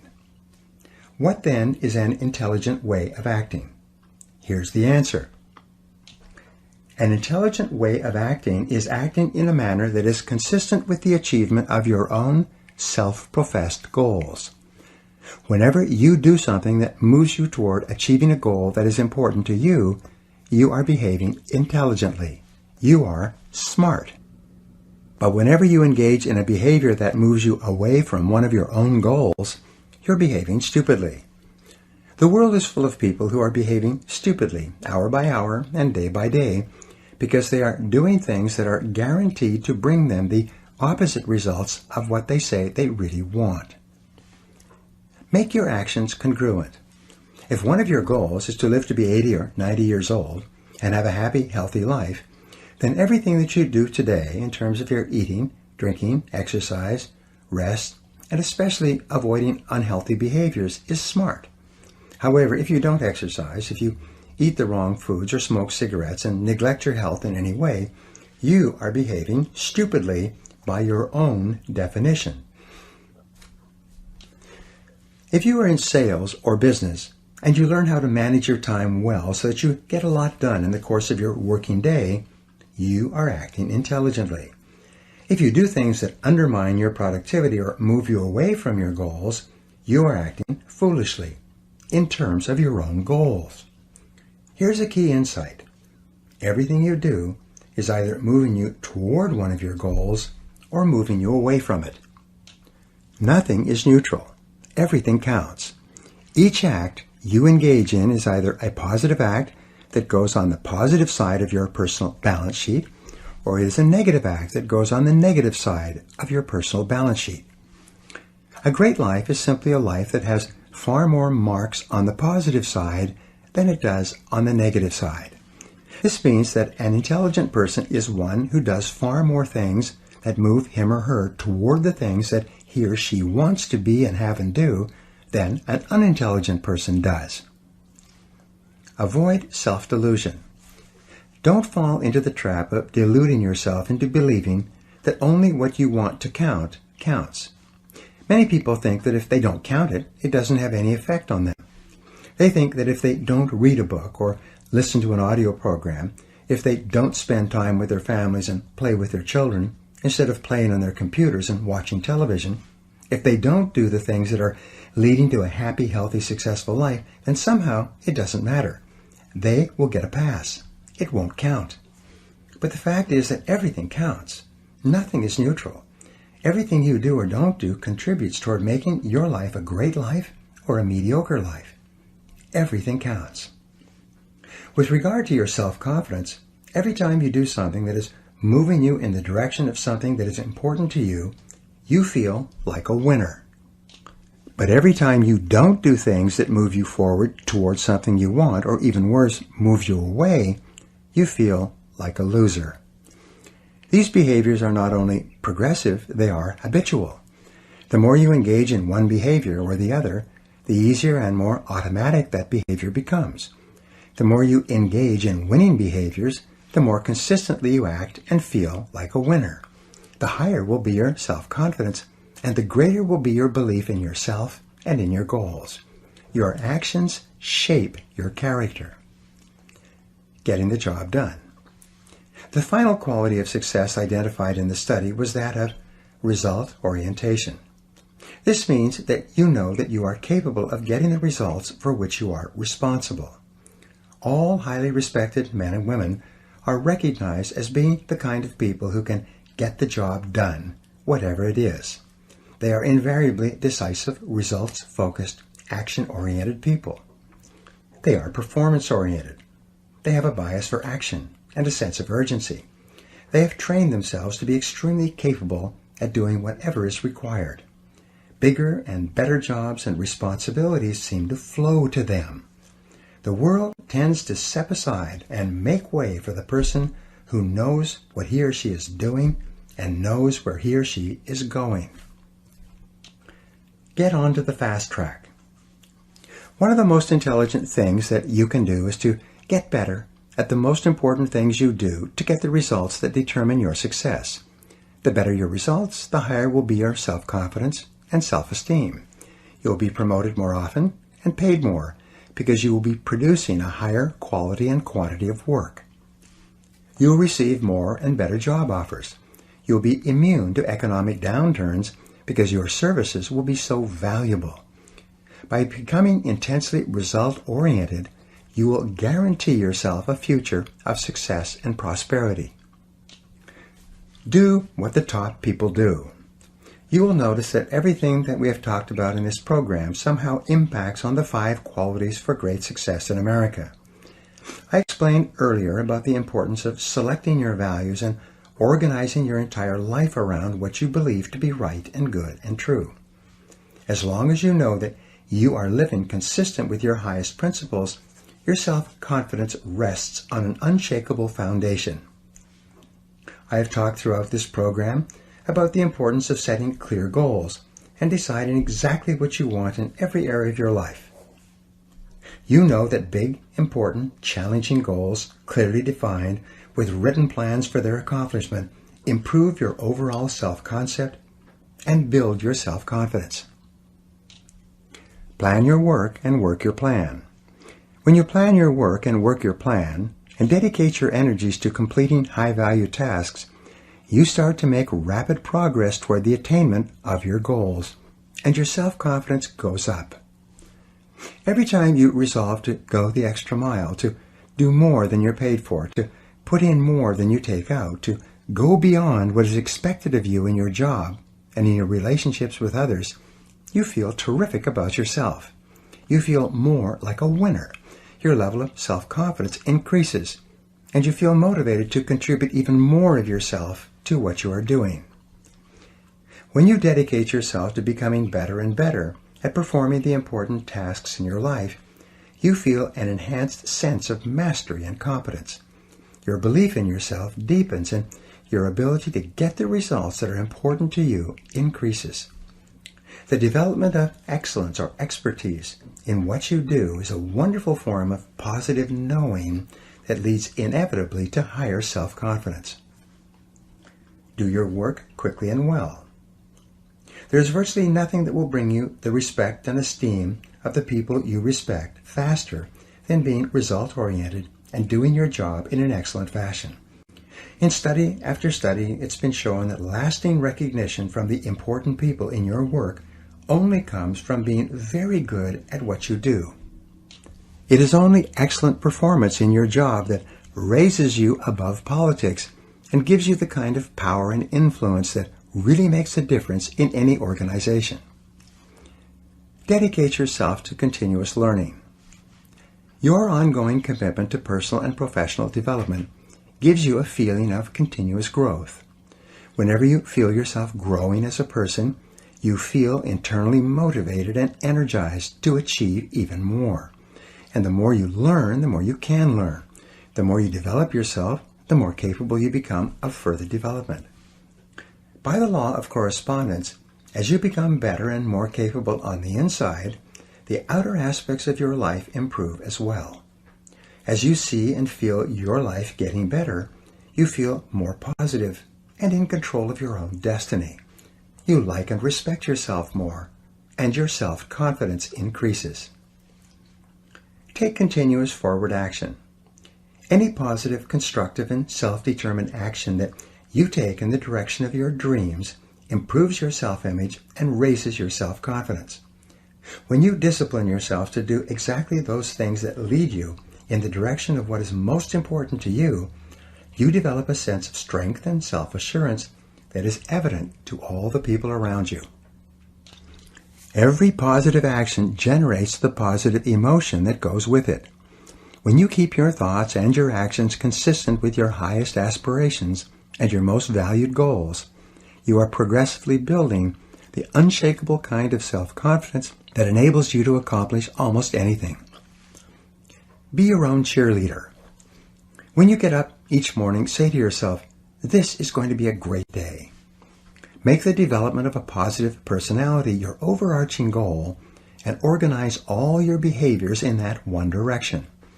Remember, you are demonstrating the highest intelligence when everything you do contributes toward generating the feelings of self-confidence and self-esteem that you desire. Talk to yourself positively all the time. Say to yourself, "I can do it, I can do it." Or say, "I feel healthy, I feel happy, I feel terrific." In your conversations with others, keep your words positive and upbeat. Get away from people who complain and criticize. Make it a game to find something nice to say about everyone and everything. Positive words lead to a positive mental attitude.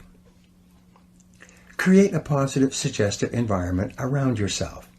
Create clear mental pictures of the person you want to be and the things you want to have. Read books that expand your mind and increase your abilities. Listen to educational audio programs in your car. Get around positive people and get away from negative people. Control your mental pictures. Prior to every event of importance, mentally rehearse and see yourself performing at your best in the upcoming situation. Recall and relive a previous excellent performance. Before falling asleep, think about the things you did right during the day and the things you are going to do better in the days to come. Soak your mind in positive images of you at your personal best. What you see is what you get. Whenever something happens that throws you off balance, stabilize yourself by thinking about your goals. Because of the law of substitution, you can only think one thought at a time, and if you think about your goals, your mind will instantly become positive again. Make a game of rising above the petty frustrations of people and traffic and unexpected setbacks. Say to yourself, what can't be cured must be endured. And get back to thinking about your goals and about what you can do right now to move toward them. Develop discipline and courage. Whenever you have the choice of doing what is fun and easy rather than what is hard and necessary, force yourself out of your comfort zone in the direction of your dreams. Consciously resist the temptation to go easy on yourself. Remember that the comfort zone is the greatest enemy of human performance and human potential. It is only in the area of challenge and risk where you force yourself just beyond what is comfortable and easy for you that the possibilities of success await. Each act of courage and boldness on your part not only builds additional courage and boldness, but it also builds your self-confidence. The more often you dare to go forward, even in the face of uncertainty, the more likely it is that this type of courageous behavior will become a habit for you. You can gradually act yourself into feeling unafraid in almost all situations. There will be very little that you won't risk or try.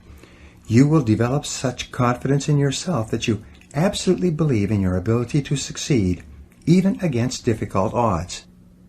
And because success is based on the law of averages, you will ultimately succeed and succeed greatly.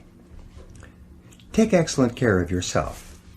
Be sure to take good care of yourself physically every hour and every day. Eat the right foods, drink lots of fluids, get lots of sleep, and exercise regularly. If you're not happy with your physical appearance, go to work to improve it. Set a series of goals to be at your perfect weight, to wear the ideal clothes for you, and to be perfectly groomed in every respect. Your self-confidence is strongly affected by your self-image. Your self-image, on the other hand, is largely determined by the way you think that other people see you. When you work hard on yourself and take the time to produce an image that you know that is attractive to other people, you feel wonderful about yourself and your self-confidence goes straight up. And it doesn't matter where you're starting from, your main job is to decide where it is you want to go and then make a plan to get there. Speak up with confidence and clarity. In your conversations with others, be sure to speak up clearly and express yourself openly and honestly. In one-on-one conversations, in meetings, or with groups, the more competent you are at speaking out, the more competent and more confident you will feel. If shyness is a problem for you, set it as a goal to get over it. Take a Dale Carnegie course on human relationships, or join Toastmasters and learn to speak on your feet. Either one or both will make you a far more positive, outgoing, and self-confident person. Practice no-limit thinking. You can develop unshakable self-confidence if you really want to and if you put your mind to it. You can develop within yourself any personality characteristic that you really want. You're always free to choose. Everything you are and everything you become is under your own control. The final key to self-confidence was put forth by Dorothea Brande in 1935 when she said, "The high road to success is to act as if it were impossible to fail, and it shall be." The real difference between the winners and losers in life is the difference between taking action and making excuses. It is between the people who do and the people who talk about doing.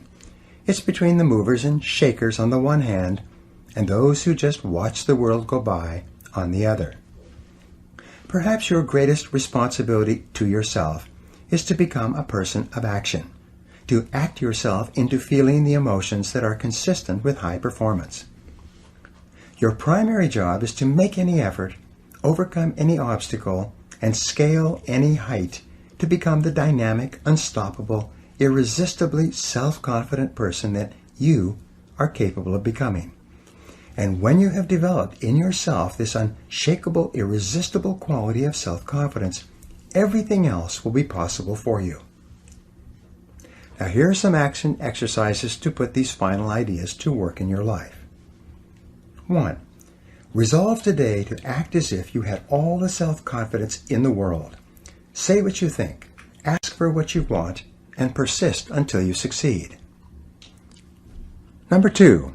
Write down your 3 most important goals in life right now. Then, write down 3 steps you could take to achieve each of these goals and take immediate action on at least one step. 3. Identify the 3 most important results you achieve in your work and resolve today to work on those activities most of the time. 4. Create a clear mental picture of yourself performing at your best, calm, confident, and optimistic, and replay this picture over and over throughout the day. 5. Dedicate yourself to continuous personal and professional improvement, getting better every day. 6. Accept 100% responsibility for everything you are today and for everything you become in the future. Refuse to blame anyone for anything. And number 7, resolve today that you will never give up, that you will persist over all obstacles until you succeed in creating the wonderful life that is possible for you. Thank you very much for listening, and good luck to you.